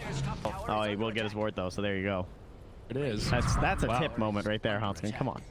Dota Plus already up to a 70% favor for Team Nigma. It was as high as 75 just a few minutes ago. It's because Alliance have certain objectives they still need to check off their list, and it's getting harder and harder as the minutes go by. Mid-tier 1 still standing. Golem and RP down for 50, but they do have a chrono. I'd like to see a smoke with this Blink Dagger on MC. Like, once this RP's up, sync up with the chrono and go. It's probably going to be the plan. Probably a loop around here, ward in here, help protect Roche. Limp is also still farming very well on the TA. Blake Deso already complete. Wants MKB next. Yeah. Going to slightly risky, I guess, but I mean, do you really want to buy BKB into Warlock, Magnus, Chrono? That's just not going to happen. So there's the smoke. There's the circle. Wow, guys. I've watched a lot of Dota. Are they really going to go for the sneak? There's no way they're going to sneak. They don't have a sentry. I think they're just playing it patient. They're just sitting in the pit, anticipating this very movement. They don't want to reveal Miracle, but nice slight from Nico. Jig is up, and Nigma back out. The refraction stolen by GH. They were also showing Ironman top, I think, too, so they were all trying to bait that. GA initiated on, but S4 jumps in. Golem, Chrono, big setup for Nigma, but they need a little bit more. Fiend script, stolen from the outside. Now RP on 4. Huge setup from Mind Control, and now Alliance in big trouble. They lose 3. Phoenix also in trouble now as she gets off the egg, but heads back to safety. They did have to buy back on Miracle for this fight, but picture perfect from Mind Control. Yeah. It was just too many ultimates for Alliance to handle. It's a costly buyback, and they do have the sentries now. They can get rid of that trap. But yeah, the big RP, excellently done by MC. Perfect time to display the Blink Dagger in all its pride and glory. Trying to repel them outside of Roche. Still only 10 seconds. It's actually pretty tight for Nigma. Scouting things. Mind Control comes out of the pit. A tough time to fight without ultis, but they get Hanskin. Alliance also light on ultis themselves, and they're fighting into a 5v3. The TA responds, tries to TP in, but now they commit for Nico, baby. He's out of options, and he's going to die. No buyback now on Nico. Alliance taking heavy losses here. Macro Pyre, Ice Pack's down. Nigma not retreating yet, and they're going to push forward on the lift. This TA in trouble now. Refraction about to get burned down. Ice Path misses, but Miracle once more. Time walk forward. He finds her. TA down. No buyback there. It's S4. He's going to fall next. Alliance dropping like flies. Nigma find them outside of the Roche pit. Pulled back by the shockwave. Now FNG gets caught. It won't quite get... Oh, maybe I spoke to him saying he got pretty close there. Icarus died. Yeah, not going to find the last one. But a couple of buybacks were used there. Hanskin, he got back into it. Actually, he was the only one. All right, one buyback used. Alliance, they went for it all here. A potential return kill here. GH will slip away. Again, the slow from Iron Man being nuisance. Did you see that after you really got stuck out that 3-second linger, how brutal that was up on the high ground? Oh, yeah. It's crazy how strong it is. Oh, outside the Roche pit. Again, Mind Control hits an RP on 2, makes the space. Miracle will be the one to get the Aegis, and now Nico in trouble. He makes it out, but Hanskin falls. No, the burn from Weehaw sticks to him. Oh, my.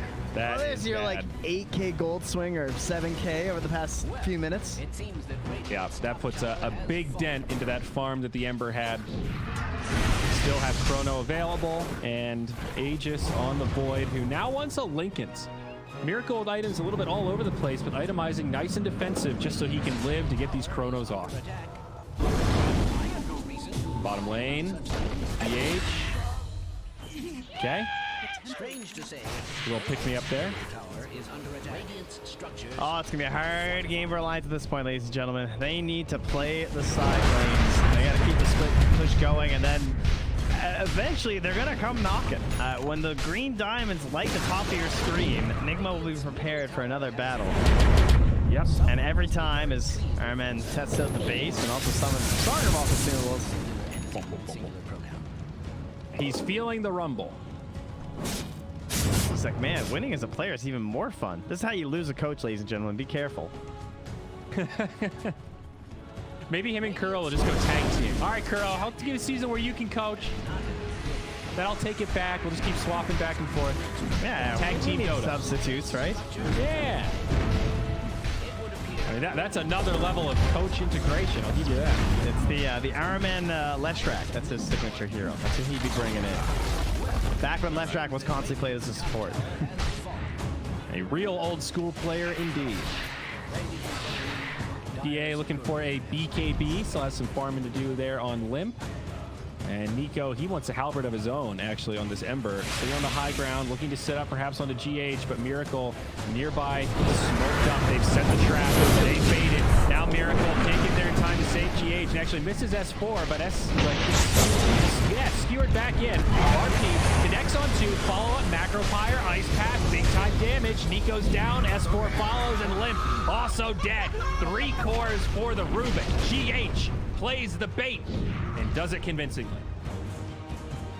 He mostly died to TA, to Warlock. On the TA, he took 1,100 damage from Warlock in that fight because of the bonds. I was wondering like why he was still dying despite escaping to the side, but he was chained up with all that mess. And man, did they ever take the bait on GH on that one? Even his deaths are MVP worthy. Yep. Void not only lingering in the trees, but also smoked up, so they had really no way to scout him out there. A Miracle taking a second to flex and kiss his guns after another successful chrono. Telling his team just how good he really is. Every time I see Lincoln's on Void, I just think about Wings Gaming. Ah, the Lincolns. Lincoln's Mjolnir, every hero. Yep. I miss Wings, guys. That makes me sad. Even just thinking about Wings makes me sad, man. 13-28. The series also makes me a little sad, to be frank. Sharing some of that sentiment. Yeah, game 1, we're hoping for a little more bit more of an even series, and yeah, here we are. 23 minutes, a pretty substantial net worth lead. Dare I look at Dota Plus? Oh, don't even open it. 97? Yep. Really? Yep. 3%. Hey. Nice. 3% according to the robots for Alliance to win this.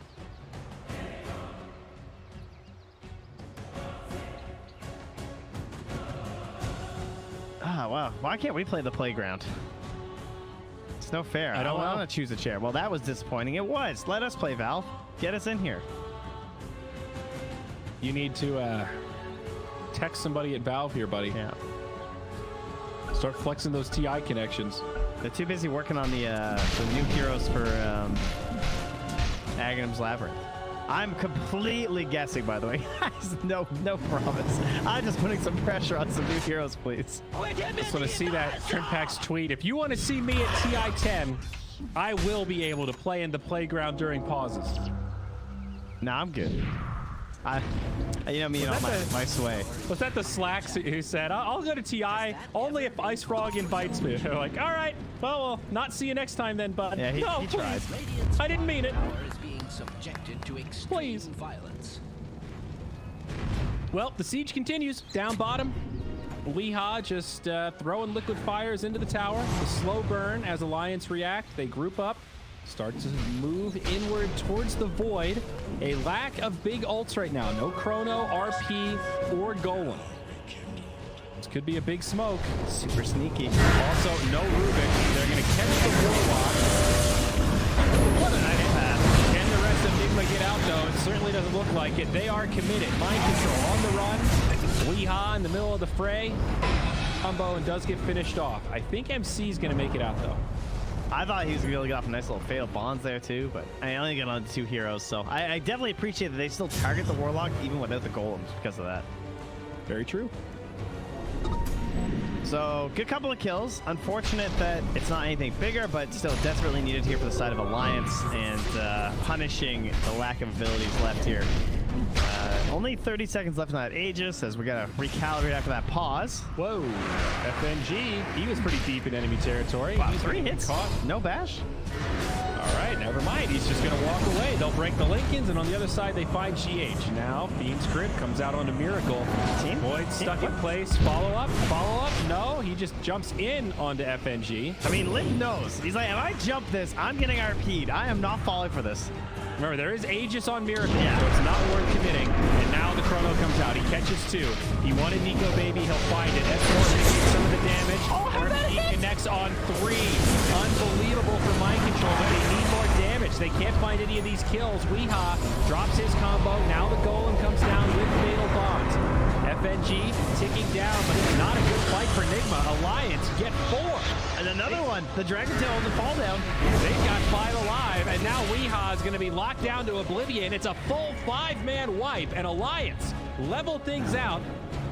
We've got a game of Dota 2 on our hands. What a great chase down by FNG to get that deep on the map and create that whole situation by forcing the TP from the Void. And then they're like, oh, we can make something happen with the Aegis because it's going to be coming, you know, it's about to time out. And then the Aegis times out.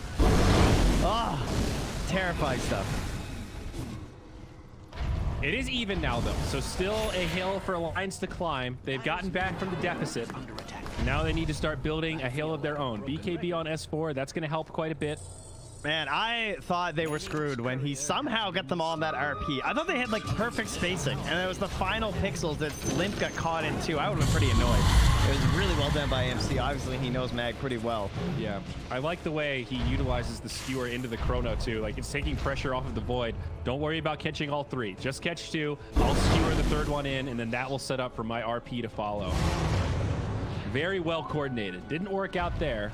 Also showing, like, Weeha was a little late to that fight, and I think they need the Macro Pyre Ice Path as a key piece of that follow-up to get these kills. You can really feel that damage missing.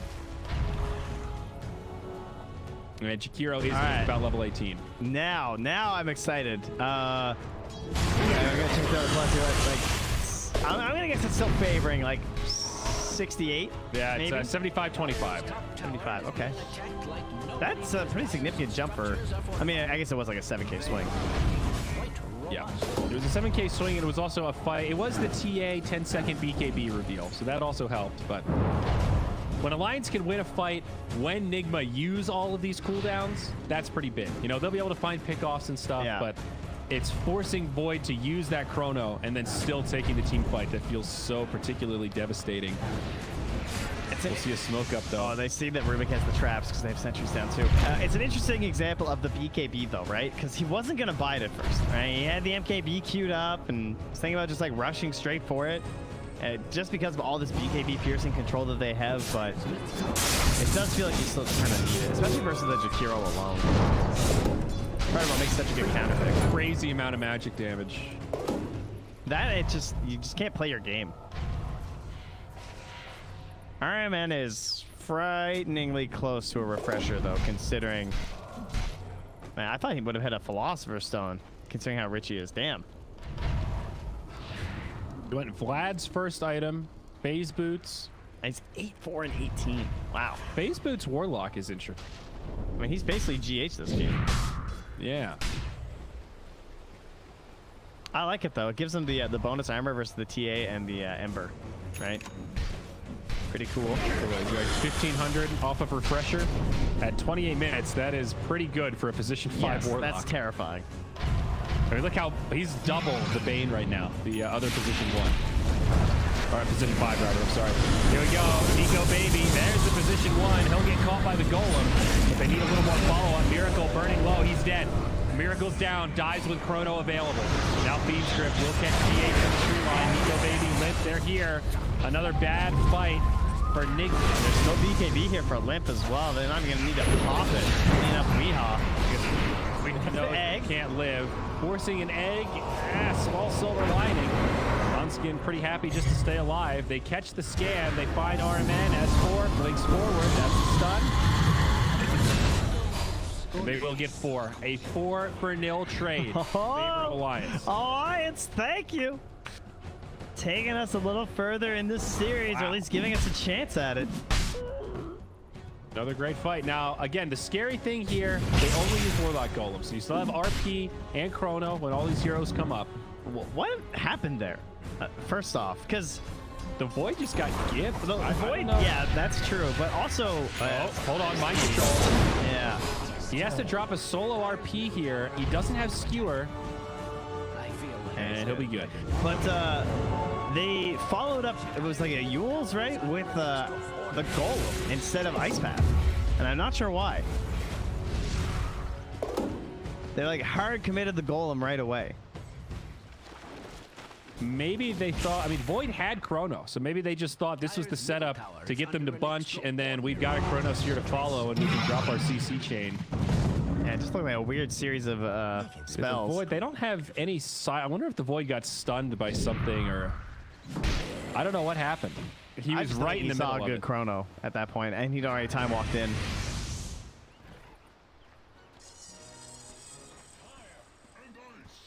Yeah, I guess he just seemed to die surprisingly fast. Although TA is getting to that point where she is ramping up. Now has the Demon Edge. The rest of the MKB is not far away. If she wants to save buyback, might be a hot minute, but Limp is getting into really scary territory with this Templar Assassin. Oh wow, Hudson's actually going for the Sunray during Supernova talent. I don't know how I feel about this talent, because it feels like you usually use the Sunray first. I think he got it in game 1. Is that when they played the Phoenix? Yeah, I don't know. I just felt like he's been so good on the Sunrays versus the Chrono that I don't really like it that much versus Void. So I feel like How does the mechanic work? Can you turn it on and off while you're egging, or do you have to turn it on? no, you can do it before while you you're egg? egging, but if you used it before Okay. the egg, you can't do it. I see. You're just saying like it's usually on cooldown before you want to egg, generally Yeah. speaking. So it kind of, I mean, I guess it allows you to like early egg, which is one thing. It just gives you another option, is how I would view at it. It's like, do you really need the Icarus dive cast range? Does it give them it's anything? pretty good. that they don't 1100 have? range. I mean, you have Shivas. I guess he doesn't have Halberd. If he had Halberd, he definitely would probably. And no meteor hammer or anything. I don't know. It's not that the Icarus range is bad. It's just I don't know that it changes the state of affairs of this game at all. But I mean, either everyone way. goes for it. I just thought. Oh, double damage on TA, but a great chrono connects on 2. Roach still standing. Now the follow on the Golem. He does get killed by the Radiant. However, snatched by Mind Control. 2 dead on Alliance, but they also lose the Void. Mind Control might go down here. Nico Baby outside of the pit. That is the Aegis. MC coming back. A super messy fight, but it looks like it is going to be Nigma's. Chasing down more. RP was also used in there. Stolen Fiend Script puts a good work. That'll lock down the Phoenix. Nice Nightmare. Buys Hanskin a second. Almost had that Icarus dive, but not quite. And now Yeah, I was wrong too. I get it now. Actually, it's kind of cool versus Chrono. Because then you can egg every time the Chrono drops and still use your Sunray while you're healing. Like, I was thinking of it as like a 2-part win, but because the way these fights work, and the Chrono's such an important element of it, that he basically gets to try and single-handedly cancel it out. Like, Yeah. consider the fact they just blew up that TA through that Chrono while also being Sunrayed the whole time. That was an immense amount of damage there. And also probably the Fatal Bond's doing a lot of the work, Yeah. as per usual.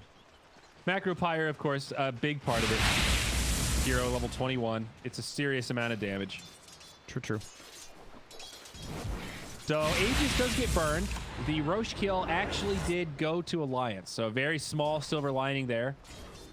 They got some global gold.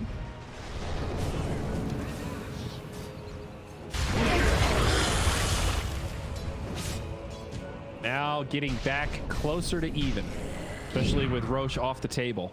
Void working on his BKB now.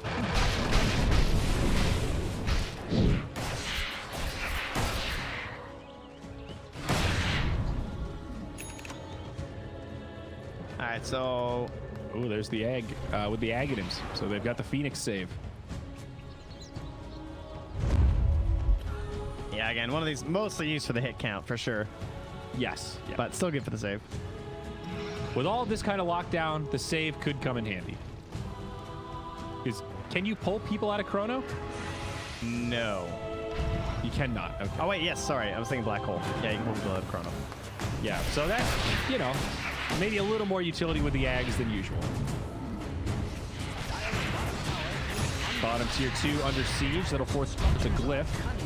Alliance, I think, just looking to take a tier 2 so that they can take this damn outpost at some point.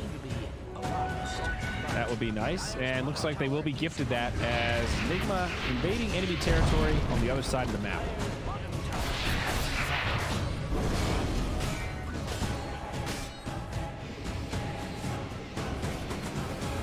Is Iron Man gonna get out of here?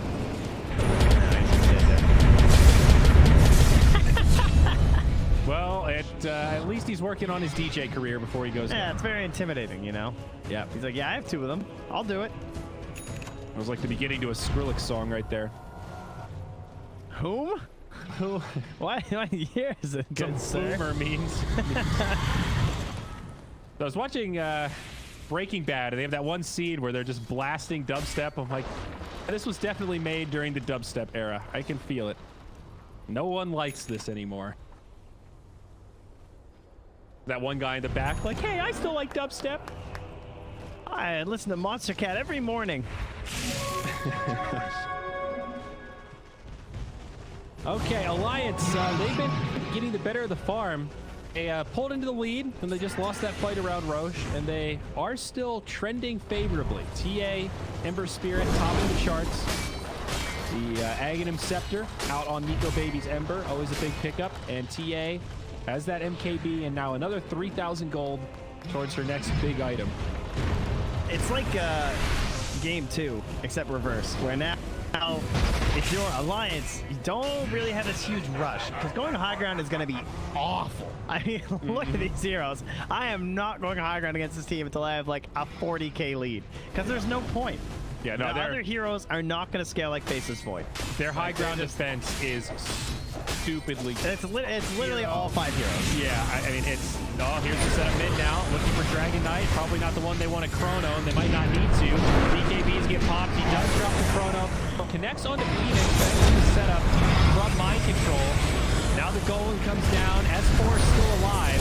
Onskin dies. Another Golem. That's the refresher. Lips still barely sustaining, but Miracle's on him.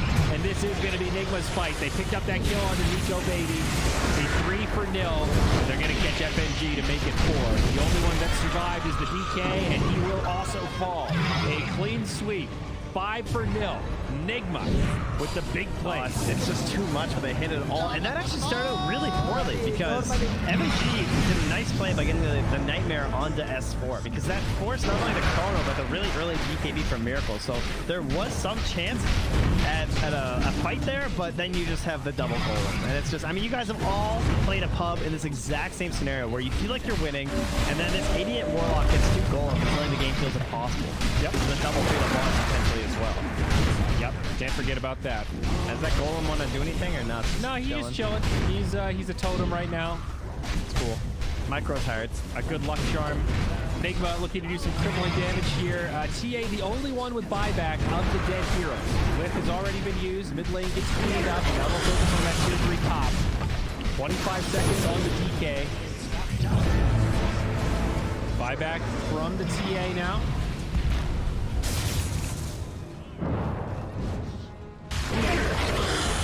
Nigma, they were ready to turn on that Ember. Nigma's surprisingly topped off right now. No cooldowns, but everybody full HP and pretty much full mana as well.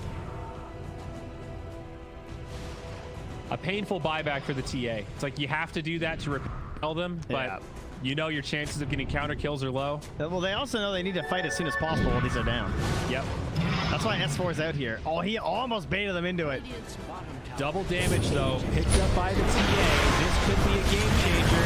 They need to make something happen, though. They jump in onto the point. TA almost pops him, but he eats the cheese. Now the Fiend Script. They want Miracle, and they almost get him, but no. Interrupted. Miracle's good. Time walk to the high ground. Now the TA isolated, stuck inside of the ice path. It's Weehaw that's in trouble. RP comes out. Phoenix A. Laser laser flies, and it will wipe 3. Miracle. Nigma, stick around for too long, and now GH also going to be dead. The only one living will be the Warlock. I mean, it's some good cheese, but it's not that good. Can't just go right back into the fight like that, my friend. He tried everything for that final disable there on the F and G, but excellent work. I mean, again, Alliance, they need to fight right now. Like, zero choice, right? A small stroke of blow. Look how much damage that TA did. She did 8.5k out of the 18 they did in that Her fight. BKB was she had a double dim. Yeah, perfectly timed with the ice pack coming through. They had no answer there for her. She got to wail away and force that cheese really early. Might have been a chance for recourse again for Nigma, but they cleaned it up on the side of Alliance, and now they're the ones on the high ground. Without the DD, that would have been way more risky, but all of a sudden, Alliance find the right rune on the right hero, and 40 minutes in, they're looking to strike back on high ground. Void does have a buyback and a chrono. They'll drop 1 golem for this. I don't think it's going to save the barracks. Oh, maybe it will. Second golem. Now Void's back. There's the chrono. Connects on 2. It's just S4 and Hanskin. They need some damage here. That Phoenix surprisingly tanky. Miracle. Can't kill him. Now they turn on Nico, baby. Wow, that was pretty costly. That's both Warlock ults, a chrono, and a buyback. Head kit, though. They do save the barracks. That's kind of worth when you have repair kit, I think. Okay, all right. Well, it would have healed up anyway, but... Yeah, but it heals up really, really fast. Yeah. Like, during your chrono time. We'll see. I guess the real question is, will Alliance be able to make the most of this? A window with just RP. You've got 2 minutes of no golems. They got screwed, dude. Chrono. They got so screwed on the Roche And timing. it's a minute This Roche 30. spawn right now, this game is so in favor of Alliance. Yeah, you are completely right. And those traps are still there as well from Nigma, though. No sentry now because they're not expecting it. Oh, the stolen traps. Yeah, look at the colors. Green and pink. Even I can see that difference. I was just about to say, you must be struggling a little there. Those two are pretty vibrant. Was that why you wear such vibrant colors? The color blindness? You know, don't even realize what you're doing? It's been suggested to me. No one explained that to you. Has no one explained how yellow that yellow is? Are you very aware that you're possible. searing the eyes of the normies? Yeah, you know, worth considering. Things are really starting to come together here. Alliance back into the lead. 33% win rate. According to the robots at Dota Plus, this game 3 has been all over the place here in this best of 5. Oh, did Valve not tell you it's actually hamsters? Oh, it's wheels. hamsters. I'm sorry. Now, are they robotic hamsters? Yes, they had the chimps on the typewriters, but that was, discernibly the crueler. future. So, Race of hamster cyborgs. Now, the cool thing about Refresher with Warlock is it has the same cooldown as his ultimate within 10 seconds. 170 on Chaotic and 180 on the Refresher. wow. So they do naturally line up very well. And he does get the Aghanims now on Warlock. So that's 4 golems, Trent. That is a team of golems. Top tower is under attack. I've never felt the reduced stats and bounty, you know? That doesn't really feel like, obviously it's good, but...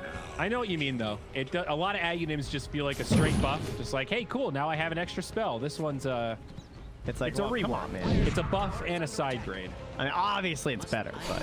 Myself. Yeah, because instead of having 1 golem at 3k, How you about have he 2 just gets a golems little at 20, friend 50. golem that's like one smaller, one bigger. Hey, back in the pit. Roshan, Aegis, What a Bill blink. up, Chrono comes out onto the DK. They both BKB. It's a bit of a wasted Up port. He has to use his BKB as well. They drop 1 set of golems. Miracle jumps back in. RMA gets off his second golem and the death golem. There's 6 golems on the field. But I don't know that they're going to have this. Nigma in big trouble. They lose the Void. He's down for 2. They lose Weeha. And now GH on the run. He's also going to get caught. I think Nigma might have just lost, Trent. That's 4 heroes on the sideline without buyback. They handed the reins to Limp for a game, and he took them all the way. What a blink out of that chrono. Miracle went for it all. Hoping for the catch onto 2, but he only got S4, and S4 again standing tall on these chronos like it ain't no thing, because it truly isn't. It does not bother him in the slightest. He's very happy to tank a chrono or 3. He didn't even go for the 25 extra Dragon Blood talent. He's Dragon Tail. He's just one beefy mother. Well, looks like the game ender, tier 4s, no glyph available. Now it is just mind control to defend the throne, and they'll put him to sleep. Oh, it's nap time for you, Magnus. We're going to stun you up and make you watch your throne die. That is a little glimpse of hell for Mind Control right there. Just watching his Aegis die over and over as Alliance take us to a game 4.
2020 Europe CIS Showdown. We've got two teams. It's a 2-1 score. Nigma leading against Alliance despite taking a tumble in game number 3. A game that it looked like Nigma was going to win. One so much so that we thought they had a 97% chance to win.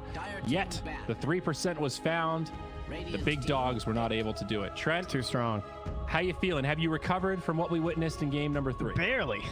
You know, I'm refueling here. Your energy drink of Energize. whoever wants to sponsor Dota Pit. You know, Currently accepting drink sponsors. Yep. Can we get a coffee sponsor in Dota? What's that going to take? you know, Can we I get a see nice- Twitch has a lot of those, right? A lot of streamers find themselves some coffee sponsorships. Yeah. I mean, that's a great esports sponsorship. Talk about global appeal. Yeah, right? I mean, the Everybody players are drinks coffee. aging. You know, they're weaning off perhaps some of the energy buzz. They just want to have a cup of Joe, some mud. You know, some now the wheels are gritty grit. turning. I don't want to find a coffee sponsor. I need a lifetime supply. 10 seconds. Either way, though, buddy, the Bat Rider makes it through. We've talked a lot about this hero this series. 4 games. He's been banned out in 2, and he's been picked in 2. Both times in the hands of Nigma. Played last time by Weeha in the mid. Yeah. Though, of course, it could also be in the off lane. Feels like we spent this whole tournament talking about Bat Rider, and then only really pops up in Nigma games. And probably because they just pick it so early. That's a big part of it. A lot of teams are banning it in that second phase. Or a lot of teams will manage to see some hero like a Slark or something in the first phase and be like, I don't think we should pick Bat or whatever. But it's also their proclivity to put it mid. You know, some teams will put it mid if they have to because Bat is so matchup reliant, but Nigma seems to like relish to have an excuse to put the Bat Rider mid. It's a much different take on the hero, 10 I'd say. seconds remaining. well, I will say I think FNG's best game, despite them 5 seconds losing, remaining. was probably the Disruptor game. He looked pretty clutch in that match. He had some big plays. He died a lot of times in that game. Yeah, but his But he first did- like 15 minutes was so good. Like when they were winning, like he was really helping to lead that charge because that's what the Disruptor does, right? He's a winning and win more hero. Fire team pick. But speaking of FNG, his hero from the previous Okay. match will now be in the hands of RMN, more than likely. Yep. Well, we'll go ahead and take that strong laner, get another piece of lockdown to go with their Bat Rider. So Though- why Bane over the Warlock? 10 seconds remaining. well, they did just play Warlock 2 games in a row. I mean, it looked pretty damn 5 good both seconds games. remaining. It did. I am hard pressed to say Warlock was the problem with the last game. I mean, the things that come to mind immediately for me are, number one, Bane has been crushing it in pubs for a good reason because a lot of the popular heroes right now are like slippery based. They're ones that just like, if you don't have that little bit of lockdown or that one good stun control, they'll run you down. They'll zip zap all over you. And exactly as we said, the Bat Rider and the Slark interaction will come to fruition here right after the Bane too. So, all right, man, gotta be cautious with those spells. Yeah, a twofold great pick for Alliance. Obviously, the comfort pick for Nico Baby. It is almost always banned out in this second phase against him. But the matchup against the Bat Rider, this is probably the best one against Bat in the lane. There's a couple other options, but Slark is pretty much the king. 5 Especially seconds considering like remaining. meta-wise and player-wise, being Nico Baby, like, Yes. is what they want to get. I also do like Disruptor here because he does have options against both these heroes. He has a way to catch Bat Rider, Kinetic Field, Static Storm can certainly screw up Bat initiations. And also against Bane, not only the Static Storm, AoE Silence, but just having Glimpse. That's right. That can be enough to break the Bane. That's my pub long counter, channel. dude. It actually makes him like viable in pubs like really well versus Bane because you Yeah. can always just glimpse him. In the middle of a team fight, you tend to have glimpse available too. So you see him way across the fight, you just quickly glimpse him, ends the channel. Yep. And it also synergizes extremely well with Slark because Slark is a vision-based hero. 1800 vision night and day, Yeah. as well as getting rid of all their wards. So he's going to allow you to get a lot of good 10 glimpses on the chase seconds down. remaining. Yeah, I like it. I like this opener for Alliance a lot. 5 seconds remaining. They knew they weren't getting Slark any other way. It's also a little extra enticing. Like normally I'd look at this and say, okay, first phase Slark, there's some key heroes we need to ban, namely the Bloodseeker. Now that he has been nerfed into oblivion and is, I would say, unplayable at this point, Yeah. Slark becomes a lot more safe in the early You portion basically of the just draft. ban Faceless Void and feel pretty happy about it, I think. Yeah, 5 yeah. seconds remaining. Is there anyone else that is on that level of counter to the Slark? Anyone else to consider? Bloodseeker, Void, anyone else on the S tier? Anyone on A+ tier even? Like lockdowns, burst damage, still pretty good against him. I would like to see Nigma draft something to follow up this great lockdown that they've started with. Yeah, no, I don't think there's anything you have to be that concerned about. You just ban other like good heroes that Nigma like to play. And there's the Void ban. So Dire team ban. there you've got it. Now Darkseer taken out by Nigma once again. Have Alliance even... they've played it once? And they lost? I'm really surprised how much Nigma are valuing that ban. They must have like crazy belief in Darkseer. That's so 5 strange. seconds remaining. Yeah, I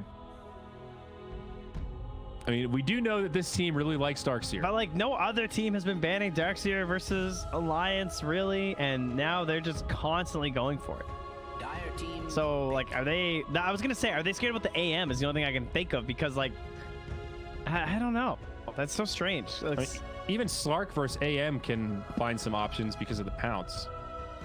You got a tether. Like you've already got 2 pretty good heroes on Alliance to potentially deal with anti-mage, but they do ban him out regardless. 10 seconds remaining. Maybe that Darkseer AM has flip-flopped now, where it's not even that much of a counter. Because it feels like he's almost always going to be in a dual lane, and then the wall's so good at him early on, or versus him early on, as we saw several times in game 1. But anyway, they won't get their AM either way, so... Yeah. Now the question is, will this be for FNG, or will it be for Hanskin? Hanskin also played a lot of Disruptor, I believe, in the past. It can be played as a 4. And they did ban that Oracle just because, like, you know, you might want that Venge. Because Venge is fairly good versus both Bane and Batrider. Oracle's a lot better. I definitely believe that was a worthy ban. I mean, Alliance could also look for a bat solution in their offlaner, either LC or a Baden. Team. I think that's definitely more likely, especially the ABBA. This makes sense, right? You go for the Rubik, you see how slippery the position 1 is. Are they going to reveal a Spectre? Dire team. Or what's the play here? Every time, dude. So, yep, you're right. Against the Rubik, the Earth Spirit, no good steals. Already 2 great steals. I think Bane and Batrider more than make up for the lack of steals on the poor Earth Spirit. So how good is 10 LC? seconds remaining. It's really good versus... It's bad versus Lasso, but it's seconds good versus remaining. Fiend's Grip. I would say ABBA's better versus Lasso. It's just like, it's more likely that you'll be in range, and more likely that they'll feel like they're pressured to put the Lasso on you as well. Radiant team. That's a tough call. I think you're absolutely right, and they'll go another direction. They take Centaur. So some good burst damage. Again, a reminder to all those out there that haven't seen the Centaur changes. Retaliate is now pretty much a thing of the past. It's just an aura, so we're back to Team ban. Centaur with some stun and burst in the early game. So a lot of kill potential in the off lane, whether it's Rubik or Disruptor with him. Somebody that has some setup, pretty easy hoof stomps. But it is going to be the Spectre now for Nigma. I think everyone knew that was coming. I think Alliance were well aware that this has been our thing. 10 seconds remaining. And Slark, especially now with the changes to Silver Edge, 5 seconds remaining. it being an Echo Saber, an item that we've seen some Slarks actually open with. So a very natural build-up into that Silver Edge to try and break the Spectre at some point in the game. We've seen most teams feel like it's not worth investing in if you don't, like, we're not going out of our way to get the item, but if you kind of want an Echo Saber anyway, it's a very natural build-up now. Quap taken out by Nigma into the Necrophos, banned by Alliance. Oh, Necrophos would have been so good versus the Centaur and the Slark. Finisher there. Nature's Prophets banned out. Magnus was banned out by Nigma themselves. All right, let's just get it over with, Trent. Break down the Kunkka pick for me. Who's banning it? Who's picking it? Is Limp Kunkka good here? I don't think so. I think they're going to ban ranged heroes because they just think it's going to be Weehaw mid again. They might ban the Viper. It did start out pretty well. It's true. The Viper did give them an in, so to speak. That might be a worthy ban. I mean, you have the Spectre too. It feels like it's probably worth. He's a nuisance hero for sure. Also, Worth noting, right now Alliance, they do have 10th pick and only 12 seconds of reserve time. So not a lot of time to think about counter picks here, as Viper does get banned out. I like that a lot. Yeah.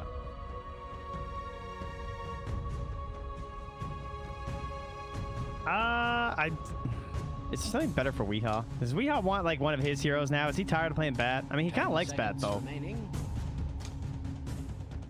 But what would be your nuke power that lanes with an Earth Spirit? They could ban the. They have the Rubik, so I don't think you have to ban the Enigma. Radiant team pick. Ooh, Veno. Okay, A little more utility, some big magic damage. And they have so much time to think about this too. But then again, they might also want kind of snap pick to put pressure onto Alliance. If they have a really good one that they feel is strong enough already. Yeah.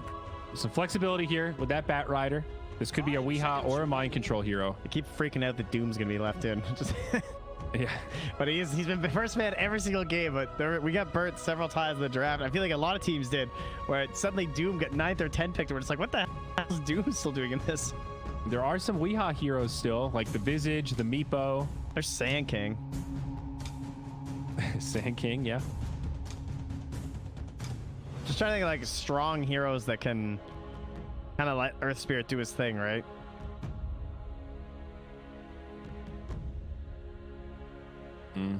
Chain Stun as well. Does Nigma want Kunkka? And then put the MC Bat. I guess it could also be MC Kunkka theoretically too. Yeah, okay, that's fair. I was thinking more mid though. They take Slardar, so this is likely your MC Slardar. And Weehaw will go mid with the Bat Rider. Could be MC mid too. Remember how much mid he's been playing? If they don't respect the potential Slardar mid. Yes, if they take if they take Ember Spirit here, for example, we very well could see Slardar go mid. That matchup is disgustingly favored for Slardar. There's also a Bat Rider, so I don't know if they won't do that either. Now for the old razzle dazzle. 10 seconds left. It's a tough pick for Alliance. Could just take something safe like Lina, Puck, Wind Ranger. 3 big heroes for Limp still available, and they take Death Prophet. All right. Okay, she's been pretty ignored today, but now we'll get some more team fight and some tower sieging power for Alliance. This is a very Alliance lineup. S4 is like the only one who's not on a necessary like big signature hero as of late. I feel like tons of Limp DP, lots of Nico Baby Slark, whereas S4 has been. I feel like when I think of S4 lately, I always think of like the Doom as being his big hero. It's just like constantly, but now every team picks it, so I guess that's kind of why he doesn't get to rock that as much. They're obviously quite fine as well. Yeah, we've been seeing more and more of the Centaur. He seems like a pretty viable position 3 right now. His kill threat, now that he levels up double edge in lane, is pretty good if paired with somebody like Rubik.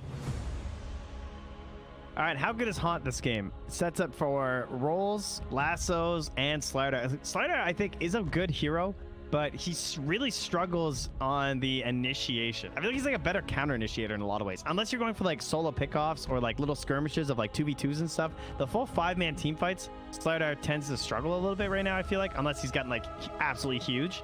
He's just like not quite tanky enough. He wants to play pickoff Dota for sure. His item build is always a little weird where you can't go full tank because you still need to right click to be intimidating.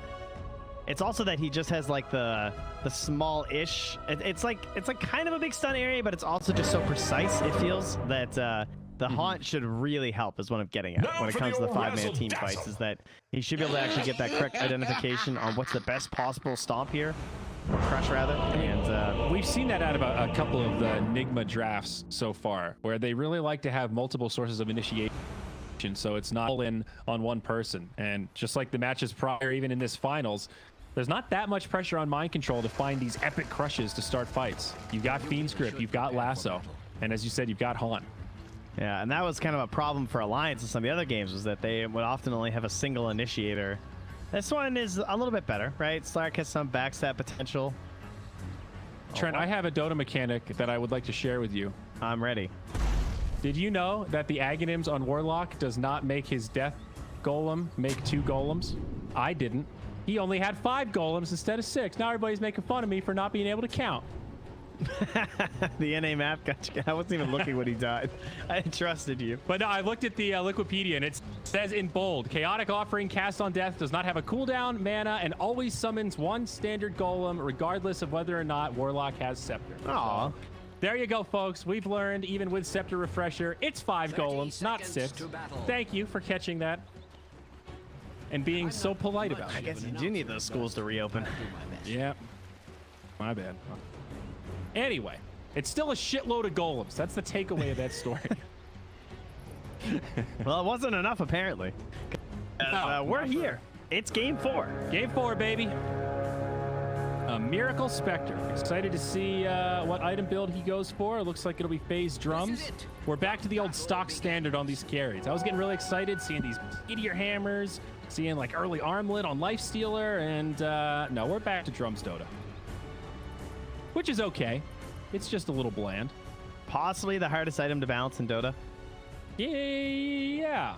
Feels like we have no drums or 6 drums every game. Baby Rapier takes the cake, but What? outside of that, Rapier's so easy. Are you serious? dude, Who cares about that Rapier? item is pretty. Well, it's pretty good right now. I would say it's balanced right now. Oh my god, we had this exact argument once before. I just God. remembered. Fucking True Strike. All right, I digress here. We'll spare the poor audience. Little lane swap action here. Weehaw flying up top. And now mid, they're going to bring Mind Control in to go up against Nico on the Slark. So we are seeing some musical lanes. Not uncommon with the Bat Rider. Obviously, Slark wants to be matched up against Bat. So let's see. I doubt Nico will stay mid against the Slardar. That sounds like a pretty rough 1v1. Oh man, he must be so happy GH does not have an orb of venom right now. Still rolls and whomps him. GH getting some licks in. And no essence, like no pounds. He's just stuck. Oh god, if he had orb, I'm just so sad right now. All right, we hits him with the one stick. He's like, see ya. Okay, so who's headed back to mid now? Looks like Limp Weehaw. is going to do this long. Nope. Okay, Weehaw's running. Yep. So who will give into this first? I'm curious how the lanes will actually settle down.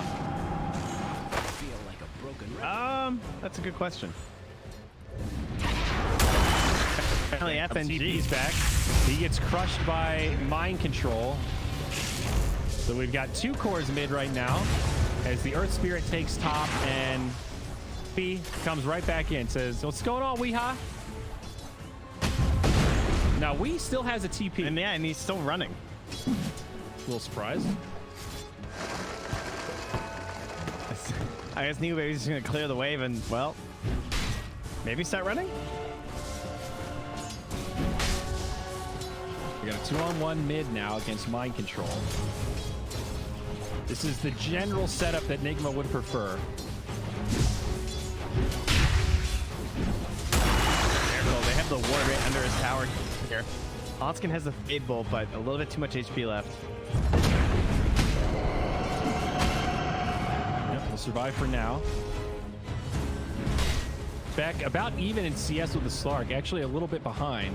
And more rotating. FNG and Nico Baby will walk back top. He available for Limp, and now he'll end up mid. Just see a little bit of net worth favor Nigma. They are doing a little bit less moving. Okay, so now as we Bardar, and they're gonna do it. They're actually gonna do it. Weehaw's back mid. And now Mind Control. He walks top. And now what will Nico Baby do? Oh my god, guys, he TP'd mid. Have we ever And now seen- Mind Control's like, aha, the cheat card. The sprint in the river. You can't defeat our rotations. You've activated go. my trap card.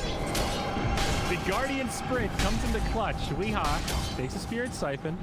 Have we ever seen this much dedication to the musical lanes? Like, usually it peters out by like Nah, 2 the minutes. best one is the double jungle. That's the only thing that beats this. That's fair. I've only seen that one. Now Mind Control in a little bit of trouble. Gets a bash onto Nico.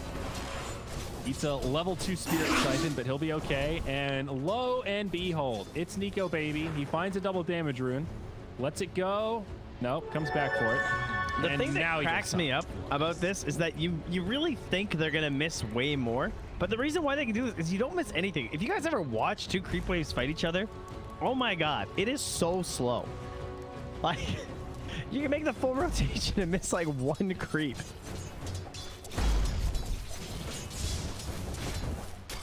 This is so strange. What a time to be a Dota player, guys. Yeah, well, if you glance at net worth, a little early to pull up that tab, but all three dire cores. I mean, look, they're above the two that have been stacked down bottom. You know what I mean? It's just like, it's not that punishing. Now up top, the initiation comes into FNG. Kinetic field, helping them out. It'll be enough to survive. All right, good pressure on the Disruptor, but also some counter pressure onto GH. 5-minute runes come out, and looks like they will go even. We appear to have given up, and Nigma is victorious. So they get the Bat Rider DP matchup mid. Oh, and a stun. He needs to pop one on Nico Baby here. He's in big trouble. Does have a pounce. Dark Pact up in a second. There's the pounce into the tree line, and it looks like the stick charges were enough. Checking out this bottom lane, and seems pretty even. S4 actually about the same CS as the Spectre, within just a couple last hits of each other. Centaur, very hard to bully. Yeah, he's gone for the Xerxes build, the triple ring. Yeah. It makes sense for Centaur because one of them's through his nose. Value regen.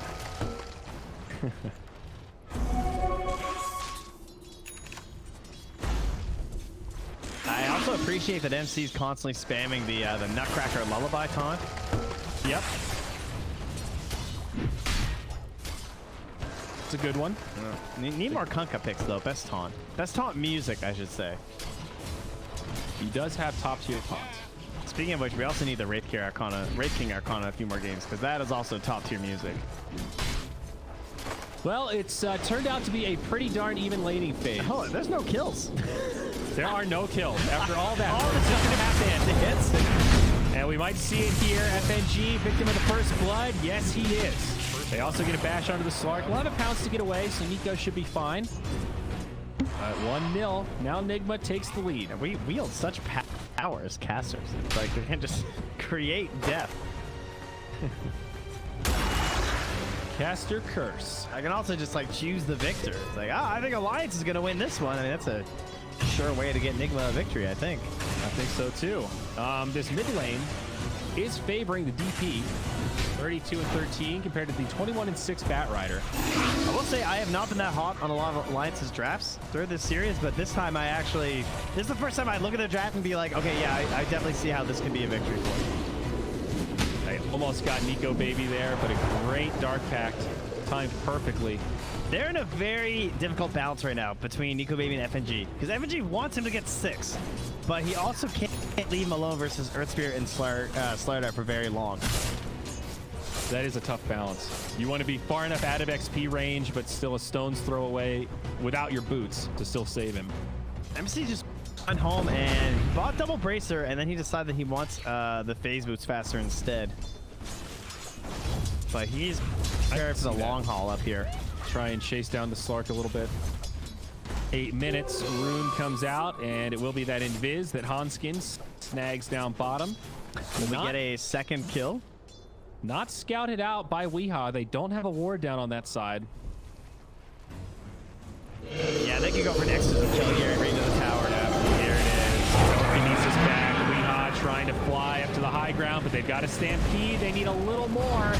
Weehaw, 7 HP. He might actually live. He gets into the fog, and he survives. Wow. With the TP, too. In the single digits of HP. Man, that is painful.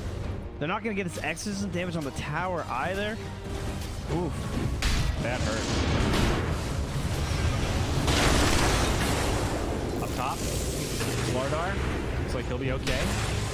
Nico Baby does finally hit level 6. That roll with the haunt, too. On to FNG. That'll be a kill for the Spectre. Now they want Nico. As a Dark Pact, stick charges. He'll be fine. I like that they're using the haunt when the Stampede's down too.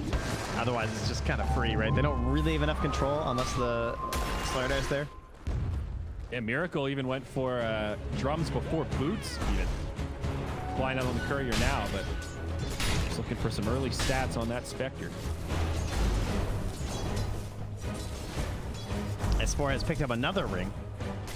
Continues his push. Another piercing called dermal implant.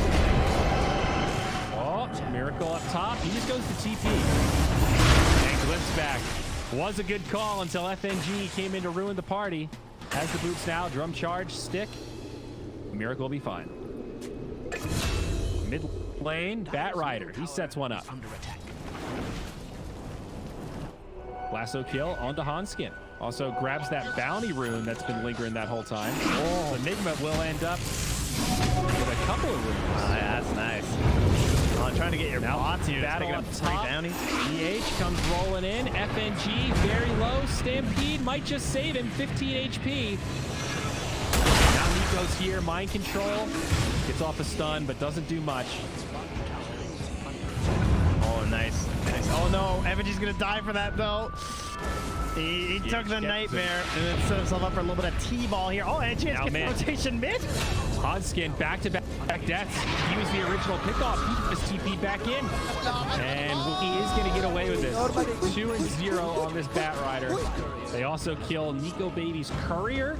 GH, this man's everywhere. Yeah, FNG just started that whole chain of events. It's like the butterfly effect or something. He just wanted to let them abuse a haste rune a little bit longer, and it led into 2 kills and a courier loss. And now S4. He's got 5 stacks. We taking a lot of return damage, but he wants this kill before he falls.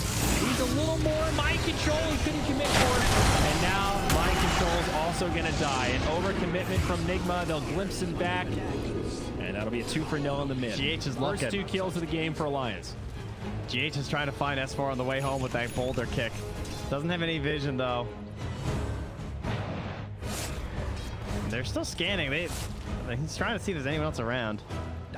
That's a weird scan. Under attack. I guess they're trying to see if FNG is completely alone here, so they're going to go for this kill. I think. Certainly thinking about it. Oh, he's even got a stone there. Same build for Spectre as we saw last time. It's going to be Drum into Manta. No Radiance. Maybe a little more safe.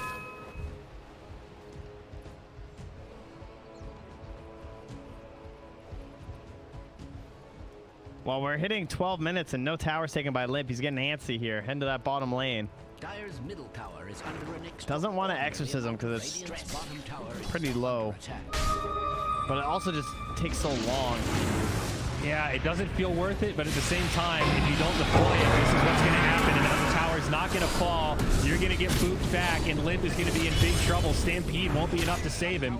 Mind control does die in the middle while that fight was going on. Yeah, it was a double Stampede. That's why he popped it so early, like during Lasso. That was my initial reaction. Like, why do you pop it now? It's like, oh, okay, they're getting to kill mid. So thanks to Dota Pit for their picture-in-picture there, so we could catch both. I was looking at the picture-in-picture. Man, that's so frustrating, though. Because, like, again, he's not popping exorcism, but then now they don't get the tower, and it's taking too long. He gets lassoed. I always love Bat Rider versus DP because of that. And now S4, they'll just rotate towards his bottom lane. No lasso, but they shouldn't need it. Without a Stampede, he's got no hope to escape. She just Another kill. She Goes feels away so vulnerable, right? Like, her whole thing is that she stands all tall with her exorcism in the early game, and it, like, sets up these free lassos to start with.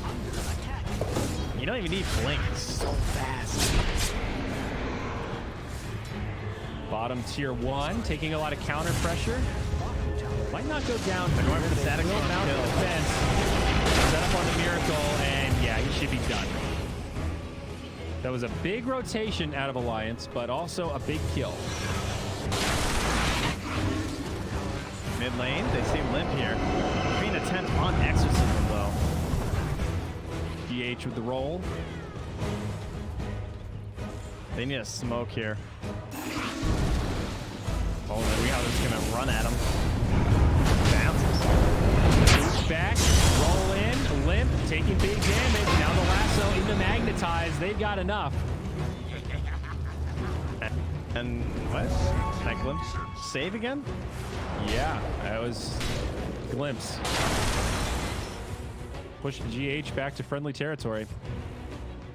Man, of all the heroes, like Death Prophet is the one that needs to be gaining momentum right now. This is such a delicate part of the game from her.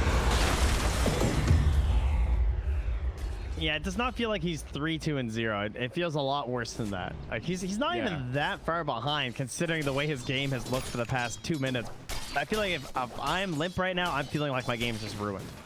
He was going to go for mech first item. You don't see that on DP too often. Yeah, he got, I guess the brooch too. The Yules this game is a little lackluster. It's sort of just setting up for Nigma. Exactly.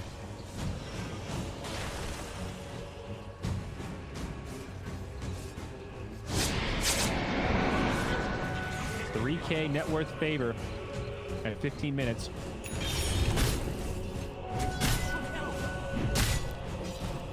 Runes will go even again. No surprise, Dota Plus has been high on Spectre once again. Already at a supposed 73%. I don't know if I go that far. Yeah, that seems a little extreme. It's definitely going well for Nigma, but what is MC doing? He's selling some items. Fire top tower is under attack. I feel like he wants a halberd, first big item. Okay, tier 1 mid under assault. They'll put the Nightmare onto S4, but now Arman initiated on, caught by Nico Baby, and he'll get popped. Exorcism, caught from the Spectre, also a buyback from Arman. Control deep in the back line. Spectre reality's in. GH trying to magnetize, and he will. A messy fight for Nigma, but it looks like they might be starting to overwhelm. No, never mind. Alliance holds steady. I think the no blink is very greedy on neither Slardar or Batrider. Like you just need one blink dagger. Naomi, nice. I'm surprised. I just think the Slardar, like, I don't even think they're going to benefit that much from Haunt because they don't really have, you know, it's kind of like what Alliance did the last time they had the Earth Spear, where they just put everything on the shoulders of Earth Spirit. Now they're doing the GH once again, and he's playing out of his mind. He's doing an extremely good job, and I feel like Hanskin did well too when he played Earth Spirit, but it's so much pressure. Yeah, and I guess it's also worth noting that in those big straight 5v5s like that, you normally think of Haunt as scary partially because of the Radiance and getting that buff on everyone. There's obviously no Radiance here, so the Haunt, it enables Spectre to get in, but in a 5v5, it didn't really change. Well, they're also clumping versus the Desolate, too. Yeah. Exactly. That's another big problem. Mind control now in the front line, but Nigma, they're about to get surrounded. Alliance have a lot of reinforcements on the way. They might catch one. Hanskin getting knocked back. They'll be able to finish him off, but back on the other side, Limp is pressing forward. They've got a Nightmare on the Nico Baby. Fiendster comes out. Arman in a pretty good spot, but does get glimpsed. Follow-up stun. They don't have enough. Nico Baby gets the reset. Static Storm, Kinetic Field, doesn't catch too much by GA. This still isn't Nigma's fight. They're going to have to back out to retreat. Miracle just desperately trying to survive. GH doing the same, but there's the lasso. They're actually going to catch Nico Baby. They get him with a bash just at the end. Now Nigma have tipped the scales in this one. A 5v3. Stampede comes out. S4 wants a counter kill on a GH, but no, he rolls up. Kinetic Field locks him in place. Glimpse back down. They've got him. Weehop now going in. And they get S4. A lot of low HP heroes here, but they get the Centaur. Still Nigma's fight for now, but not by a big margin. They need Weehaw to live, and they will. FNG hunting for more. TP out. Weehaw's good. And they're actually going to go for this setup play. Mind Control has the damage. So much skirmishing here. Like, really scrappy fights. As he said, it did kind of look like Nigma were losing that, and then they managed to get Miracle out, and they refocused their efforts back into like a double focus back onto Nico Baby. Yeah, man, that Stack Storm, it kind of hurt that he had to glimpse the Bane there, because he would have been able to bring Miracle back into the Static Storm, but it was still on cooldown for 12 seconds when he cast it. Of course, he had to cancel it, because he was the only one that was going to be able to save Nico Baby at that moment. But despite splitting up the fight, they didn't have quite enough damage yet to bring down those Nigma heroes. I like this build from Nico Baby, though. He's got the Echo Saber, Sanj, which will be part of the Halberd, and then he wants to gear up to the Silver Edge. Yeah, I'm pretty sure he had the gold for it. Did he not? For the Talisman? Yeah. Did he just buy something else? Oh, no, never mind. He's good. He's just close to it. Vampire Fangs on the Slark, also pretty nice.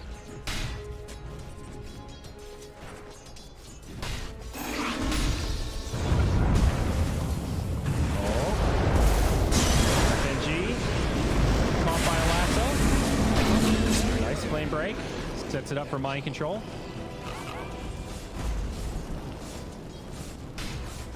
I'm ready to just ban Bat Rider Game 5 if they make it. I think he's just way too good on those bounces. He makes it look like he has blink. Like I know the bots first is like everyone does this build, but like Weehaw is just constantly on point with the flame break bounces. And the fact that you get the full value out of it at level 1 is just way too strong. You mean from the value from the distance? Yeah, exactly. Like you don't care about the damage. Yeah. Yeah, even in the first game, it seemed like every flame break he threw was just perfect. Knocked them right into a lasso or off a cliff or into a Slardar stun or whatever else. Definitely not as easy as it would appear here. Yeah, it reminds me of like playing against Pango or something. I like that they have so many casual wind laces on Alliance because you kind of need it to try and disrupt that ability from him. He does have a haste rune though, so doing his best S4 impression here on the Bat Rider. Oh, limps back into a stun. Weehaw. He's done for here. Silent stun. They even deploy a Stampede. Want him hasting away.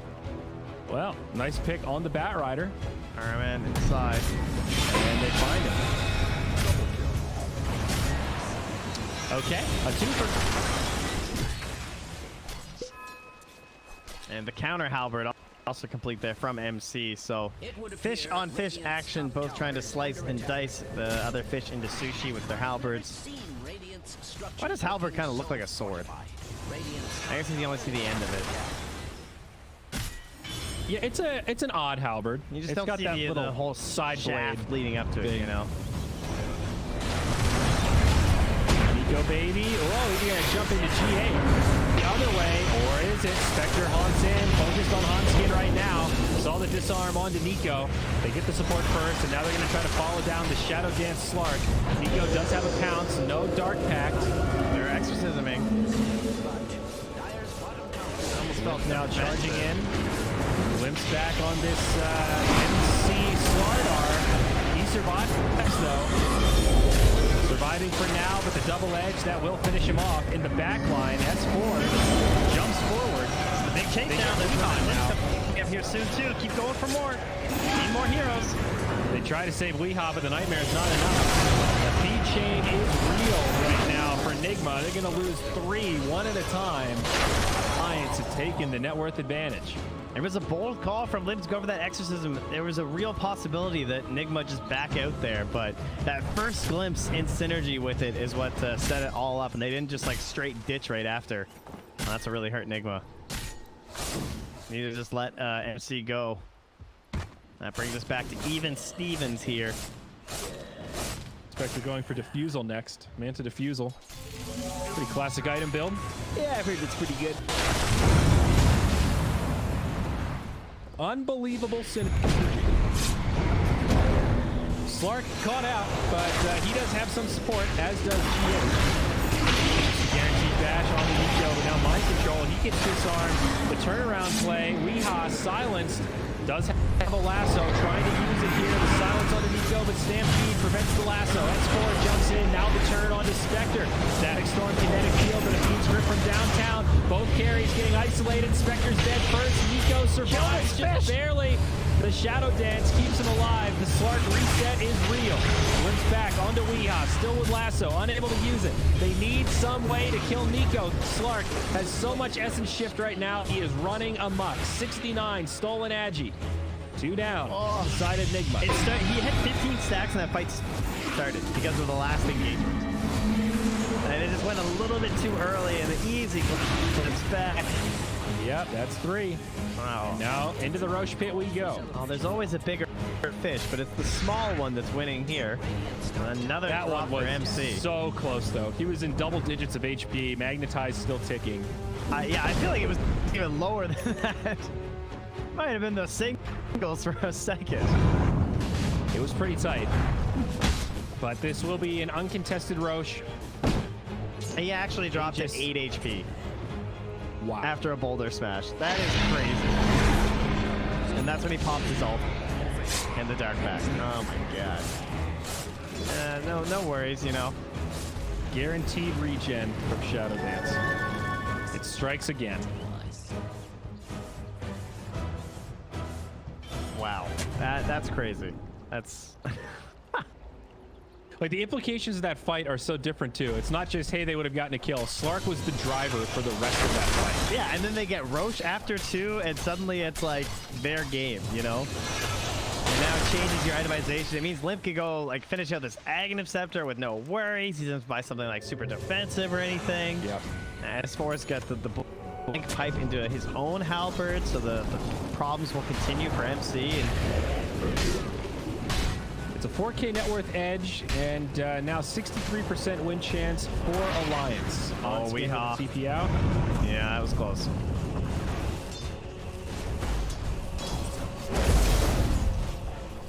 All of a sudden, it's Alliance's game. Radiant's bottom tower is being All right, show me a break there, Nico Baby, as they smoke up. Smoke in. Now, this is not a Spectre, so Slark will not magically haunt and appear under attack. upon the opponent. So this move's a little brash, as Slark is showing. So they're counting on that sort of creating a problem for Nigma, but it's a very dangerous play when there's haunt, because you're kind of creating a 5v4. I like that they just left. They didn't find anyone alone, and they're just like, all right, we need to go back closer to Slark. I'm not fighting them up here. I mean, Nigma might have read that play as well. Nico Baby alone, deep in enemy territory. Everyone else suspiciously missing. Well, what happens is you think that they're all standing here, right? And so you start slowly smoking and bringing units like this, and they are hoping to catch one of those supports in this area here. And they also just got a good ward down, too, to watch for a backstab. Must I repeat myself? Like, they're scanning behind themselves and sending Nico Baby in, too. Now, mind you, he's also checking for wards, and he's triangulating. Yeah, it's right here. I hate Slark so much. This is what? Easy deal. Ugh, it's so broken. It's as free gets. Oh, you mean you just have to walk by? Oh, let me go around this tree. Oh, hey. My favorite is when, like, the shitty Slarks on my team in pubs, they're not even looking for wards, and they just have that, like, hey, I lost my ultimate. Strange All to right, say. buddy. Good on ya. No, or they're It's so so confident where it is. They're like, no, I checked with this tree. It's on this pillar. You drop the sentry. Oh, it must have expired. They walk around a tree. There it is again. They're like, oh. Yeah. But still, it's a big aspect of the Slark. Also, All right, what he will has this his 10 silver second edge down. BKB? So Yes. Spectre needs to be very careful with the break. They can blow her up. She is so far from a BKB, too. Just finished the defusal. Radiant's middle Hey, tower Mind Breaker. is That's a under nice attack. pickup. I have no reason to lie about such Kill things. attempt onto Mind Control, it looks like. Rotation, not even smoke. Just bump now. Spectre on the way. Alliance trying to disengage. They use a very defensive Stampede. Slark is mid right now. Bane scouting him out. He's starting to ping. Limps back onto the Spectre. Static Storm, kinetic heal. They've got no way to save him. Spectre in big trouble. GH might go down first, but no, it's Miracle. The pair of them in the grave. No buyback. They go over the corner, left on the exorcism. That was damning.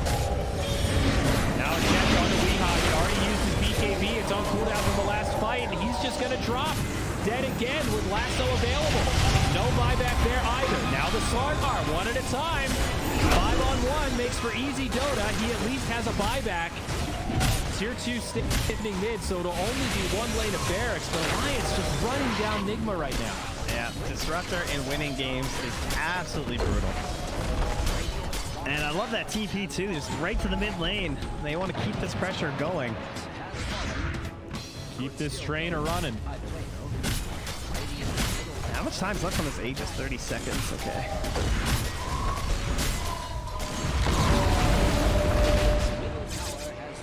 Hey Trent, did you know that Retaliate now does half damage to towers instead of full? Wow. Not nearly as broken for pushing as it used to be.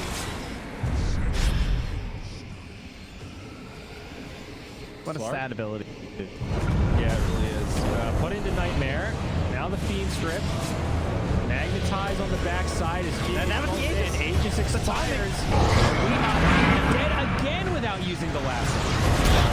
Now they come back in. GH mind control in trouble.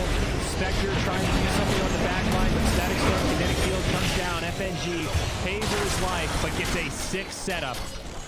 It's a 2 for 4. Spectre the only survivor on Nigma.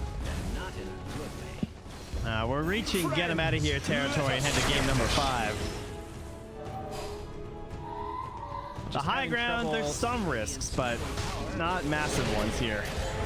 Especially not with the DP Ags, and she's going to have an ulti up in about 5 seconds. This top tier 2 tower soon to fall thanks to S4.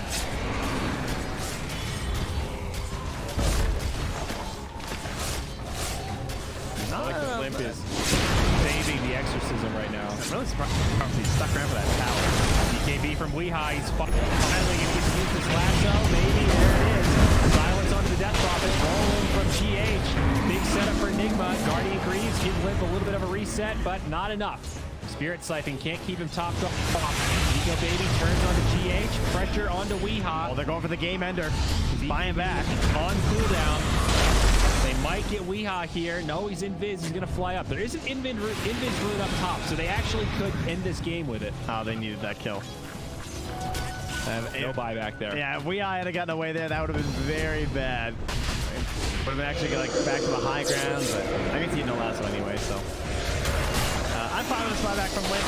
Again, going to the game ender. If they want to finish things out, there is a tier 2 in the top, so they're going to have to go for the 4s if they want to completely end it. But even a double set is essentially an end. I like how now they respect when they have 5 heroes versus 4 and they leave versus their 2 versus 4. Playing it safe. Yeah, learned a lesson. Very much looking like a game 5, Trent. What was that tweet earlier? Please no 3-0. Yeah. Looks like you fished your wish there, buddy. Yeah. You willed it into existence. I do what I can. For the people. If you will it, dude, it is no dream. Like, you know, I know it's Thursday night. You guys have nothing else to do. Rip Pizza Friday. Pizza Thursday. Nice try, buddy. Oh, there's the double damage. Okay, they smoke. They know that this is the potential game ender. They see Weeha. They've identified the weak one. Clark turns right into it, man. Oh. Yeah, right. Up to the high ground. Stampede. Oh, no. Flips back onto the Spectre. Into the double damage. No. It's just too easy for Alliance. Spectre has a buyback, but... Damn. That was just too easy, man. Yeah, truly it was. There's no balance. I mean, there is a buyback on. They can try and drag them as close to them well as they can. Yep, there's the final clip. There's the buyback on GH. Spectre still holding it. There we go. Now the haunt. They still lost the Earth Spirit. The dieback there. Can the Spectre find anything? Nico Baby. On to Nico Baby. It's a nice long speed script, but it's not enough. Nico gets off the Shadow Dance. Spectre surviving for now, but his teammates not so lucky. Mind control pulled into the fray. Gets a stun onto S4, and actually looks like Alliance are trying to retreat. Exorcism up in about 5. Now buyback for mind control. Costly for Nigma. They're pushing out of the base. RMN. He gets got by the fake deck. Nico still on the front line. Exorcism redeployed. Now mind control. In some trouble. Guardian sprint won't be enough against the Atos. Does still manage to survive. The BKB from Weeha. But I think you just exorcism this top tier 3. Yeah, get right in there, Limp. It's a 5v3. Both dead heroes without buyback right now on Nigma.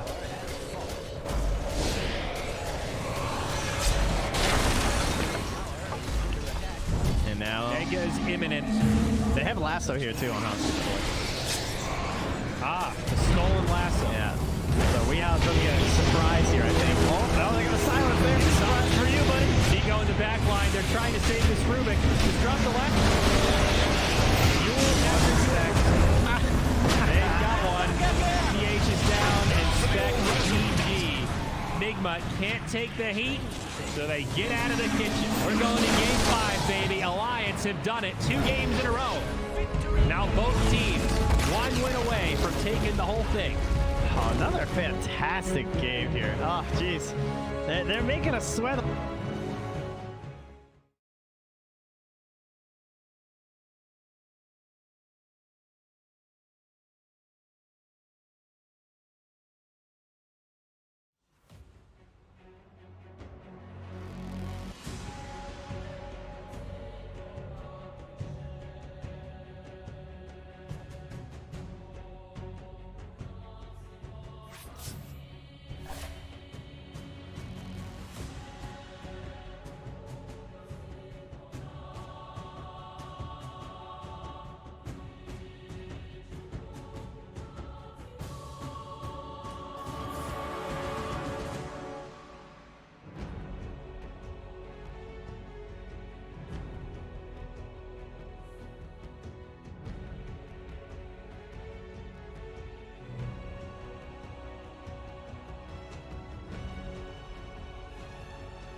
Dire this series. 5 Okay. seconds remaining.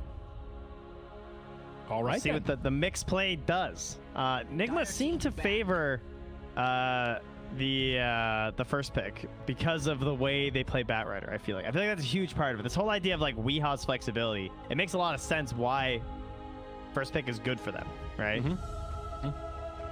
No, absolutely. 10 My big seconds question is, will Batrider be banned out? Presumably by 5 Alliance, seconds remaining. as Nigma could first pick it again. Radiant team banned. Slark taken out. Okay, now they have to ban Bat. It was first phase last game. Yeah, now you have to ban it, I think.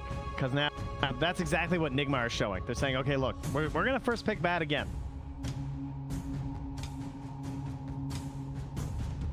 10 seconds remaining. That is some respect, though.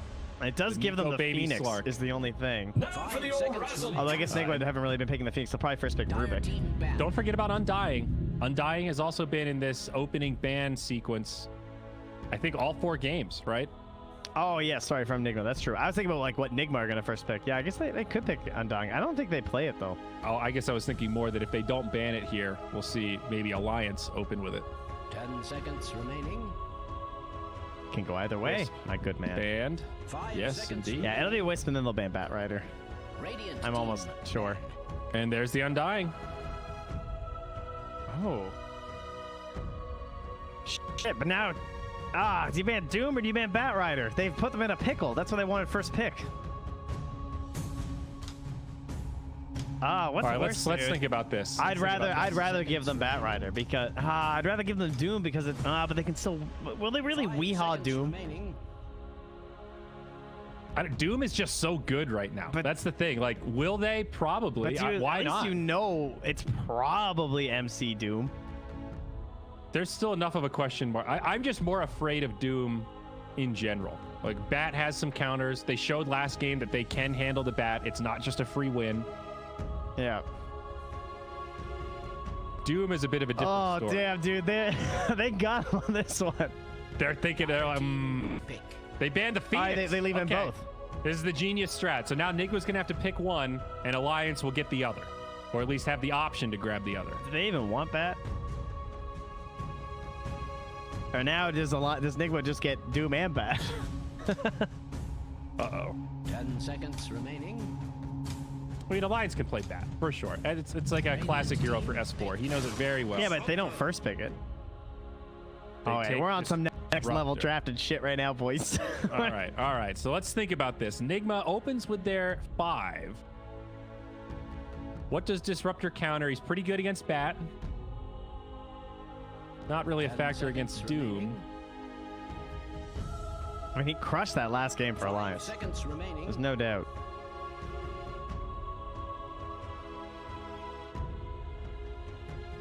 I think you take Doom. I don't think Alliance are going to take Bat Dire first pick team against them. pick. They take Rubik instead. Oh yeah, that's true. You should do that first because they're not gonna. Because now you still get to see the core, right? Yeah. And you're not picking Doom and Bat together anyway, so you might as well take your good support first. And now there's still pressure on them not to take Doom because at least they'll have the Rubik. It's something. 5 seconds remaining. Oh man, best of 5s really get into the wildest drafting. I mean, yeah, game 5 in particular, you have so much recent data in memory. You have some of these scarred heroes of like, all right, Slark was the key to last game. He's out. And that's when the meta gets broken open here. What if they Darkseer? And then they have Earth Spirit and Clockwork in the next phase. Nope. They just take Batrider. And that's too still good to kinda pass scary, up. though. Now, is this an obvious Doom choice for Alliance?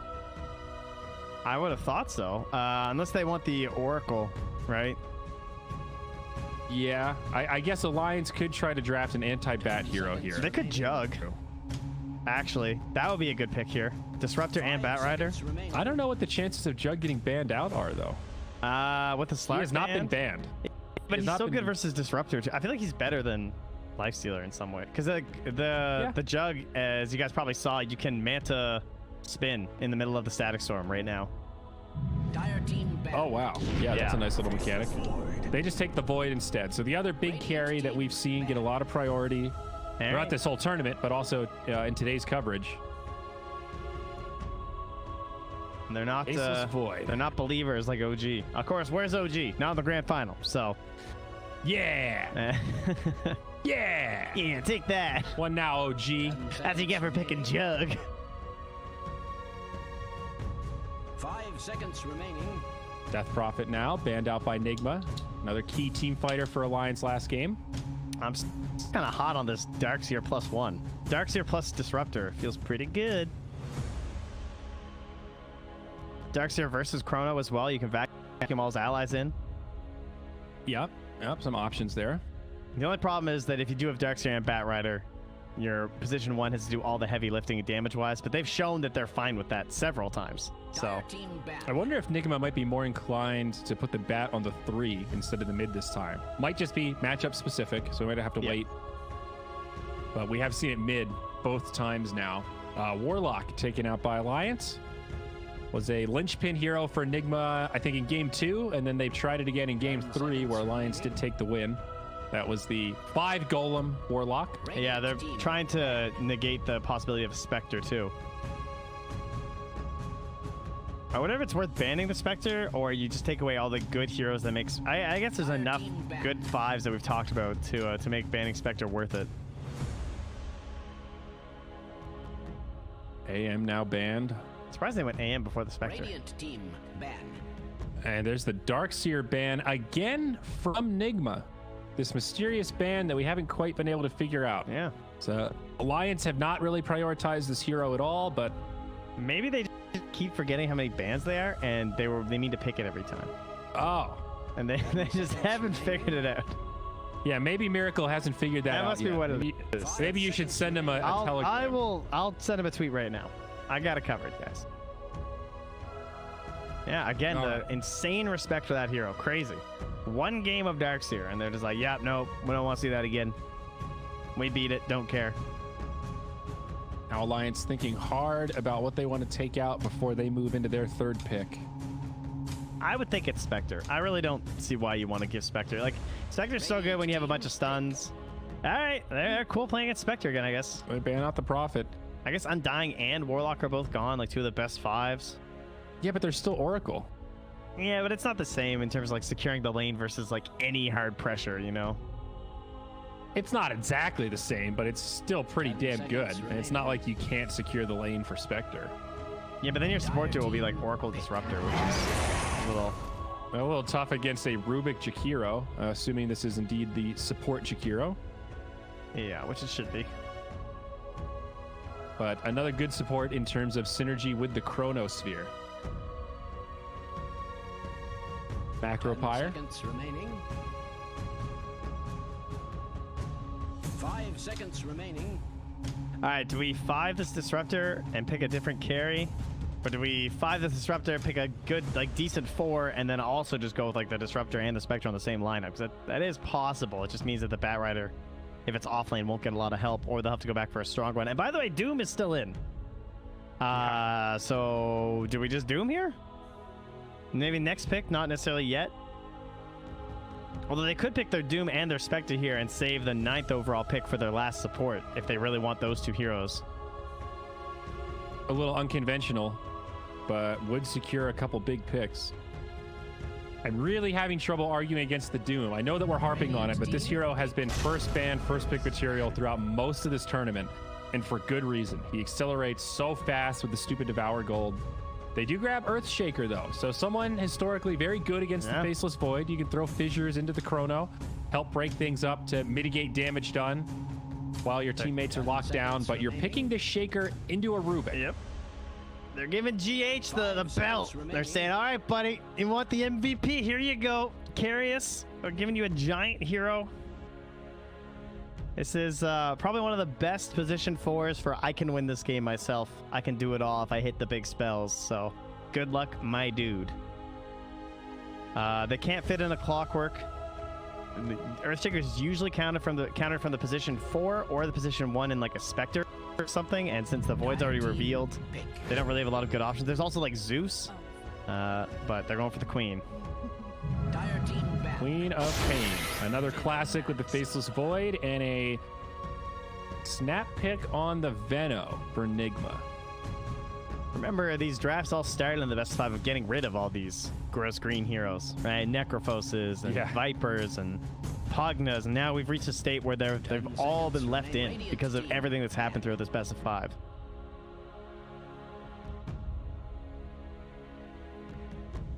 So A lot of magic damage now on Nigma. yeah, we're gonna have the Weehawk Bat, the Mind Control Venomancer, and we still need our Miracle Hero.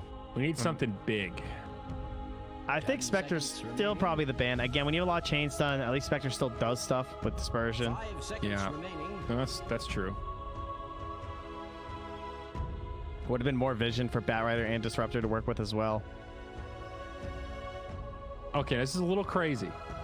But what about Wraith King? Similar logic of Wraith King versus Doom, Wraith King versus Void. You get caught by the Chrono, you come back with your second life. It's doable. Radiant team. I know he's not very popular. We'll see the Doom finally banned out, as well as the Spectre. Yep. I'm trying to think if there's anything really cheesy they could do. Like Meepo. Morphling game or something? Just something that's like been left in because of 10 everything. seconds remaining. Yeah, oh yeah, Frip Morph's still in. Morph is still there. 5 seconds remaining. That is possible. They don't really have like a last pick that would crush it either, necessarily, without really screwing up their lanes. I think Nigma needs something that pack punch like that can really take off and break this game open. It's not they do something like stupid cheese, like All right, Morphling ban. yeah, or Alliance like a Pugna or something real, something just truly nasty. knock it down. Pugna is pretty cool against Void. Decrep gives him a really powerful tool to save people that get caught, but Your game would be so one track though. they would have no real carry. That is such a bold game 5 strategy, bud. Nigma with plenty of time to think about this, over a minute, and Dude, again, honestly, Alliance. Wraith King's like legit the only hero left. Yeah, that like seems good against Faceless Void. Like Troll is still in, but he's been pretty far off the radar.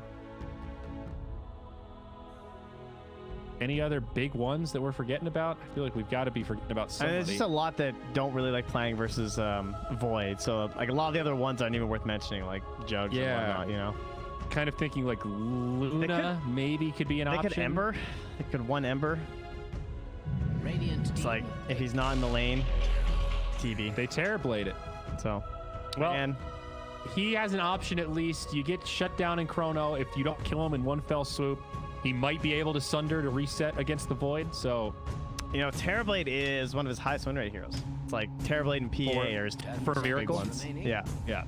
there is huge. Like he's a 79% win rate with PA in 29 games. That's pretty crazy. 76% in 46 games on TB. Damn, he plays a good TB. And 6 KDA too. It also fixes some of their issues with being able to push towers. Your heroes. Not really great at sieging before that TB pickup.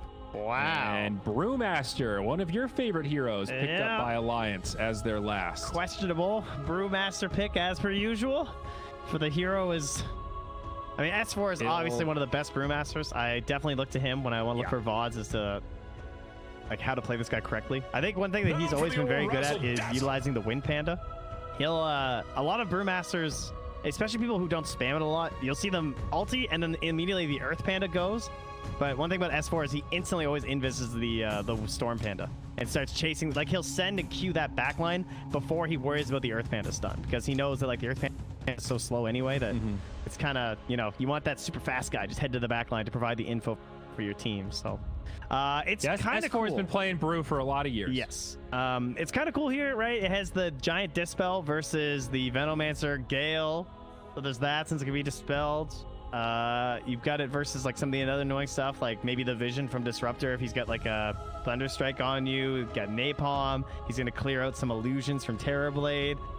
It is a pretty cool Storm Panda game.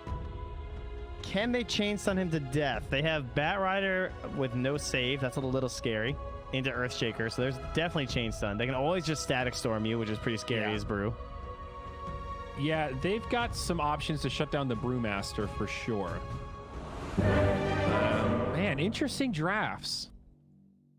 I like what Alliance has. I'm with you that I think the Brewmaster's a little risky. The games we've seen, the hero hasn't looked amazing. He's definitely lost some of that lane dominance that he used to be known for.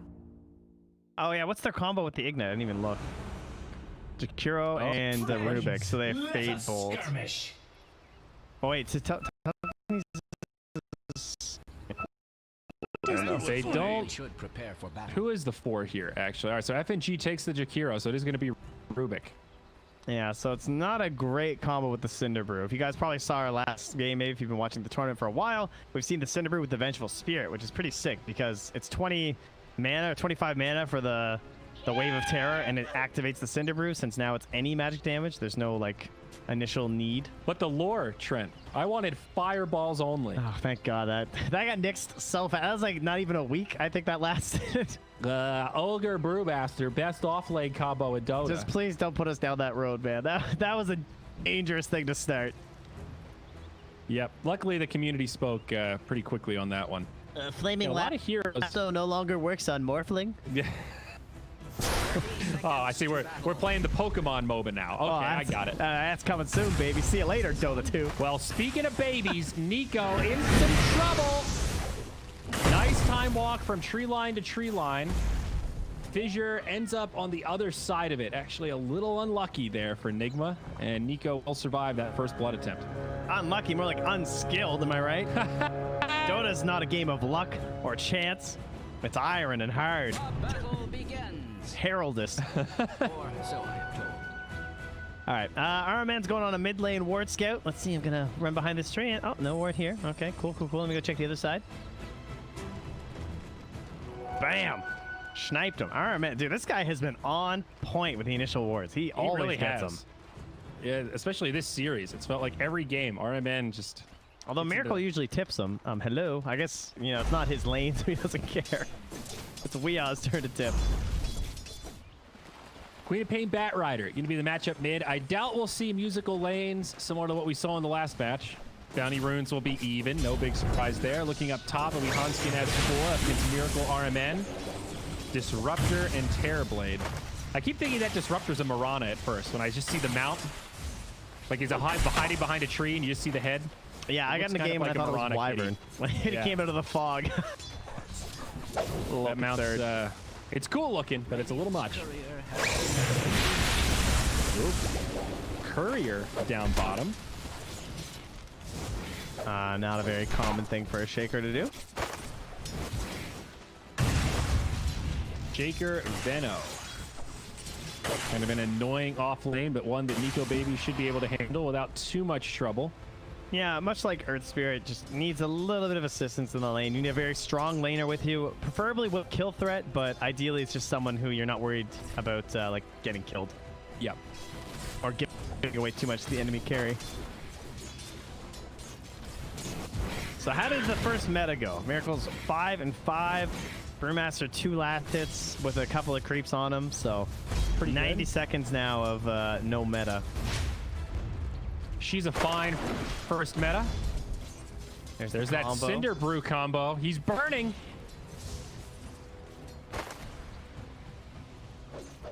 Yeah, it tickles.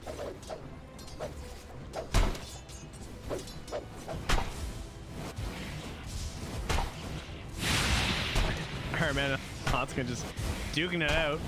Trading blows. I know Iron Man's doing some quick maths here on the regen, but once the Fade Bolt comes out, I don't think that trade's in your favor, my friend. No.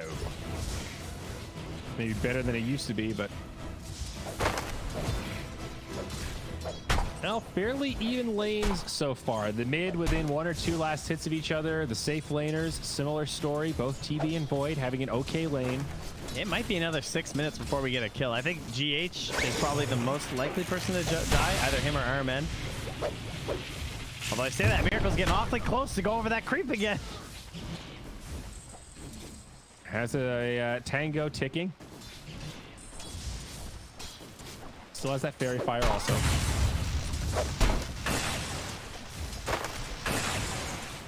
Who's got the better late game in this one? Both teams have that similar one true hard carry. Like, I feel like their positions are somewhat comparable. And Limp, ooh, gets booped back. 5 stacks of sticky. I kind of like all the tools they have versus TV. Like, it looks like if he gets in the chrono, he's kind of dead. Between the Sonic Wave and the Ice Path, and there's no save on Nigma.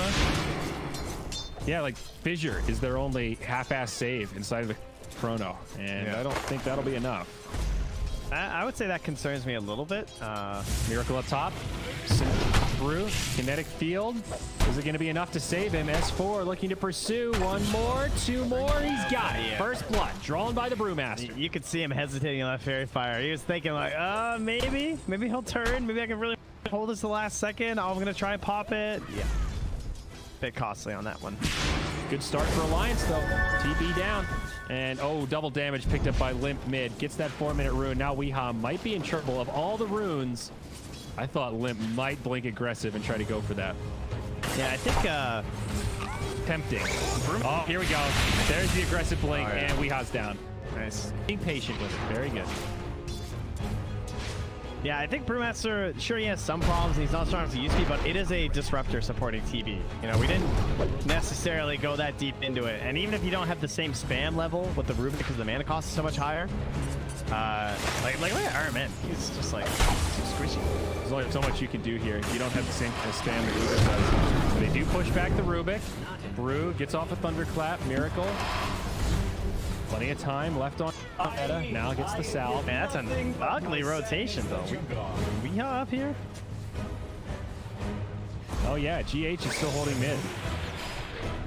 Like, super. I mean, he's coming for the rune secure, I guess, too, but... Oh, the full bottle? Doesn't bottle up your disruptor? Oh. I'm seething right now. If I'm not bad. Oh, mid lane. That's GH going down to a Sonic Wave. That's the problem when you try to do the switcheroo in mid.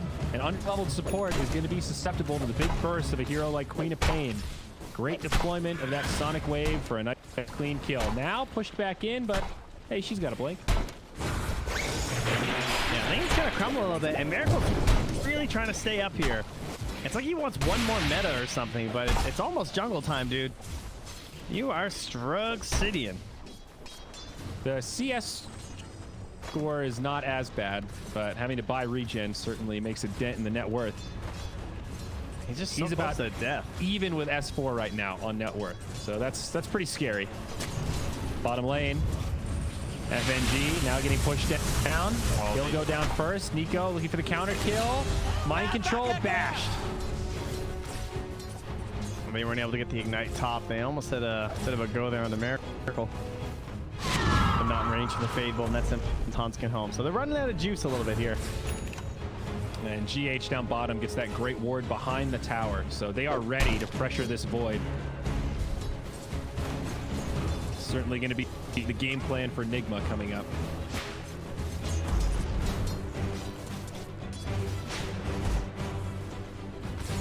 Limp here.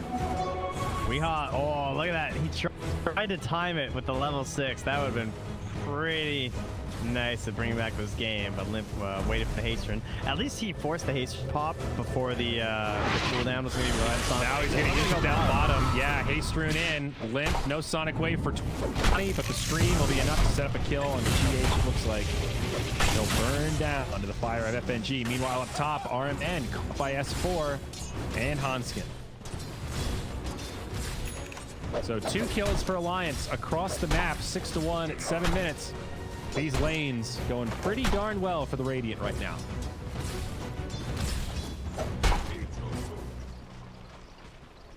Yeah, that's the one thing. They have no real offensive potential versus this 4 either. He's just 4 armor, 40 HP. He has his bottle too, so.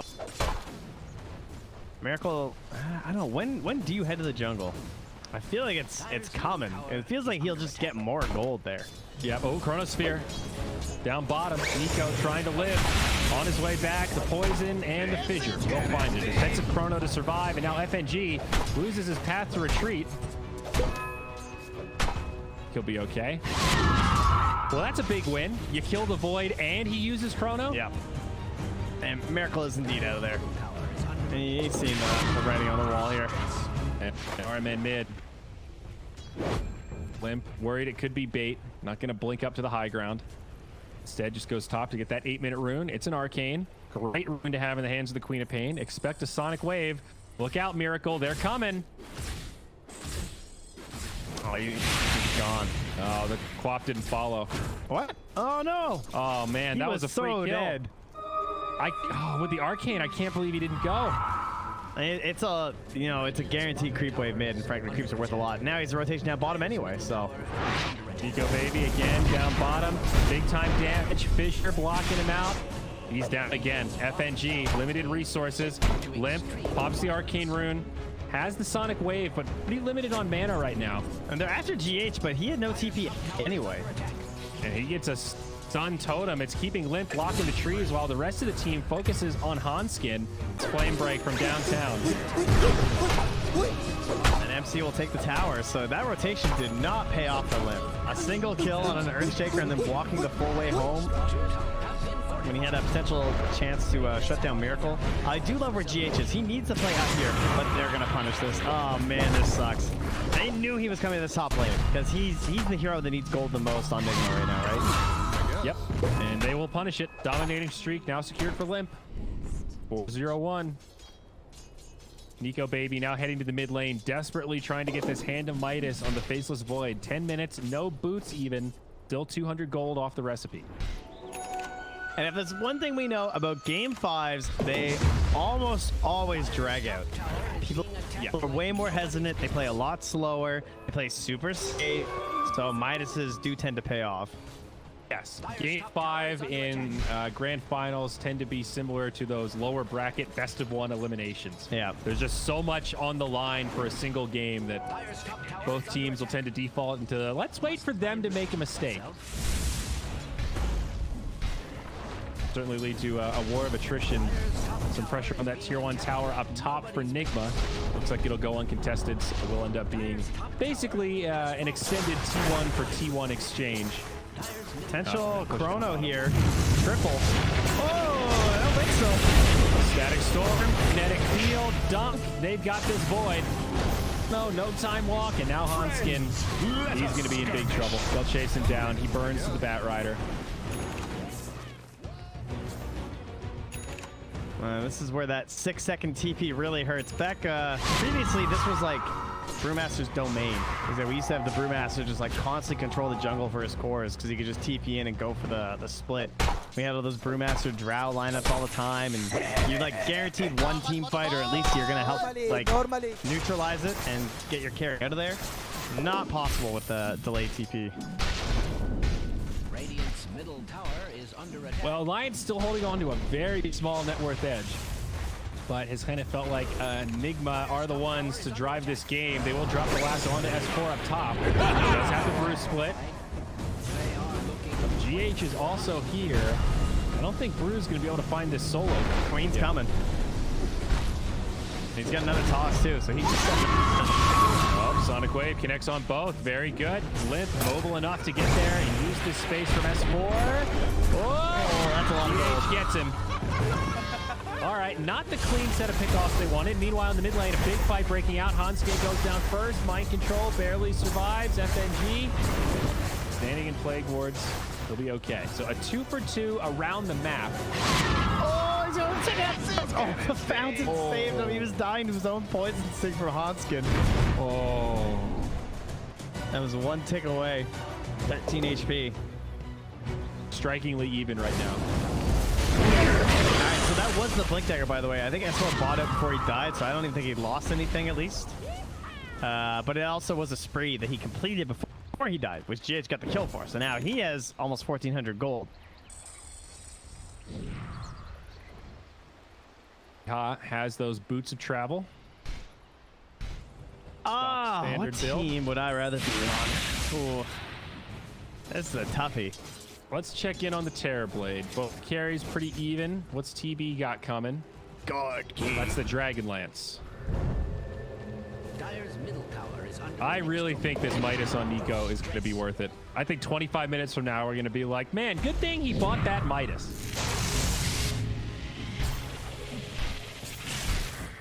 We'll see. I think I'd rather be Alliance right now.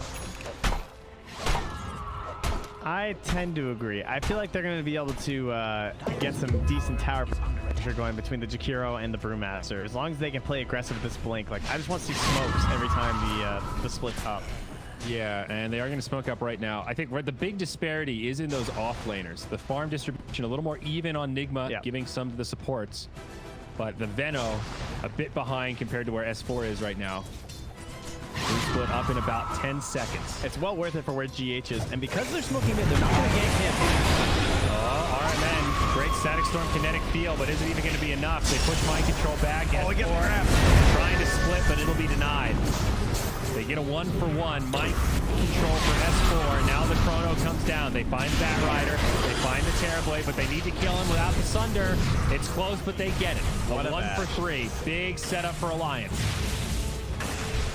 RMN and GH do make it back, but all three of their cores are dead. Double damage root on Faceless Void, helping out a lot in that fight. Yeah, pretty bad when you get the initial kill on the Brewmaster too and still lose, because now it just means that they can smoke again. There will be a blink by the next engagement though, as GH is just finishing it up, so that'll be the major change for them. Okay, pretty good timing on that. 15 minutes for GH. Pretty solid. And we're just going for the same builds here. Everyone's going to God King it up between the Void and the TV. Halberds and Mantas. Efficiency. Yes. SNY for both heroes. Weehaw down bottom, a little short on the lasso here, but he also needs a lot more damage before he commits it, because there's a split. There's the lasso. Oh, they need some follow-up. A little more. Brew, he's dead. Can't split. Blink is available here if they clump.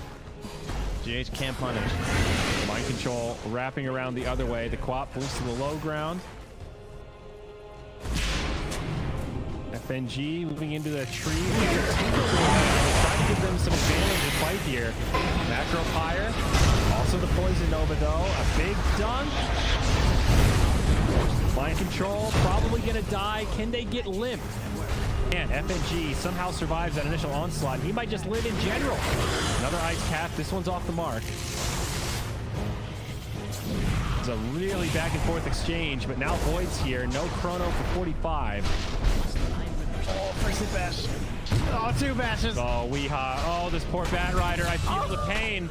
The Bash Lord is in town. Meanwhile, on the other side, GH and S4, they go blow for blow. That was like S4 finds a win 50% there. bashes, man. That is brutal. He just needs a little bit more for the time dilation to end, and his bots would have saved him. So a 2-for-3 overall. The Queen of Pain survives, and it's about a 500 net worth game for Alliance. RMN, close one, but does TP out. All right, so that ward was sick, as you pointed out. That does so much for you in nighttime. That just gave them a ton of information what was having that team fight. And then on top of that, the flame break in combination with the Echo Slam was very unfortunate. GH went in with the Echo, but then he didn't have the follow-up totem, and he's maxed out Aftershock too. So they missed the opportunity to kill Limp. Yeah, it looked like that the Echo actually hit, but then, as you said, he couldn't follow up anything else because of the flame break. So it could have been even worse if the flame break came just a little sooner. Wow, GH, what a blink. Thought he was dead mid for sure. S4 got a little greedy on the Cinder Brew first.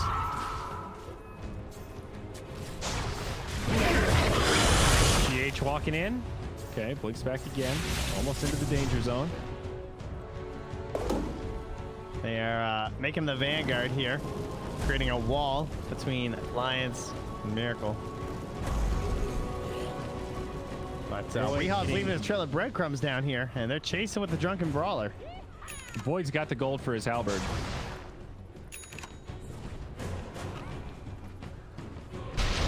I like finishing that before the SNY versus TV. Right, range carry. Yeah, meta's pretty nasty. And he's even breaking off. He's not going to full dog king. Now initiation, S4 again. Caught by the Static Storm. Handed off the split. Might still survive, but no. Flaming Lasso's there. Sonic Wave connects on a lot, and it sets up the counter kill onto Weehaw and GH as they burn down in the fire of the Jakiro. Now Miracle set up on Mind Control, has the Poison Nova, connects on 3. That was Void on his way in, though. Mind Control definitely going down. I guess he's just trying to save Miracle, but man, that was greedy. All right, he cleans up one. Ironman's going to kill him. Homskin trade a slice for him, but he's dead anyway. Mike at FNG with the wards thing, he's dead. Okay, Right. So it's a 3 for 4. It works out for Mind Control, a worthy sacrifice. DB does live. Again, as he keeps saying, like, there's no Bruce Split used and there's no Chrono used. So it is still a favorable plight for Alliance without 2 of their biggest ultimates. Yeah, how about this guy, Mr. High Ground Ward? Did it again. Just another fight where they're completely under it. Yep. You don't often get 2 engagements at that same spot so close together, but paid off once more. GH working on next. Yule's Scepter for the Shaker. Okay. Got a 3K net worth lead for Alliance right now. Nico Baby topping the charts. 1,500 net worth ahead of that Terrorblade. Maelstrom up next.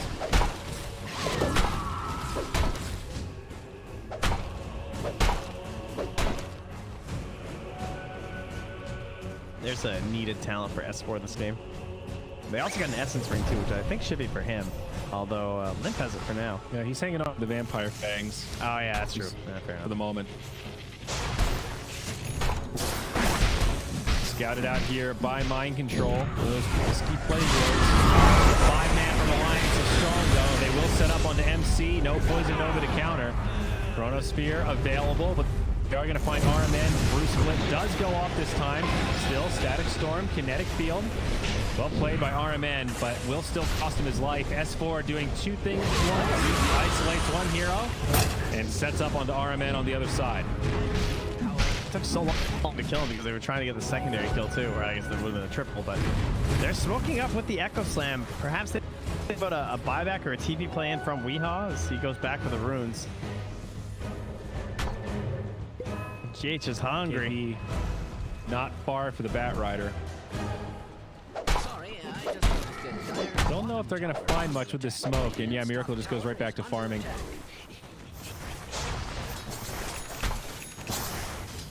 GH is going to run into S4, but it's not really a hero they can opt for. Mid lane again, it's Mind Control in trouble. Off the Essence Ring, has the Hood. The Hood makes him kind of tanky, and now he drops the ult, but the other way, Sonic Wave comes down. That's going to be 2 kills for Limp before the rest of Nigma can even get there. S4 ran into GH and Cinder Brewed him too, so he just kind of ruined any hope of him getting there in time. Yeah. Did complete a pipe at the very least though, so some additional assistance there for MC. Having a rough game in this one. Surprised he's actually still that high in net worth. The Veno's not having a fun one. He has been getting off pretty good Poison Novas though. Good scan here from Nigma, just covering that Roach Pit option, as a lot of them are hiding in the jungle right now in Alliance. So Miracle not going God King here, Trent. He just wanted S&Y. You got baited. Now he's going for the Scotty. Whoa. Craziness, I know. Absolutely wild stuff. Just wanted S&Y all along. And Void now has the Maelstrom. There is also no Orchid on the Queen too, so that's probably part of it as well. Yeah, that's a good point. What There's is she not got really next? any pressure for a Mansa for him, right?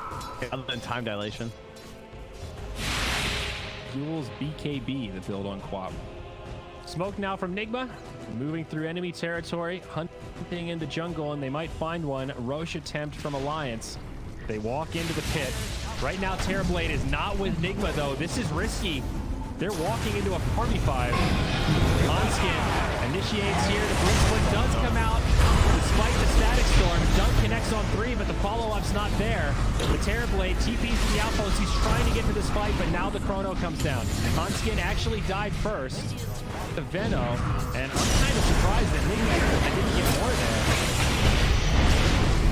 Now the lasso on the Void. They want Nico, baby. FNG on the high ground. They'll bring down GH. Nigma, I think they've overcommitted. Buybacks being used now by GH. Not available on FNG. They're gonna ground Miracle out of here.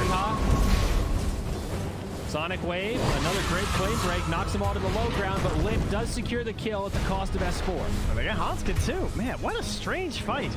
That's a dieback on Hanskin now. So I think Nigma just walked into the Roche pit, all three dead without buyback. That whole setup was so strange. Like, Alliance walked into the Roche pit in a situation that felt pretty risky. And then you have a 4v5 where they still can't really kill anything on Alliance. The Static Storm hits a already ulted Brewmaster. Like, look at MC ulting Roche, by the way. Yeah. That's pretty good. I actually really like that here. And then Initiate. No, they got it. They got the goes kill. to the Dire, and they get the Aegis. Okay. Magnificent creature Now things will reset. suffer overreach. Yeah, and then he didn't get his full chain on GH because I think the Echo Slam hit Limp, but not the Totem. So he got the Yules up to break the rest of the combo. Yeah, I saw that. It was all very awkward. And even the Sonic Wave, they held it until the very end.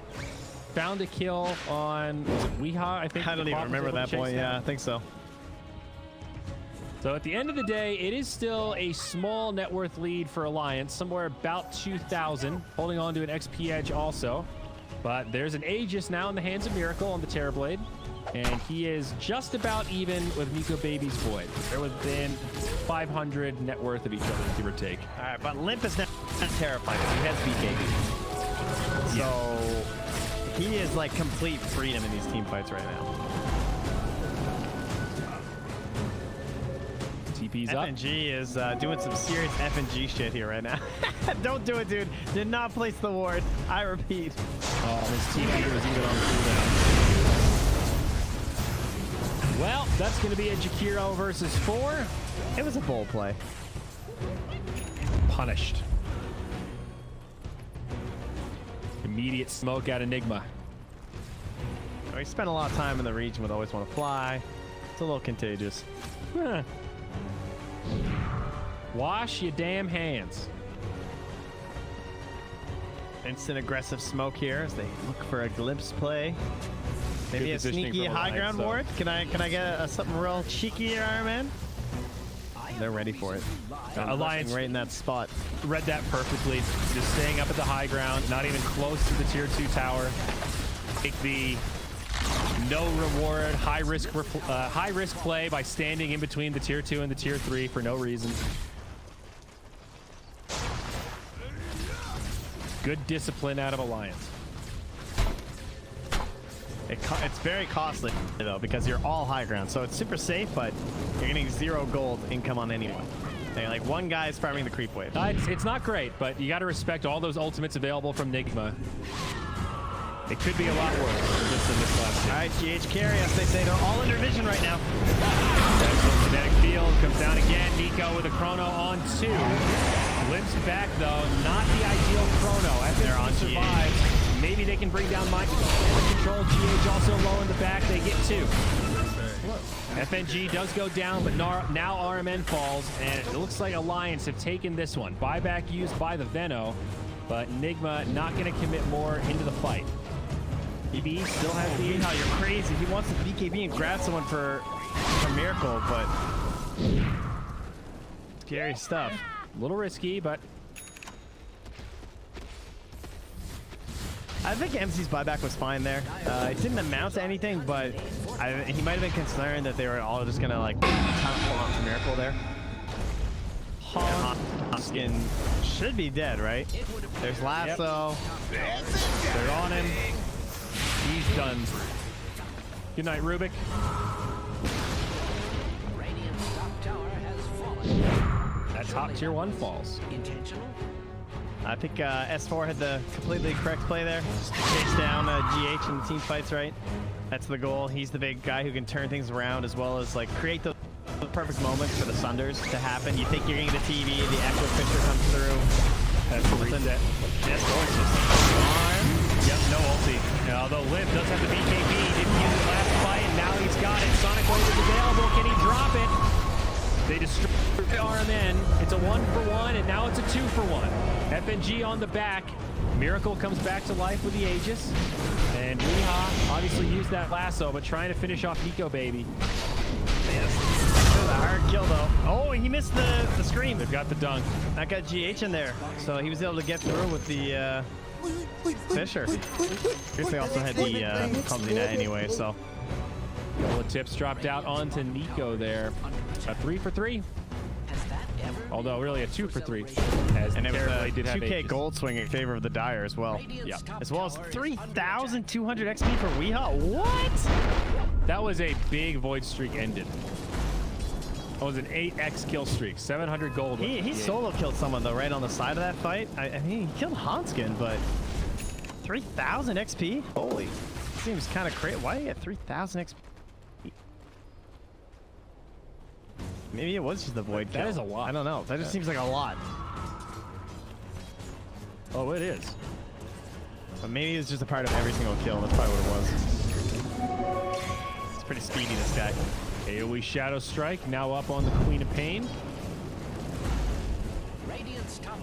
That's a hasted Bat Rider in the mid. He is so aggressive before last was even ready. Okay, forces out the BKB. Does press the lasso, now grabs it onto S4. Another good Static Storm Kinetic Field. They are handling this Brewmaster. Yeah, S4's getting a little ahead of himself here. Although, to be fair, several times it's worked out that they go on him and the fight just gets turned in their favor anyway without the ulti. So I do get it. Yeah, it's gone both ways for sure.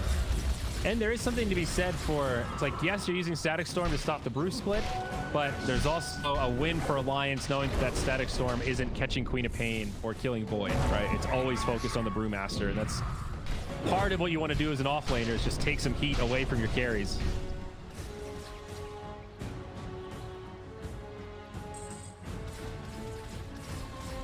Now that the Scotty's up, it's going to be a Butterfly coming out for Terrorblade. So Yeah. get your Monkey King bars ready. And oh wait, Alliance do not have any. BKB up for Void first.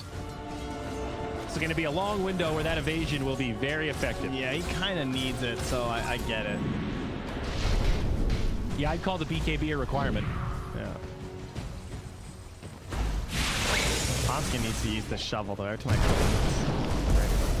Dig, you bastard. I mean, I'm guilty, 100%. I you know, I'm not gonna claim any innocence on myself, but you know, I also suck. So. You know, I played a... Oh look, it was a bounty room. See? Yeah, there you go. He was just waiting. He let it ripen. That's the trick, Trent. Yeah.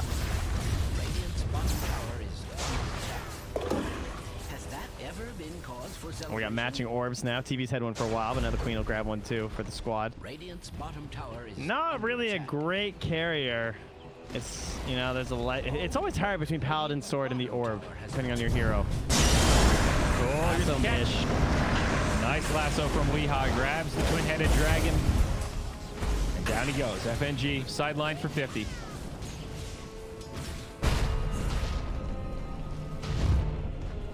Smoke now, Nigma. Maybe eyeing up Nico Baby. Smoke gets broken as they walk a bit too close to the high ground. Not going to find the jump that they were hoping for on Nigma.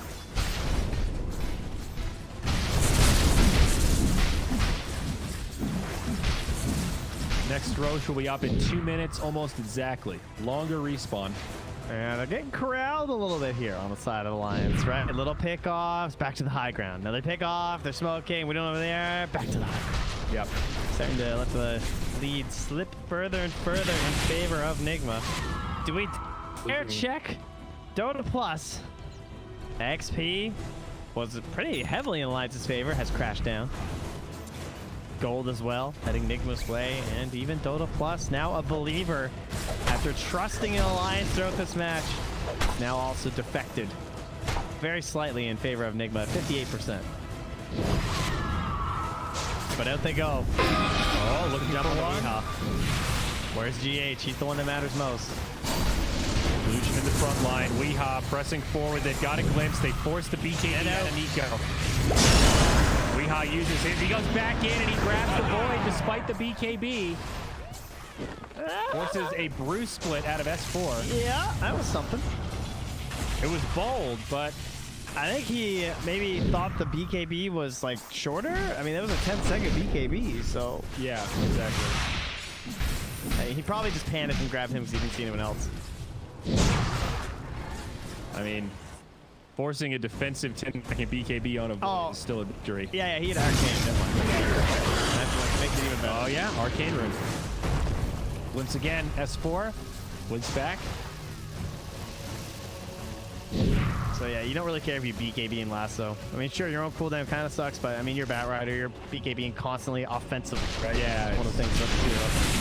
He's definitely not one that I worry about my BKB ticking down. Brutal stuff for the Void though, and even with the Midas just getting outpaced now by this Terrorblade, more BKBs getting queued up, TBs not far off. Although, same for S4. He's looking for magic immunity himself. The window's not very big here. There's still a BKB back now on the Void, so this is a dangerous jump. Jump from Weehaw though, don't grab Limp, and they'll be able to come in time. Boy, Static Storm stops him, but still pops BKB. Miracle stuck in the crawl, but there's just no follow-up damage. He is disarmed, but Miracle is sustaining. Gets off the Sunder on the RMN, and that's the done from GH. The counter performance, he's brought back. FNG dies and buys back as well. Stolen lasso from Rubik. They need more to kill Miracle, but he's just too big. Then we have a Sunder, but it might not matter. He's starting to trade right click. Locked down, Miracle low, pulled back in, the raid boss falls. But heavy losses on the side of Alliance. They've lost Void, and now the two bought back heroes are the only ones left. That was a 5-for-1, I believe. Oh, buybacks won forced that too. A lot of buybacks in the raid. They need to clean this up. Mind control in the front line, taking big time damage. Gotta get out. He'll go down next. Retreat. It is time to make the exodus. Oh man, that's oh no, the Fable. Oh wow. Odds get it sold the stolen words, drops it, gets the vision, and zaps him. So 4 buybacks used by Alliance in that fight. Void, the only one that didn't use it, because he cannot afford Yeah, it. but now Weehaw has Roche duty, where he needs to try and solo defend this.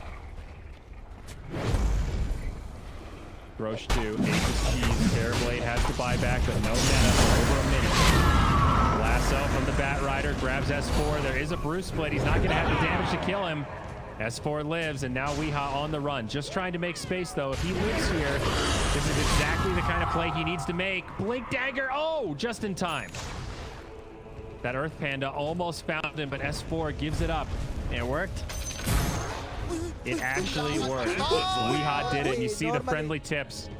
He stops the Roche completely. Yep. The scan, nice. Okay, that would have been a little bit unfortunate for them if they'd all still been in as they're leaving. Might have baited like a too fast reaction from Nigma, but they're gonna know they're not in there now. Yeah, the scan can get you sometimes like that. It's just somebody walking by and you think they're committed.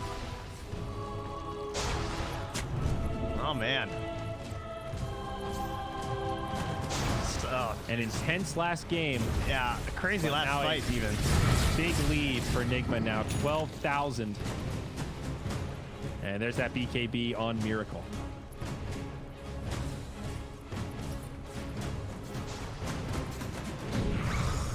It doesn't feel like a 12k lead. I don't think it's as like haunting as the number suggests.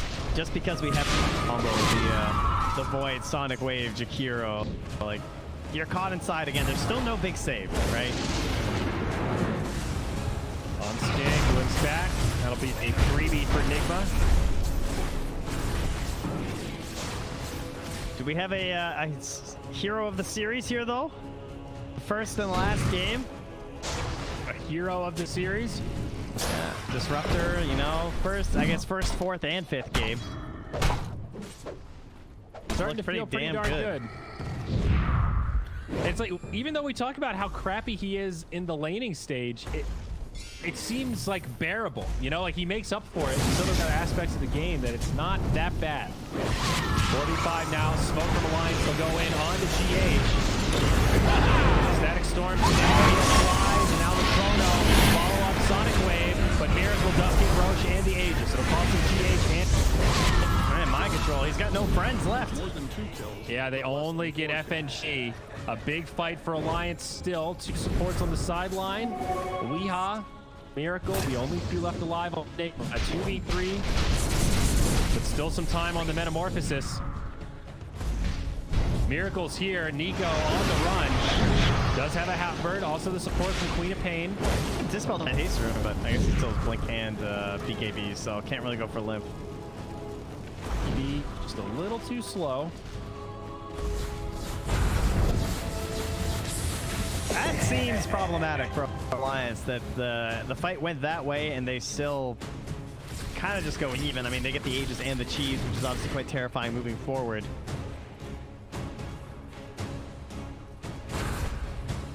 It felt like a pretty big win for Alliance, but they're going to have to do that a few more times.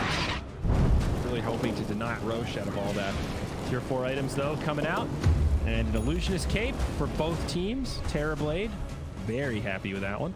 Yeah, slot that one right in. I'm just going to move my Dragon Lance to my neutral item now. That's pretty cool. Something. S4 up top, Static Storm, Kinetic Field, but where's the follow-up? I was freaking him out here or something? A Reflection. Dead. Okay. All right, never mind. They've got the follow-up. It's too fast. Still 18 seconds on split.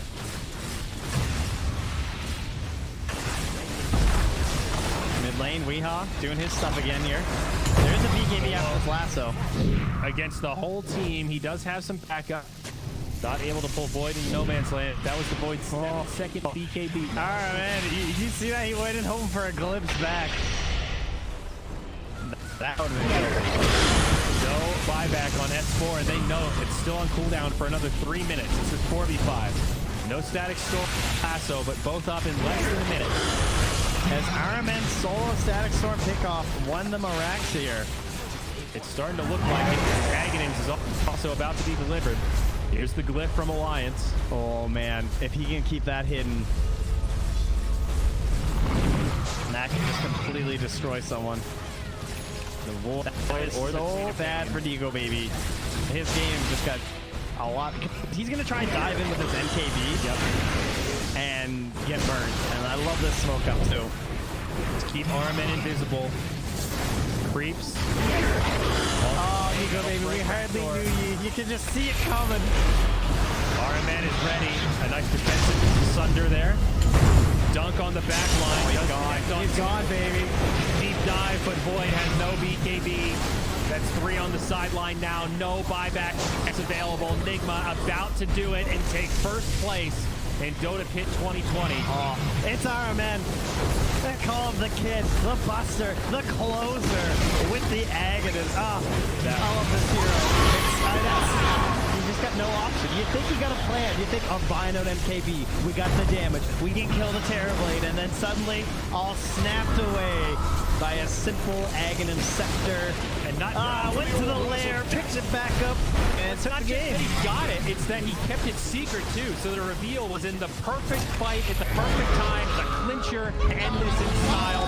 39 to 38. It's Nigma to take the whole damn thing.